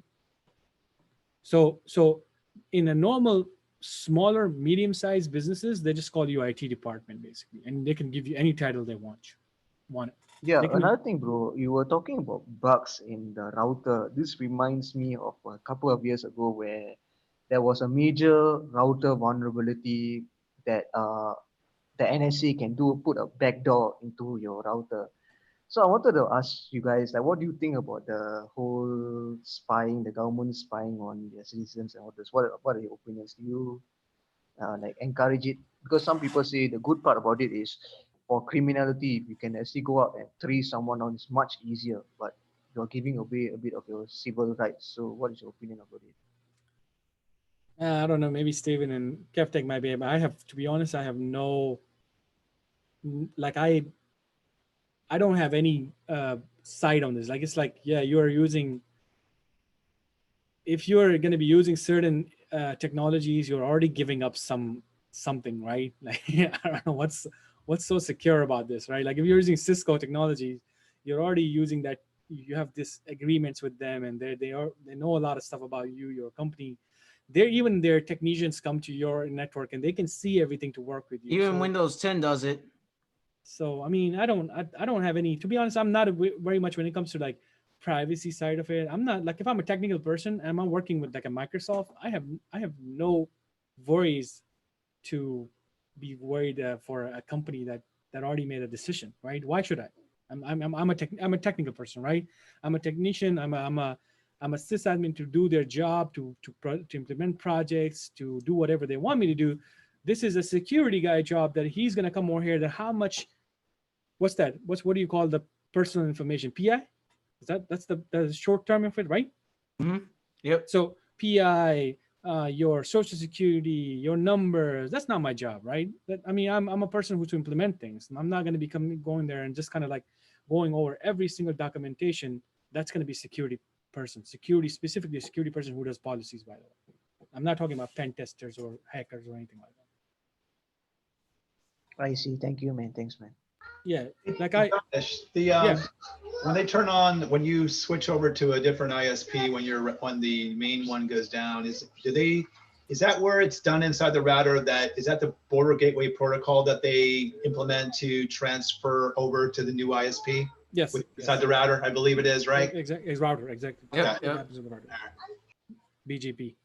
You have all those and that's when you have like some sort of like notification thing created where basically it sends notifications with site 1 is down, site A is down, port 1 is down, port, you have all these things set up on the back end, and you get notifications. Yeah, now remember the notifications are, it's 2-level notifications. One, notifications internal. Once notifications external. Like externally, your external IP address is being monitored, because if you cannot get internet access, nothing is working from, let's say outside is cut off, then how is your emails or inside internal? None of that stuff is going to work, right? How is it going to go out? So there's 2 levels to it. You always want to think about how can, okay, this is getting a little bit more advanced right now, but you're going to be always thinking about how, if something goes internally, if something goes down, and how, if something goes externally, it goes down, how would I know about it? So then you have to then rely on more of a cloud system or something like that can go back to or maybe your own system that you can come up with. But most likely we're going to be using more of a service provider, Spikeworks type of thing, or any other company that does kind of monitoring, right? Yep. Go back to the tickets. Okay. All right, Haifa, Raj, you guys want to take over this one? I'll read, and then anyone's welcome to answer. But good afternoon. My computer's Windows program was recently updated, and I lost access to the M drive. Could I please be granted, I assume, access to the M drive again? Thanks. So my Is this a permissions thing? So remember, you learned about something about M drive. Like M drive is just a letter, but you learned about mapping. Yeah, there you go. Yeah, this one I think is it could be the map drive is just disconnected, or it could be the permission is not granted to the person to even access the shared folder. But what if they come out to the computers and then they have the drive connected, but it's just saying like an X or something like that, and they double click on it and it's not coming up? How would you verify, or how would you troubleshoot that? What's wrong with this type of issue? Like if they click on the double click on their map drive and it says unable to access. Then I suspect it's a permission problem. Yeah. But- do they need to be granted permission again from Active Directory? This is a tough question because it can happen. There's so many ways to look at this, and there's so many. I come across this issue as well, and it could be a lot of different issues. So it's not just one issue. And could it be more of like if you double click on it and it's not coming up, should you check the source, the server, like where it's coming from, right? What if that's down? That should be another thing, right? So you should be also, because if the map drive, you double click on it and it's not coming up, it says it doesn't give you any connection, any response, then you should do some kind of pinging, looking for that, stuff like that, right? Steven, what do you think? No, I agree. I mean, the toughest part is that if you have to remap it like locally, I mean, the user's not going to know what it is. I mean, it is, but you have to find out what that mapping is. They could say it's an M drive. No, You know what I mean? Steven, you could figure it out by running CMD though. Well, yes, you can, but I mean, if you didn't know it, I mean, you walked up, you're like, okay, what the heck's the M drive? And then the user's gonna look at it like, it's my M drive. Okay. Yeah. What is the M drive? Like, my question would be, does your partner over here have the M drive? Yeah, we have the actual shared drive. All right, I'm gonna walk over to that computer, do the what is it, net share?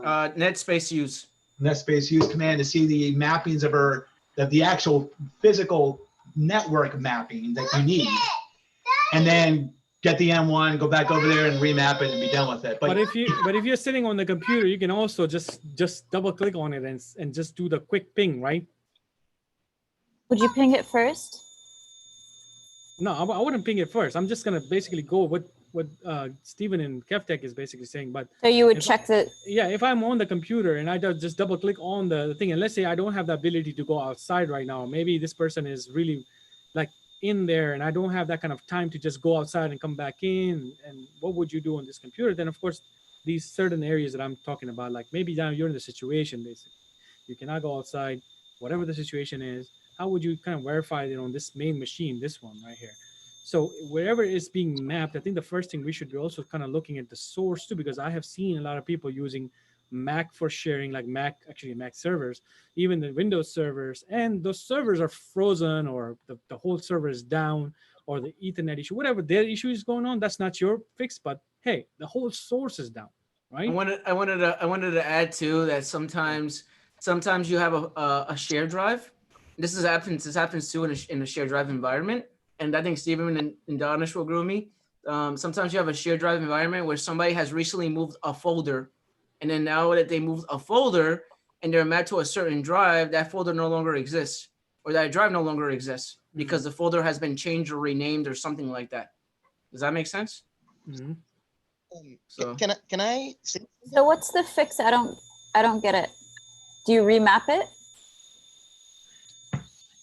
you need to confirm what the drive is first, and then you have to ping the drive and then see if it's actually up. If it is actually up, then you probably just remap it again. But okay. Sometimes if it's down, then that's when you have to get more involved. Okay. Femi, you wanted to say something? Yes, I wanted to, because this was an actual ticket that I worked on from home about 3 weeks ago or thereabout. But where it kind of differed from this question was that typical scenario you'd get where for some reason the user just either didn't have the drive, is just being mapped, or had lost connection. So what I'd had to do, especially being that I was working from home, and I mean, this was just me until, I heard all of what you just said now. I'd have to ask the user what if he had the path for the shared drive, and to which she didn't even, because and that's where it was good that I actually asked her a couple of questions, because the way the ticket came was quite different from what it actually meant. And then it turned out that she didn't have no idea, no clue about shared drive. She's new to all of this and all that. So at the end of the day, I had to find a way around getting her to get someone that I spoke to that was on our team that could actually give us that particular shared drive name. And that was from then on. And she'd lost the shared drive. So it was, I got the name, I just basically remapped it. So I just thought to say that because I mean, working from home and with the fact that just like you said, you might not be able to like go out and all of that. I mean, that was all like at the time, basically. I wanted to add to that. I wanted to say that you can ask and say who else has access to that drive, and then you could go ahead and look at the other person and then see how it's mapped or set up. And the easy way to do that, which I mean, I could make a video on this. The easy way to do that is by running CMD net use, but then there's another way to do it. If you open up regedit and you connect to the person's computer running regedit, and connect to the computer name, you could go into the network folder and actually it shows you the shared drive that they're mapped to. But my thing is just that what Femi's saying, what Femi's saying is that in this situation where we're remotely helping that person, I know you can ask a person, but what if that person doesn't know? Then of course you're stuck here, right? Right. So then if the person has some sort of connection that's not working, then that connection can at least give you some type of information that, okay, what is the full path of this? When you double click on it, or when you right click on this map or whatever, what does it say? Does it say IP address? Does it say server address? That gives you a little bit more information on this machine, right? You see what I'm saying, right? Like you don't have the ability now to go to other machine. You're not going to just like call somebody else, right? Like, hey, let me just do this command on your machine. I didn't mean it that way. I mean, like you go to Active Directory and check what security groups they're part of. See if the shared drive is part of a security group, and see how it's mapped. And then based on that, you could go and see where the path folder is connected. That's going to be totally depending on the design of mapping too. What if they're just using a straight server mapping, nothing to do with Active Directory, right? That's what I said. It depends on the environment. My environment is security so I think, groups. Exactly. So I think it's going to be my take on this is like something like this the first thing is we need to get onto the machine. That's what I'm thinking. In this scenario, if I'm doing a remote troubleshooting, we don't have too much information. What I'm saying is available right here. Now, if that was the case about Active Directory and the way it was set up, then I think that would be very well known to this technician, and that should have been told to that technician, right? But what if we don't do our job, which we don't do most likely? We're not going to be able to teach every single thing what have happened in the company. This may be coming a kind of Haifa coming to me that, Danish, what kind of setup do we have? I couldn't figure it out, right? Then after that, she would have known that type of information, right? So the first thing for a person like Haifa, now she's thinking, what should I follow right here? I think the first thing is, of course, you want to get on that machine. Yeah, so it would be like if you're starting out and you're new to IT, it would be you get on the machine, then you look at the shared drive, because some shared drives, if you click on it, it tells you the whole shared drive path. You want to see if you could go and open up CMD. You see if you could ping it, so you could ping the shared drive, and if it does ping and it does work, then maybe it's just a matter of disconnecting the shared drive and then remapping it again. So you might want to have to do that, and that might fix the problem. So if it might be that. That's like the easiest thing you should do first. So just try pinging it, see if it comes up. And if it doesn't come up, then we have another issue. Then we have an issue where the actual server or the shared server is actually down, and you might have to contact your administrator and actually help you out with that. If that makes sense. You know, the irony of my own situation was that this user was the first time she was going to be using that shared drive. She just, that's why I'm like, and that's why I agree with you that a lot of times you can almost disregard the tickets, because by the time you ask the user what's going on, so a lot of times what I've come to realize, sometimes it's almost totally different from what the ticket says. So it turns out that the user was just using the shared drive for the first time. She had no clue what it was. She just assumed that I was gonna know what's I didn't know what I don't know if you get me. So it could be the user has access to the map share drive, but they don't know how to click on it or actually see it or access it. It could be that too. That could happen. And I didn't want to be too techie. So when I asked her, do you have like a name for that shared drive? I don't want to start saying all of those parts and all those kind of things. And she was like wondering what I meant. So I caught it there. So I was like, okay, who's in your team that you use that same share that because all she could tell me was, oh, all they told me was that reach out to IT and all of that. So I had to use my own intuition to be like, okay, who's in your team? And then we got across to that person, the person confirmed, and then she still didn't know what to do. So I had to get the specific path from that person. And that was when I was able to map it. Because the reason why I say this is because even if the ticket had come this way, it might have meant a different thing from like this same ticket that you presenting here. It might have been meant a different thing from what that user wanted. So in that situation, I'm working remotely. How am I supposed to know? I don't. There's no. She has no clue. Yeah, I get it. But like when we talked about level 1, you ping it, you check it, you check, make sure that's actually there. You ping it if it's actually accessible, and then you want to make sure that even if you could, and then Danish might agree with this, like if you can't ping it, maybe you want to see if you could access it. Maybe you could access it. Maybe you could check on your computer and see if you could access that same share drive. So try going into it, try navigating into it. And if you know you can navigate into it, then there's something weird going on with their computer. So again, I want to point. I want to point that for you, Haifa, that how you see every single ticket has some type of similarities. Yeah. Right? You do it, Yeah. and then try. Right? Kevtech, like it's every single troubleshooting has similarities, which I want to focus more over here. That if you master this, if you gonna get this thing down, then everything else is Google, asking, knowing people. It's like wait a minute, it's not working for you. Let me see if it works for me first. Wait a minute, it's not working for you. Is it working for everyone else? Wait a minute, is it not working? Is it working for like that? Yeah. That's basically what it is. After that, it doesn't matter. Yeah. I had a question. So if you do ping it and it does ping, then what would be the issue then? It probably lost connection to the network, so you might have to just remap it. That does happen. Oh, so you remap it regardless, whether you ping it or not. Yeah, it gets buggy. The share so drives do get buggy. After this, it could be gazillion amount of issues too, right? Permissions, this, blah blah blah. Yeah, that's something you can you can go into research and you will find the fix. Yeah, exactly. But it's just the simple stuff. We don't want to get too advanced with it because like what I was mentioning before, that's too advanced. Like me in my job, I do level 2, so in my job, I know who has access to what already.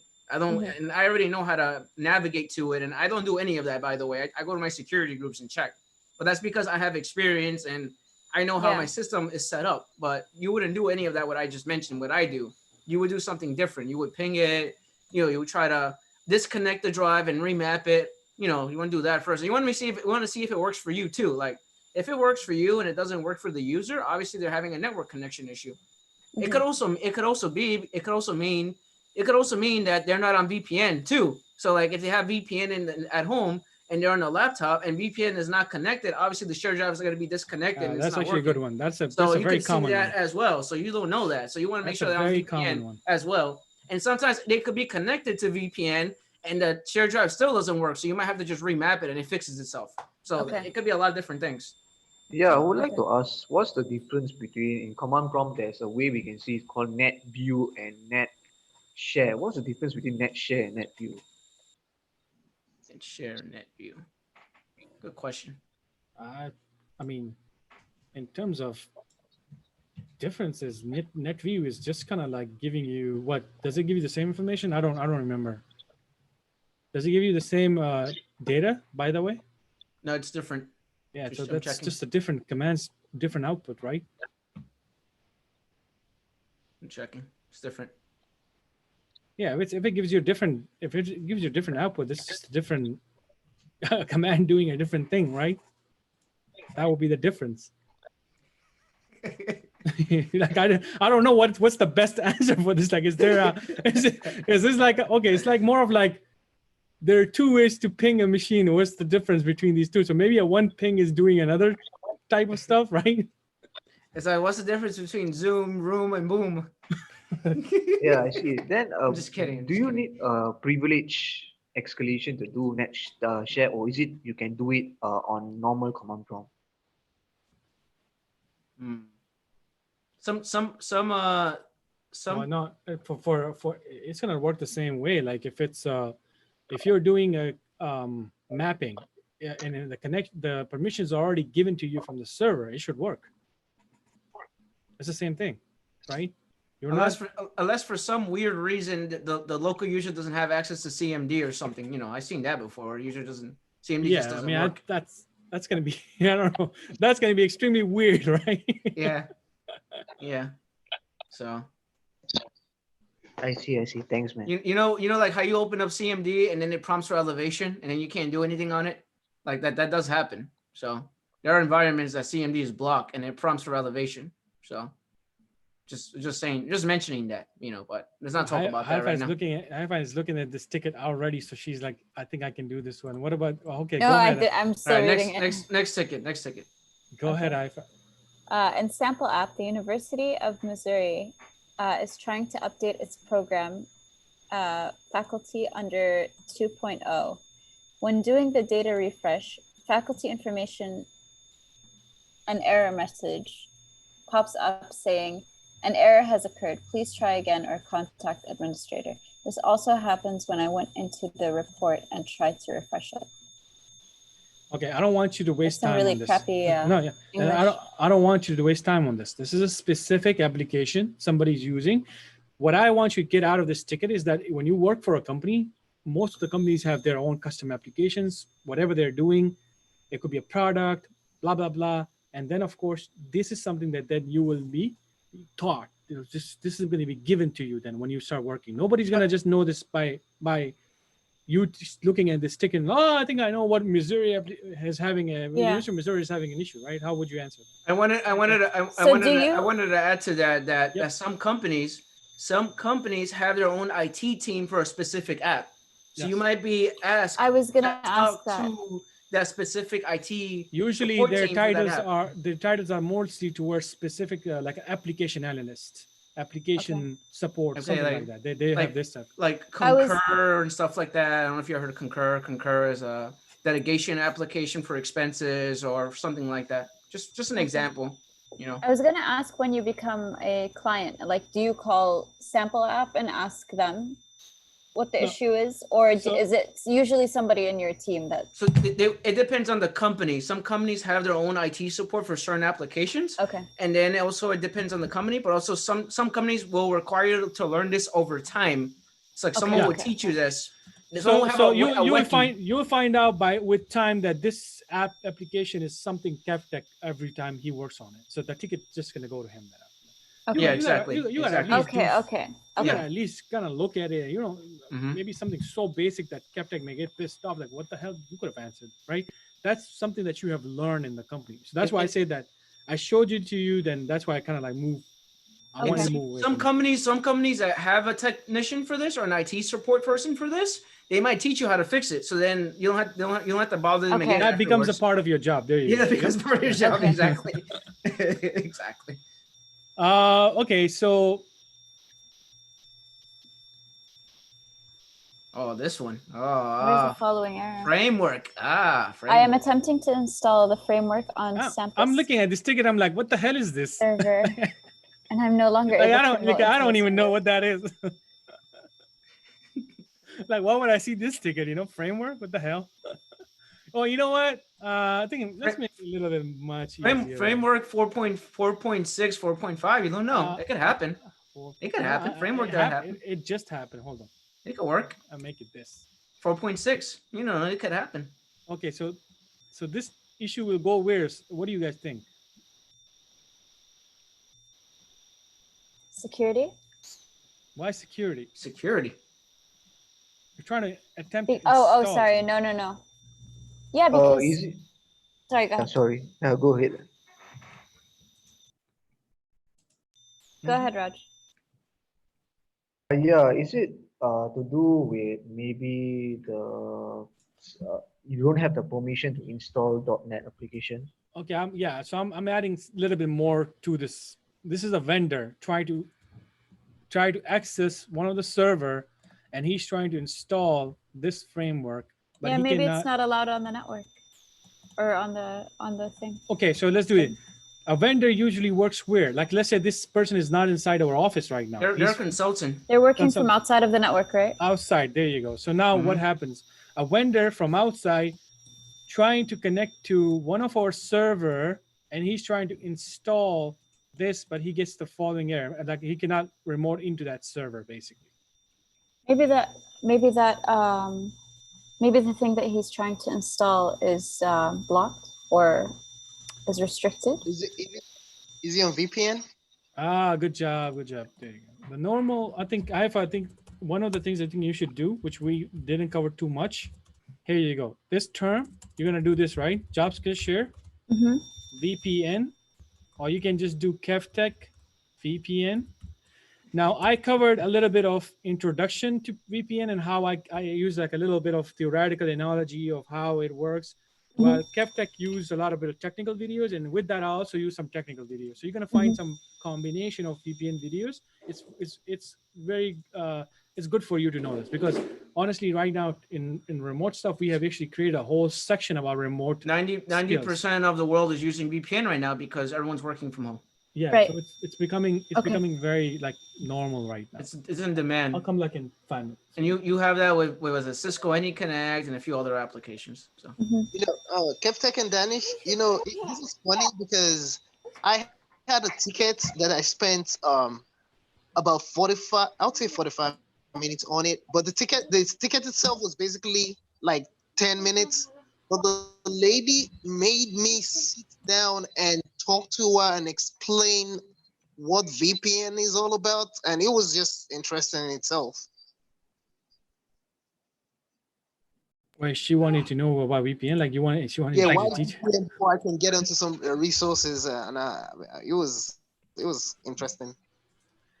Let me move this link right here. So Hi-Fi, and for the people who are interested, this is what I made 4 years ago, by the way. But it's a video that is very much theoretical. It gives you that theory understanding, right? And then I made these whole different type of videos, technical, another way to connect. So it gives you a more software-based VPN type of connection. So it gives you a very good idea of what you want to learn. And then here, if you are, of course, you're a premium member. So here says where to learn remote and VPN more skills. So it's going to show you that. But if you just type Kevtech right here, Kevtech, I don't know how many videos you have, Kevtech. You probably have some, right? it's like one. Okay. Now here you got A multiple. 25-minute video on VPN. Oh, there you go. So that's a pretty good 25 minutes long video right there, So, and it says troubleshooting right there. So that's best combination right there. Okay. I go over account lockout and stuff like that, and some issues you would see with the VPN. So let's just quickly zoom through these 3 last tickets, and then I think I'm gonna be. But Danish, we're using Zoom right now. What are you talking about? Zoom over it, Oh, okay. So we're gonna do these 3, and then I don't know if Kev wants to take over and then continue, but I gotta help with the iftar. No, we'll call it a day after this. So we've been live for 3 hours, I think. Oh my goodness. All right, go ahead quickly go over. Andrea will be joining the staff on January 6th. She will be sitting at the desk between Andrea, Didi, and Charlotte T. What do I need to get her set up with a computer, telephone, etc.? Thanks. So this is a normal user asking you, what do I need to do to get her set up with the computer, telephone, etc. Right? It's like a request type thing, right? New hire request. So we have to add her into Active Directory first, right? No, this is a response to this person only. It's just a response. It's not an actual thing, right? Like, it's not an actual performance here. So this person is, let's say, a normal staff member. Let's say this is a manager. This is not a manager. This is a normal staff coworker. Is it their job?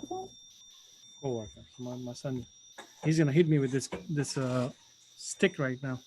Yeah. So this is a staff member talking about a new hire that's starting next to them, basically. Yeah, but is it their job to do that?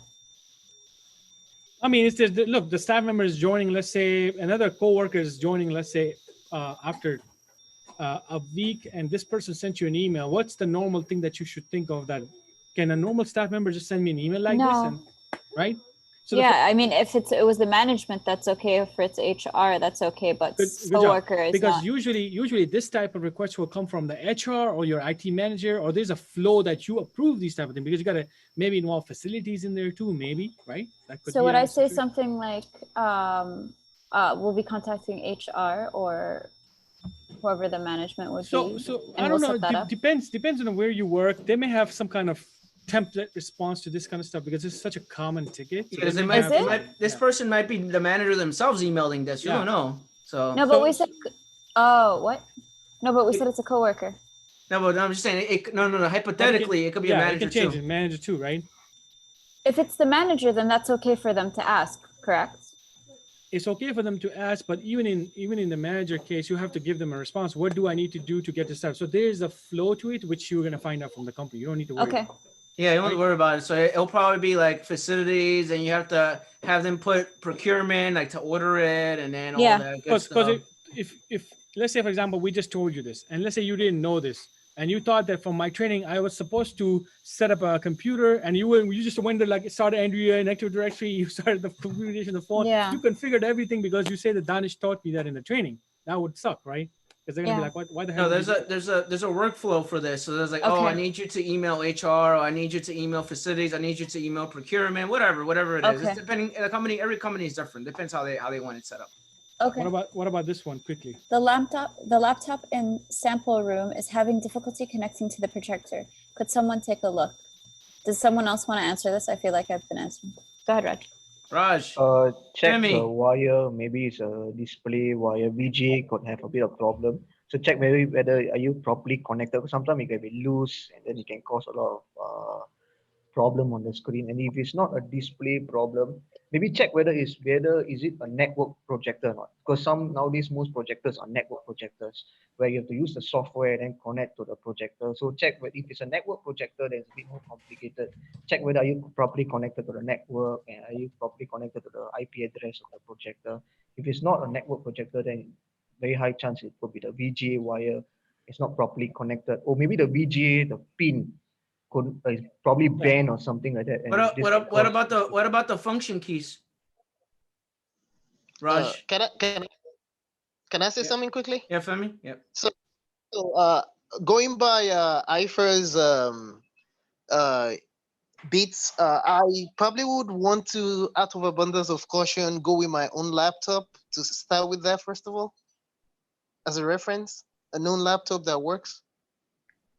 Just to start, I just thought to add that first. But would you just? I mean, to be honest, these type of calls, you always take a laptop with you. I mean, I don't never see myself like. I would take laptop. a cable with me. A cable would be Cable, nice, yeah. and a cable. Yeah. I always have my laptop with me. You never know, because if you need to that's hop on Active Directory right away, if you need to get to somewhere and test out, okay. that's your best friend.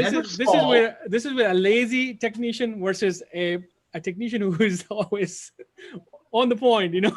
And it could. This question could be as simple as going into the desktop, right clicking, hitting display settings, and just allowing the display. Hey, something could dumb be like as that. simple as Something HDMI. dumb like that. How many times have we gone to a conference room, somebody unplugged the HDMI and did not plug it back correctly? How many times Yeah, have it you could seen be something that? like that too, you know? Isn't that you have seen this like 80-90% of the time?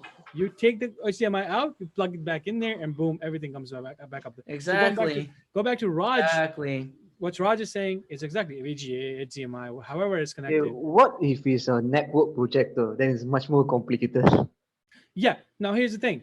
It can be even more than that. What projector uses different type of what? I'm not a hardware person right here, but It could be something crazy where the laptop that they're using is not even a company laptop, Okay. and it doesn't even work. You know, I'm just saying. Hey. Kev, is it possible where you can use group policy to lock on the display? Can you do that? I Yes, just you can. I Yes, just you broke can. I just broke the projector. Yes, you can. You just broke the projector. But yeah, like you have a wireless projector, like a Wi-Fi projector, and then you have a physical one you just plug in. What about this guy right here? What if it's turning on, but it's an issue with the lamp? Do you guys know? You have to then actually go to the projector. Depending on what kind of projector you're using, you gotta take the lamp out, put the new one in there, right? It could be many different things.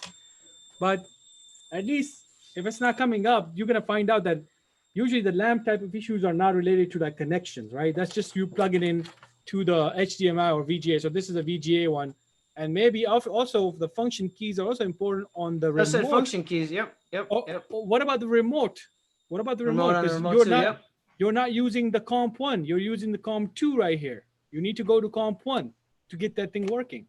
So there's if somebody's like thinking, okay, do I really need to know about this stuff? I think you guys should go to YouTube and just find a little bit basics about projectors. That's it. You don't need to master anything. Also, too, a very interesting point there with the bulbs. If you guys, all the new guys, you ever got to change those bulbs? Those bulbs cost a lot of money. They usually give you a plastic glove inside the box. Sometimes they do, sometimes they don't. But if you have a plastic glove, use a plastic glove to change it out because the oil from your skin will burn out that bulb. And if you start burning out bulbs left and right, about $300-400 bulbs, your boss is going to ask you what in the world's going on here, and you got to say, well, because my oil. And you have to decompose this in a proper way because it contains mercury. Yes. Yeah. It's a very important job. And then if this is plugged into a TV, you have to put input HDMI, input 1, input 2, input 3, input 4, whatever. You know, it has. I don't know. While I was doing this, I broke this whole lamp on the top, right? And then isn't there that thing about how the lamps stay even when they've been turned off for a while before you start putting your hands in it? Was that sorry? So isn't there something about how hot those lamps stay even when they when you've turned off the projector before you try to open it up? Yeah, I mean, of course you gotta give it time to yeah, it's very hard. Yeah. I mean, they'll freaking break real easy too if they're really hot like that. I mean, you gotta wait. That's why the fan runs. If you ever turn off the projector, you hear the fan run. It's just cooling down the bulbs, cooling down the internal. Because those things get very, very warm. You'd be amazed how hot they get. All right, let's do this. Next question. Last question. This is this should be an easy one. This looks really hard. Hi. Username and password is not working for remote desktop. The computer name is the same, sample 1W10. And I'm using the same computer to remote in as well. The account might be locked. Karen, would you go and unlock the account from Active Directory? Yeah, I mean, because if a user is giving you that kind of information, this user seems to be a little bit power user type of user, right? Yeah. So maybe, I mean, does that depend? I mean, I'm not sure if that some may have used or seen something like this in the past, and they kind of use the same ticket, but that doesn't mean that he's actually locked out. You have to actually confirm it if they're locked out, right? It could be that they're locked out, or it could be their password recently expired. That could happen too. Exactly. So you might want to check that too. So, because it specifically tells you a username and password is not working on remote desktop. So this is not an issue with the remote connection, by the way, right? So don't go into more of like pinging or trying to find out if the machine is on. It's already on, right? Users already tell you that. So you already ruled out all that kind of stuff. They go straight to the account, right? Karen is tech savvy. Okay. Another, the person that I know, she's a web developer, so she should know this stuff. So now here's the thing. Username and password, it's also very important for you to know how you need to put the domain name and domain name slash the username and the password, because this is a very common thing that you're going to get called from a remote area. They're going to open a computer and it's going to say, let's say for example, your computer name is like this right here. Let's say it's Raj. This is his computer name, right? There's a home computer. So if Raj go to home and he goes to home and connect to VPN, and if Raj open his RDP, just open a remote desktop, Danish. You have it right there on the bottom of the taskbar. No, I'm trying to like basically kind of like show a little flow, and then I'm gonna open it. Okay. Because what I'm saying is this part right here, right? Like I want to give it a little bit of theory behind it. So Raj go to homes, connect to VPN, then Raj open RDP. So basically, if he opens the RDP right here, hold on, I need to make sure something, okay? Because this is little security stuff here. Danish doesn't want to show his pictures when he was dancing. That's why. Right, Danish? No, the reason is that because I have systems, I don't want to expose that on the live training. You know that's fine. So if Raj put the here.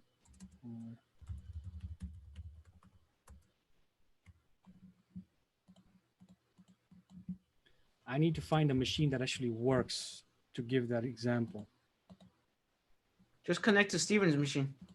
Steven, what's your home IP address, bro? 555-1212. Hold on. I'm trying to see. I don't have any machines in my network. That's crazy if I don't have any. Okay, no, not on this machine. Sorry. So here, I'll just open this. Just open a remote desktop. It's fine. Yeah, I'm just gonna open a remote desktop. I'm not gonna open it. I'm not gonna do any connection because then They don't connect to anything. It's fine. So here you go. So when Raj goes to this and he types that after the VPN, he types the computer name out there, it's gonna show Raj like this. It's gonna show Raj home / whatever username Raj is using, right? Hyphen. So then if you use the password, it's not gonna work, right? This password, whatever your password is, it's not gonna work. It's not gonna do anything, right? So it's very important for you to change this to the domain or NetBIOS, which is kind of like a lot of people use Corp, a lot of people use, headquarter, HQ, some people use whatever. That's what the memory you create a domain. And that's where you got to type that and then it will work. Domain / username. Yeah. Okay. That's a very common thing. Yeah, I would like to ask, could it be like sometimes the NetBIOS service is spoiled, so you have to restart the NetBIOS service? So what you can do is instead of putting a NetBIOS name, you can actually put the IP address name, something like a DNS server. Yeah, you could put the IP address name. There's sometimes an issue where you can't connect to the computer because the DNS doesn't want to work, or the domain name server or the name of the computer doesn't want to work. So you could, as an alternative, you could put the IP address instead of the computer name. You could do that.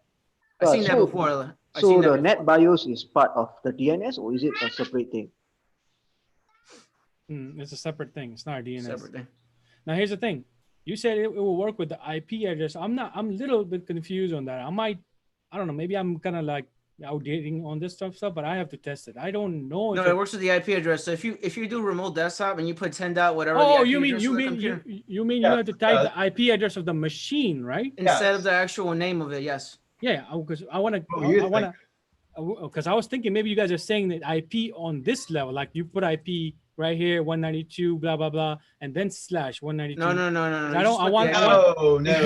You put the regular IP address. I was like, hold on. I'm like, I've never seen this in my life. No, you put the IP address. So I want to make sure that whoever's watching the not to confuse them. Yeah. So it's after the NetBIOS or whatever is like HQ/. This is where yes, you definitely can use the IP address. And it's actually thanks for the clarification. It actually did happen to one of the developer working outside. DNS don't work. Yeah, he wanted to connect to a database server with us, and then we're like, okay, yeah, it's try IP address, and IP address works fine, no problem.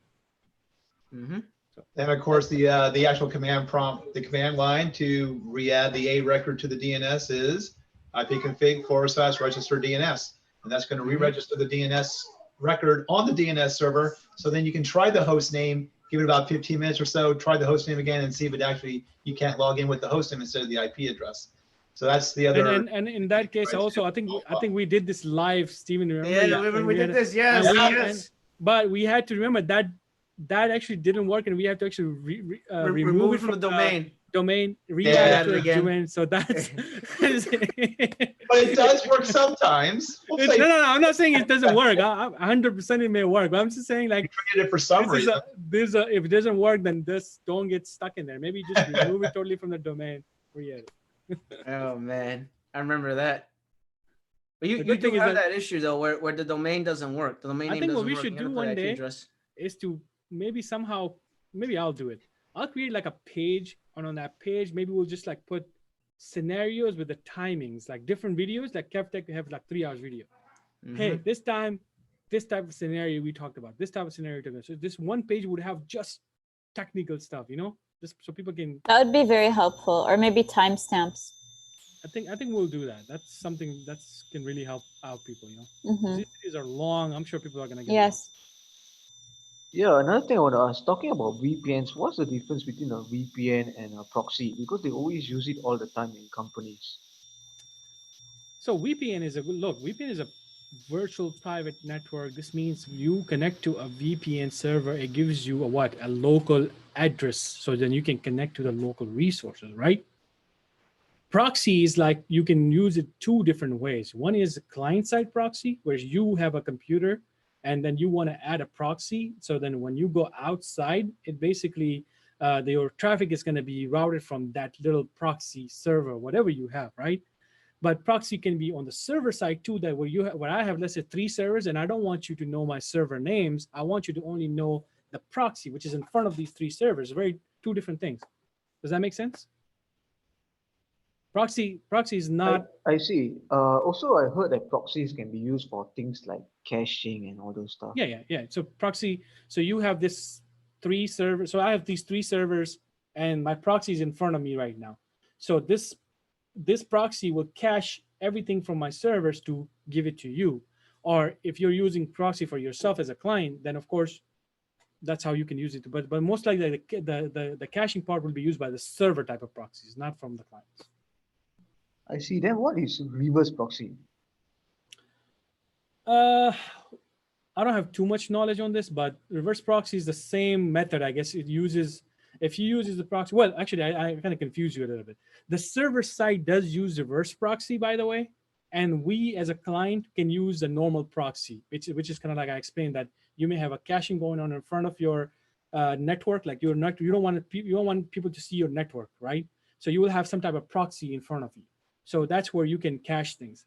Not cache things, to save yourself, protect yourself. But when you go to the other side, which servers are using, they're using reverse proxy. So then you cannot see their server addresses, and this give you that one main server that you want. Don't want to call it like a proxy server. But it's a very confusing topic. I mean, you would see that in the Department of Education environment where I worked. They use proxy servers. Everyone in the Department of Education use proxy servers.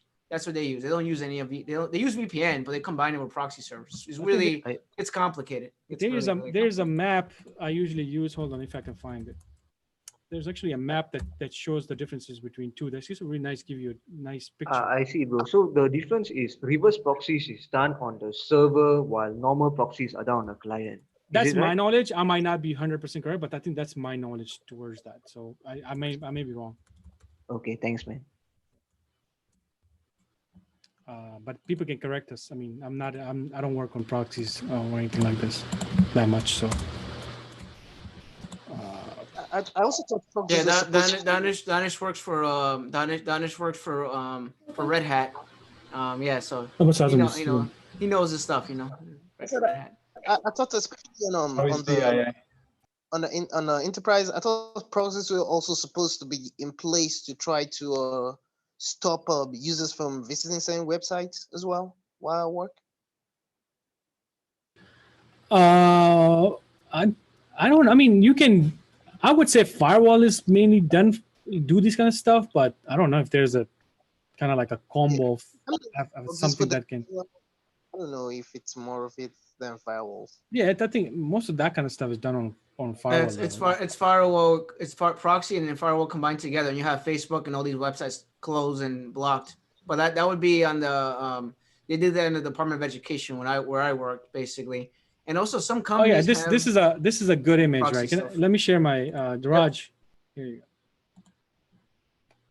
go. Kev, but even if you use a proxy to bypass it, you can like reverse it by using a VPN to double bypass it, right?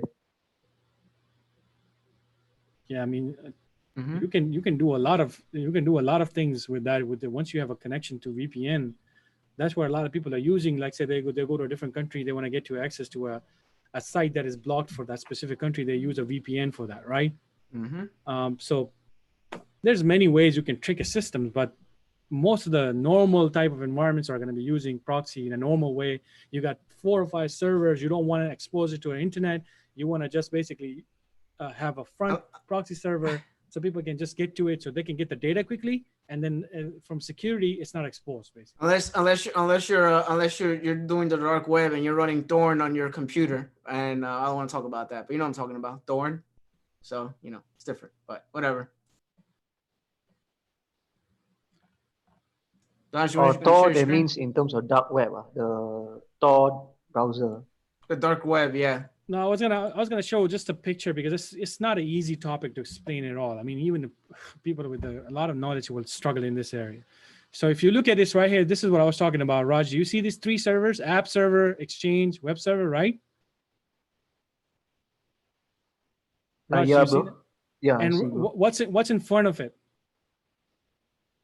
Proxy, right? In front of it, there's a proxy server. So that means what? The proxy server hides the actual IP address of the servers behind it. Exactly. That's what it does. And it also then used for caching too, right? So if you tell this that I'm going to offer this side, this side over here, all that stuff is going to be provided over here. The client comes over here, gets it quickly, and then you just update your proxy cache, whatever it is, to make it work. For Yeah, example, another thing I want to ask you about proxy. Okay, there are two kinds of proxy. One is you go to the web browser. This is what's done in the school all the time. You go to settings, you at the back end, you connect to a proxy server. So it like what one of the brother there say that as a proxy can act as a filtering mechanism where you can filter things. But then there's another kind of proxies that is built into the operating system where you when you start already the proxies will start. So what's the difference between the both? I have no clue about the operating system ones. I know this one, the one that you're talking about. A lot of people these days are using CDN, which is kind of like the right here, the content delivery network, bro. So it has a kind of like a similar type of proxies type of features, which kind of like safeguard. Like for example, jobskillshare.org is running under Cloudflare, right? So if I open this right now, one of the images here, how we are doing this. I don't know if you guys can see this clearly. So you got these, not this one. This is not a good example. Let me show you what's the easy example. So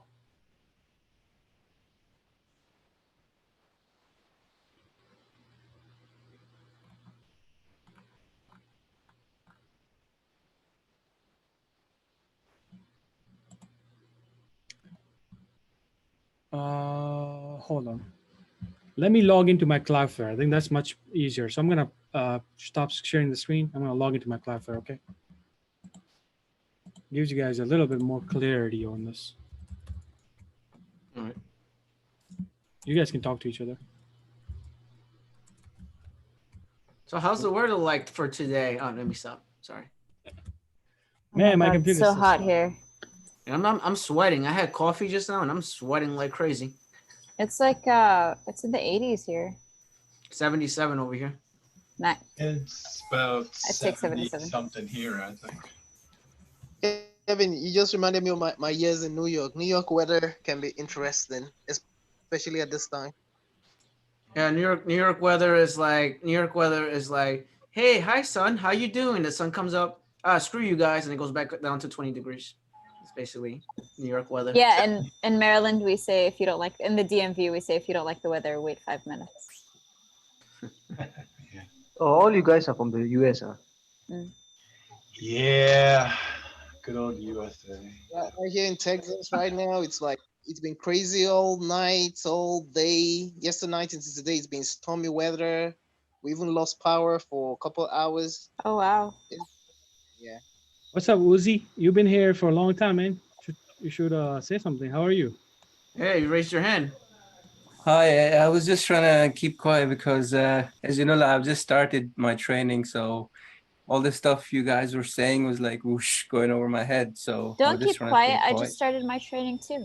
Yeah, but the Uzi, this is not a training. This is more like a chat right now. But trainings, we have like different methods. We have our own trainings on our channels, our website. Kevtech has its own way of doing training. So you have to actually go to the channel to kind of follow the step by step, so you won't be confused. And this is little. I know we're going over tickets, by the way. We're going over like random tickets to test our members, people who are watching us, like anyone who can join us. Like for example, Haifa actually took a full 15 hours training with me, by the way, and then she's responding. But then this is good though. But there are other people who are just joining in, and they can watch exactly how technical people work. And some of our answers are correct, some of our are not. Some we learn from each other. So it's a very open type of sessions, So That's exactly what I was gonna say. That this is an open type of because like Danish, like I might not know something, and then Danish might know something. Danish might not know something, then we learn from Steven. Then Steven might not know something, he'll learn from me, and then we learn from each other, vice versa. So that's basically it's fun. It's fun because you get to see how everyone troubleshoots the same ticket. and you see how everyone's mind works. If that makes sense. So And it's really fun. Kevtech, not to forget Yuzi as well. I come from a totally different background, and I like to keep trumping it up. Virology to being self-taught, and then from Professor Messer to Kevtech to Job Skillshare to Steven to a lot of other cool guys I see online and offline. So just adding a different dimension. Yeah. So, guys, I have to go, but before I go, I'm just gonna do a quick thing for Raj, for anybody who's interested in this type of. No, don't go, Danish. Don't go. Don't He go, has to help with cooking. Danish, don't go. So, Raj, are you there? Yeah, bro, I'm here. Have you heard anything about Cloudflare? Heard of it, but not very sure of how it works. So I can guarantee you, any one of you who is going to become a sysadmin later on, or maybe working in a network engineer, you're going to come across something like this after, in your life when you become this, like, system engineer is definitely, you're going to hit this kind of stuff. It doesn't have to be a Cloudflare specifically, but it could be related to something like that. But Cloudflare is extremely well known in this community right now. That is something like that we use. So we ditched the proxy type of solution, by the way, Raj, because it's a little bit older way. People are still using it, but we don't work on proxy these days. We work on something like this, which is content delivery networks, which is called this Cloudflare, which is like a company, right? So you have, let's say, Raj, you have 4 servers right here, right? 1, 2, 3, 4. So you are providing a website to a clients right here, right? So these are, let's say, your clients, and they're accessing Google, their website right here, Job Skillshare, let's say Job Skillshare, right? So the problem with this was that before, if I have 4 servers, then I need to invest a lot of money with proxy. What are other things? Load balancing, everything has to be done in a separate way, right? Firewall, security. But think about it. What if people start knowing about my IP addresses now? Let's say my IP address is 7 here, 8, 9, 10. So the hackers or whoever want to bring my site down, they would do what? DDoS attacks or SYN attacks. SYN attacks are like IP attacks. It's basically kind of like you have these SYNs. You have different type of attacks that can happen on these servers. So your server gets exhausted one by one. What do? They get exhausted and your site goes down.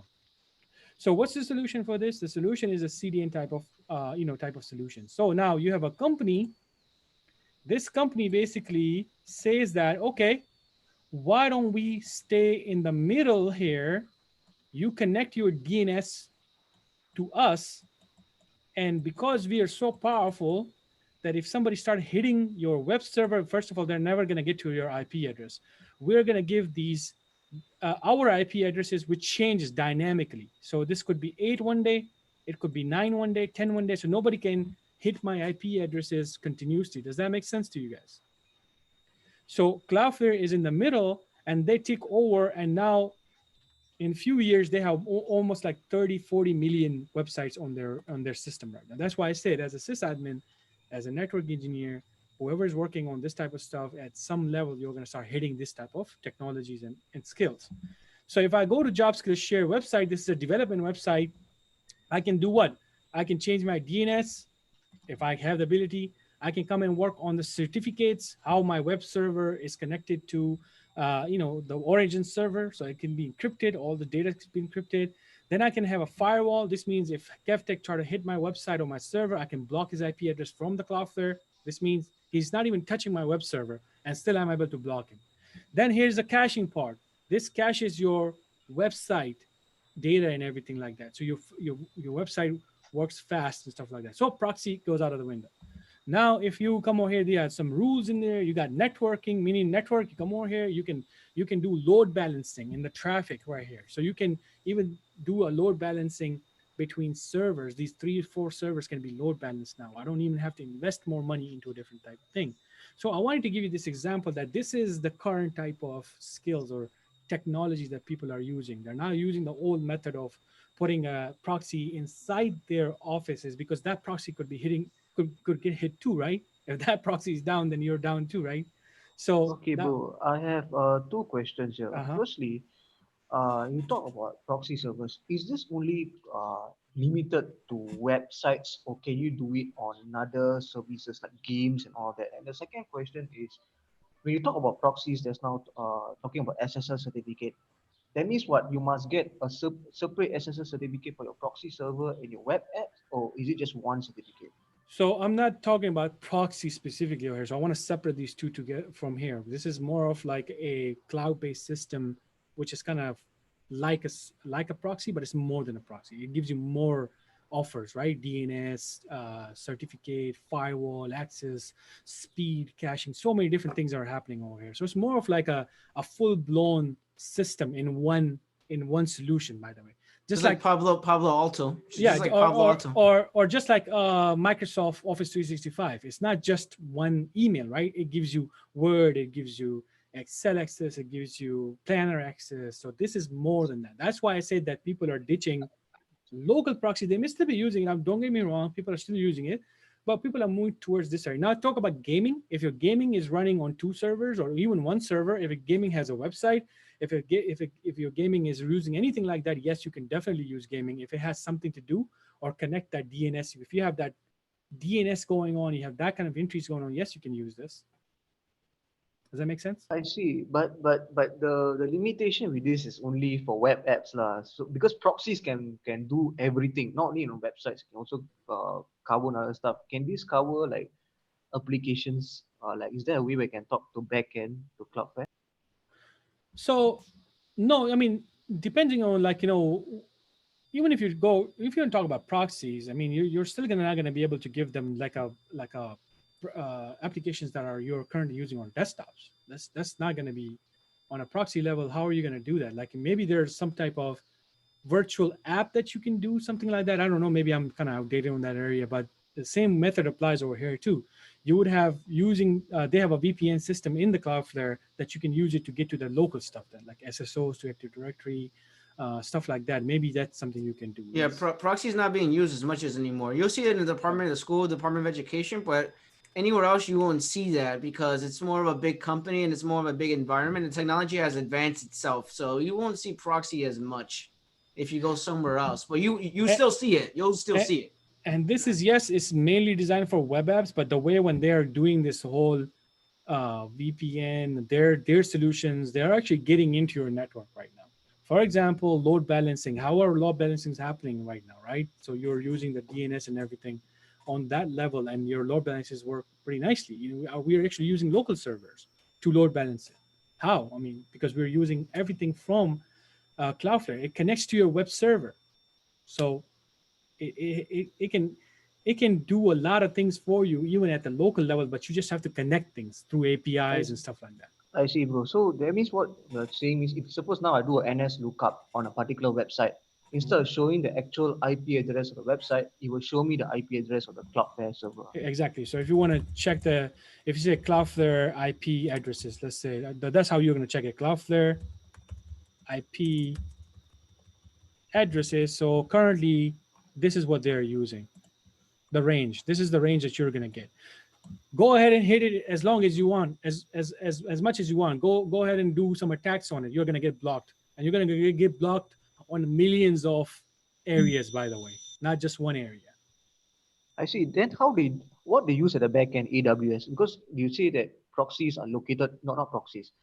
This service is located all around the world because of CDN. So is it they open up data centers or they use AWS as backend? I mean, if you are using AWS for your own servers, then maybe you'll have to use some type of, like I said, kind of like a combination of these two. For example, I work with the CMS system, which is like a multi-million-dollar CMS system. They're using the CMS on the Azure, but they're using for their web, even for their web services, they're not using Azure web server, like, Azure type of content caching or anything. They're actually using Cloudflare. So, like I said, you can use it with both.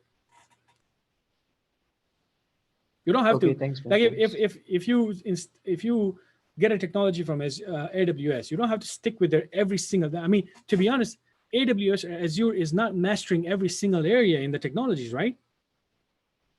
Right? They may be good at certain areas, but they're not they're not good at every single thing, right? So caching, CDN, Cloudflare is the leader. Other stuff, compute, workflows, automation, yeah, that's where cloud Azure or AWS will be kind of But better. how is it not possible to DDoS the Cloudflare? Is it they have servers all around the world? All around the world, yes. All around the world. They're very powerful stuff. Good. I mean, you would find it. DDoS is not an issue anymore because I run a website with 40,000 people, right? JobSkillshare.org has more than 40,000 people. So I've personally faced this type of issues, right? So people come and start attacking my website, right? So how can I protect myself now? Would I always rely on my hosting company? Hosting company gives up, by the way. Hosting company doesn't have that kind of solution. They may have, with the time, they may get more advanced, but they didn't protect me, right? They just say, Danish, sorry, your service is exhausted. We cannot help you with this. So how would you? I see. Is it free or not, bro? Must you pay for the service? The free version is there. Yes, there is a free version, but I think the paid version just gives you more ability. So I think guys, it's 7:08. My wife is about to take out the knife right now. She's always she's making it little.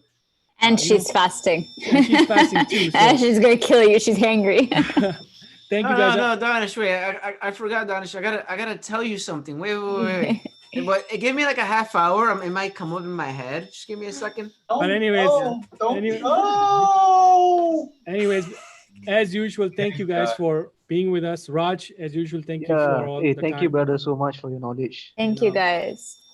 And This is Haifa awesome. and Steven with his little line right here. So this is 5 hours long today. Oh my goodness. Yeah.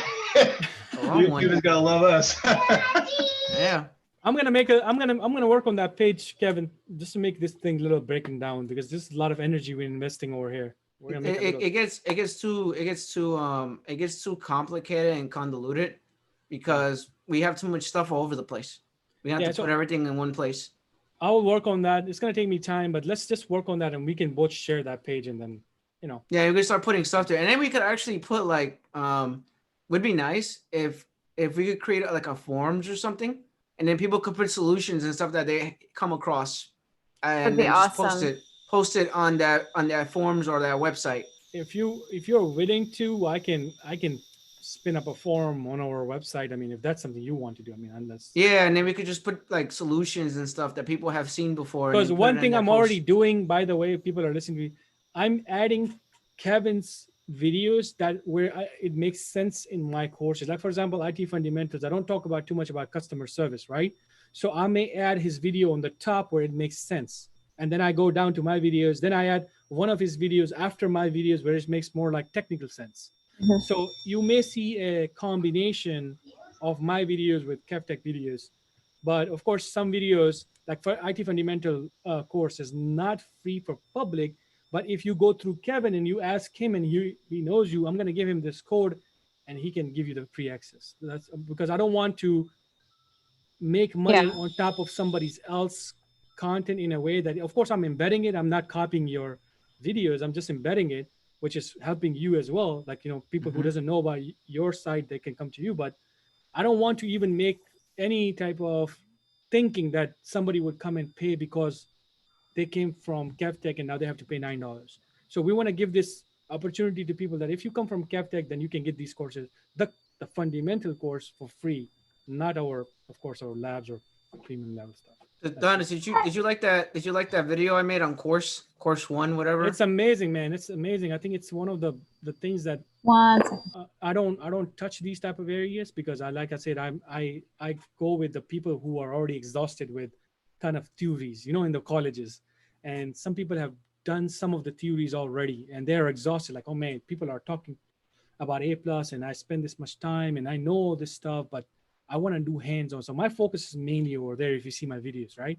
Mm-hmm. So I like your approach because now if somebody, even from our membership, complain about, I don't have that soft skills, which you are giving me that paid 4 or 5 courses that we give, but it may not be as good as your videos, by the way. And I can tell you that they're more, like I say, standard, generic, professional videos in a way they're very much focused in this domain of customer service. They may not be unorthodox like us, that we just go with the real stuff. Like, hey, this is exactly what. So it's a good combination. I hope you don't mind it, by the way, when I add your videos into our courses. No, go ahead and add it. It helps both channels, by the way. That's people part who one. don't know about you. Yeah. People who don't know about you, they know about you from our channel. People who don't know about us, they know about from you. But at the same time, I want to tell people that if you come from Kevtech channel and you want to get into that IT fundamental course, which is only $9, I'm not going to charge you for that because I don't want to make money on top of that. So that's freely given to people like that. But if people don't know about us, then of course I'm paying 7 instructors, and Haifa knows how many instructors she has been taught. So I have to pay them. I have to pay money. You know, this is not I know I'm doing a lot of YouTube stuff, but there's a platform that I'm learning. And I have to make sure that they have kids, they have to feed their family. No, I totally get it. I totally get it. So I hope people understand the differences between over here, because a lot of people may think, oh, Danish, you have done 1,000 videos for free, so why can't you do the 4,000 videos for free as well? You know, not the same. It's not even the same. It's not even the same. And also, I mean, it's similar information, but it's not the same. It's very different. It's not the same making a it's not the same making a video, like making an IT video, being on camera, versus actually being physically with a person one-on-one and mentoring them and showing them how to do something. It's not the same thing. Absolutely. It's I mean, it's you came to one of my classes, Kev. It's very time consuming. It's an option, I would say. It's an option that Haifa had an option to come to my channel and do it free. And I told her on the phone, Haifa, are you sure you want to invest that kind of money? Because I have equivalent amount of information available for free for you. But she said, no, I want to do that hands-on. I want to mentor. It's a very different thing. So people, I don't go too much in detail about this because either people will accept that as an answer or don't accept it. I don't care about it. It's not even that, Danish. No, it's not even that. It's not even like I want to go into this. I'm going to explain it. It's not even that. It's that some people do one-on-one with someone else. But you have to keep in mind that you're Danish, right? You're Danish, right? So you have your own schedule, you have your own family, you have your own friends, you have people you talk to, you work as well, and you have other things you do on the side. So you have to put time to mentor that one person. So then they have a schedule too. So you have to figure out how to work with their schedule too. And then they might have personal stuff that they're dealing with. So you have to be, you might be involved with that too. You don't know. So it's very involved. It's way more than this because it's it's the equipment, it's the resources. It's a lot. Too much too much going on. You attended one of my classes as a guest. Yep. What did you think, like overall, like in summary, like quick summary? No, I enjoyed it because some people are really bad at following videos. So if you actually take the time to talk to someone and mentor them and show them how to do something and explain something, it makes your life a lot easier. That's basically what it is. Basically what it is. Like, not everyone is good at following videos. You have to have someone right next to you and show you the ropes. Yes, it's not absolutely. The same thing. Yeah. I don't unlike the girl that I know who spent $6,000, I don't regret a penny spent on JSS. Oh, thank you so much. Guys, come on in. Can I get a refund now? I'm out. Take care, guys. It's very time consuming. That's why you see me like I don't do one-on-one with people. You see me, Danish. I don't do I make videos, but I don't do one-on-one because I know it's very time consuming, and I know that you basically have a lot going on for yourself too. You're very busy with that. Like I said, we're spending five hours with each other, to be honest. Me, Steven, you, Femi, all these people, even Raj been in this, and this is okay. Your energy or your time is also worth a lot, to be honest, more than money. So my thing is this, that if you think about it, we have all the solutions for these people. We have a channel solution for free, quality stuff, investing all this time for what? To just share whatever we know, right? And then we also want to give the other solutions that people say that I have money, I want to get mentorship, I want to get labs, I don't have time to do my own labs. Then we got that solution too. So Kevtech, if you look at it, the combination of our community right now is very powerful. Like, to be honest, I don't think people can come and say, I don't know, I'm lost over here. It's absolutely impossible for someone right now to get lost in these type of And we literally sit here in the live session and like you could ask us anything. I mean, we're not gonna know everything, but you could ask us anything, and then we'll basically we basically help you. And by the way, I want to tell this to everybody, like, don't be shy to approach if you feel like you want to teach a course or you want to. It doesn't have to be free, or it doesn't mean there's free or paid. It doesn't matter, because I put Kevtech free information on our website to just help both platforms, right? Both his channel, our channel, his idea, my idea. We do that to help each other out. I mean, without that, to be honest, we are just going to keep this knowledge with ourselves and we're going to die, and there's no value to this. Like you getting that knowledge, you're not sharing that knowledge is useless, to be honest. So get to the level where you can start sharing your knowledge with people. And trust me, if you think that you learn, let's say 2x amount of time when you watch us, you will learn 10x amount of time when you teach something. Because none of us, I believe, I'm okay, let me talk about myself. I'm not a master, I'm not a trainer, I'm not in anywhere near where a qualified trainer will be teaching stuff in, let's say, some other academies, right? But at least I have a very unique experience that I spent 9 years, that I have developed some research on it. So I may have something to share with you that may really, really help you. And that helps me too. And that's exactly what you can do to yourself. You can become that kind of person to share your knowledge some way or another way. And your level of skills just skyrocket after that, Hey, someone raised their hand. Yeah. Someone raise their hand. I'll lend. Well. I can't pronounce your name. Terrible. Uzi. Yeah, no, I just wanted to say about the traineeship that I actually paid for my traineeship and I still feel very lost. And it took you 5 minutes to teach me how to set up a virtual machine. And I'm actually currently I've installed it earlier. And I was working with him. He was showing me on LinkedIn. I was working with him. I want to make a quick point. You're not talking about job skill share training, right? No, he's talking about me. No, sir, I will fight you. Me. He messaged me on LinkedIn, so I showed him how to run Windows 10. I was like, I don't want to make. So Danish, people email me on LinkedIn. Okay. Just letting you know all the time. Yeah, I know. You talk about it. Femi, you wanted to say something? I was actually just trying to corroborate what Danish especially just mentioned, because this is real close to home. From my days in my previous life when I taught people severally on one-on-ones. I mean, I'm not even gonna lie. You gotta have that kind of passion. It's beyond money. I mean, there were a lot of you I didn't have to take money. Some of you I took money, but there's this kind of satisfaction and passion and added knowledge that you don't even realize you're getting when you're actually teaching. But subconsciously, it just turns to a conscious thing, and then you realize, wow. But it's not easy. It's really not. You have to be that kind of person to. It takes a lot. It does. Yeah, I wanna let Danish go, because I know Danish has to go eat, and I know he has to go. Like seriously, he has to go. So he's like dying. Gotta go eat. And I made a comment on YouTube in the chat box. I'm like, he needs some milk. He needs some milk. He's about to collapse. His wife is gonna kill him for not helping. This is serious right now, because she came twice now. And I think it's gonna get sick. So if I don't see you all, I love you all. If I die it's today, nice to meet you. And the channel, I think, guys, just take over. Hey, what's gonna happen to the rest of my training? Steven, you can take over the YouTube channel, and Javier, you can take over the help desk. Kevtech can take over anything. Take care, everyone. Yep. All right, Take care. Take care, bro. Bye. Here, man.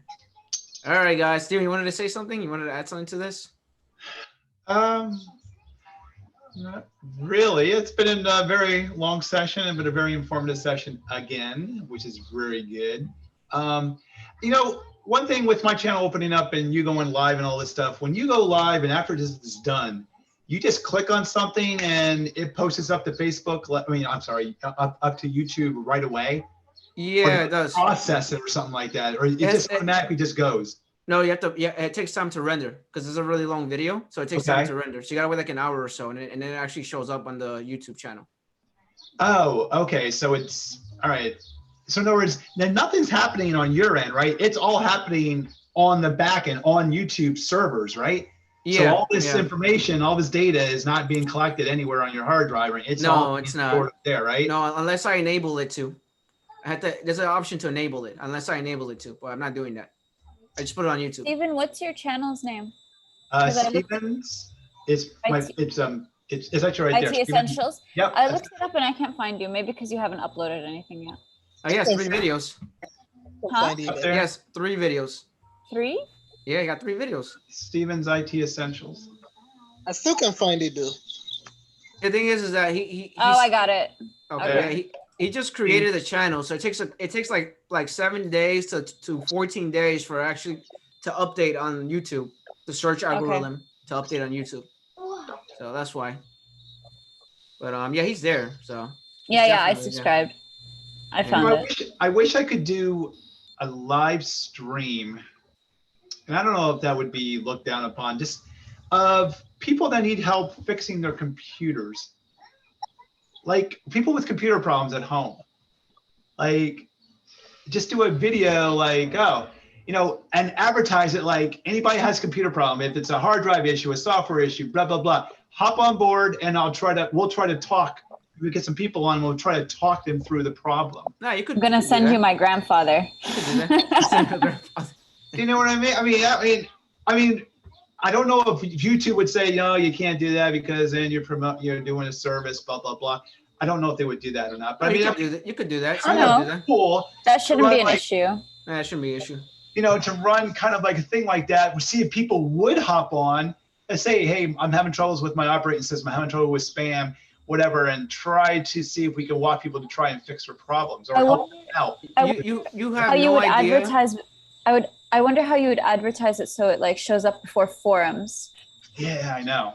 You have no idea, Steven. I get emails all the time. Like we do the YouTube, we do the YouTube thing. Right. And then I get emails from people telling me about IT issues that they have at work, and they email me about it. I'm like, dude, I don't work in your job. Like, what do you want me to do? Well, Like, you're- I'm like, I don't you're work in the. I mean, that would work in be your job.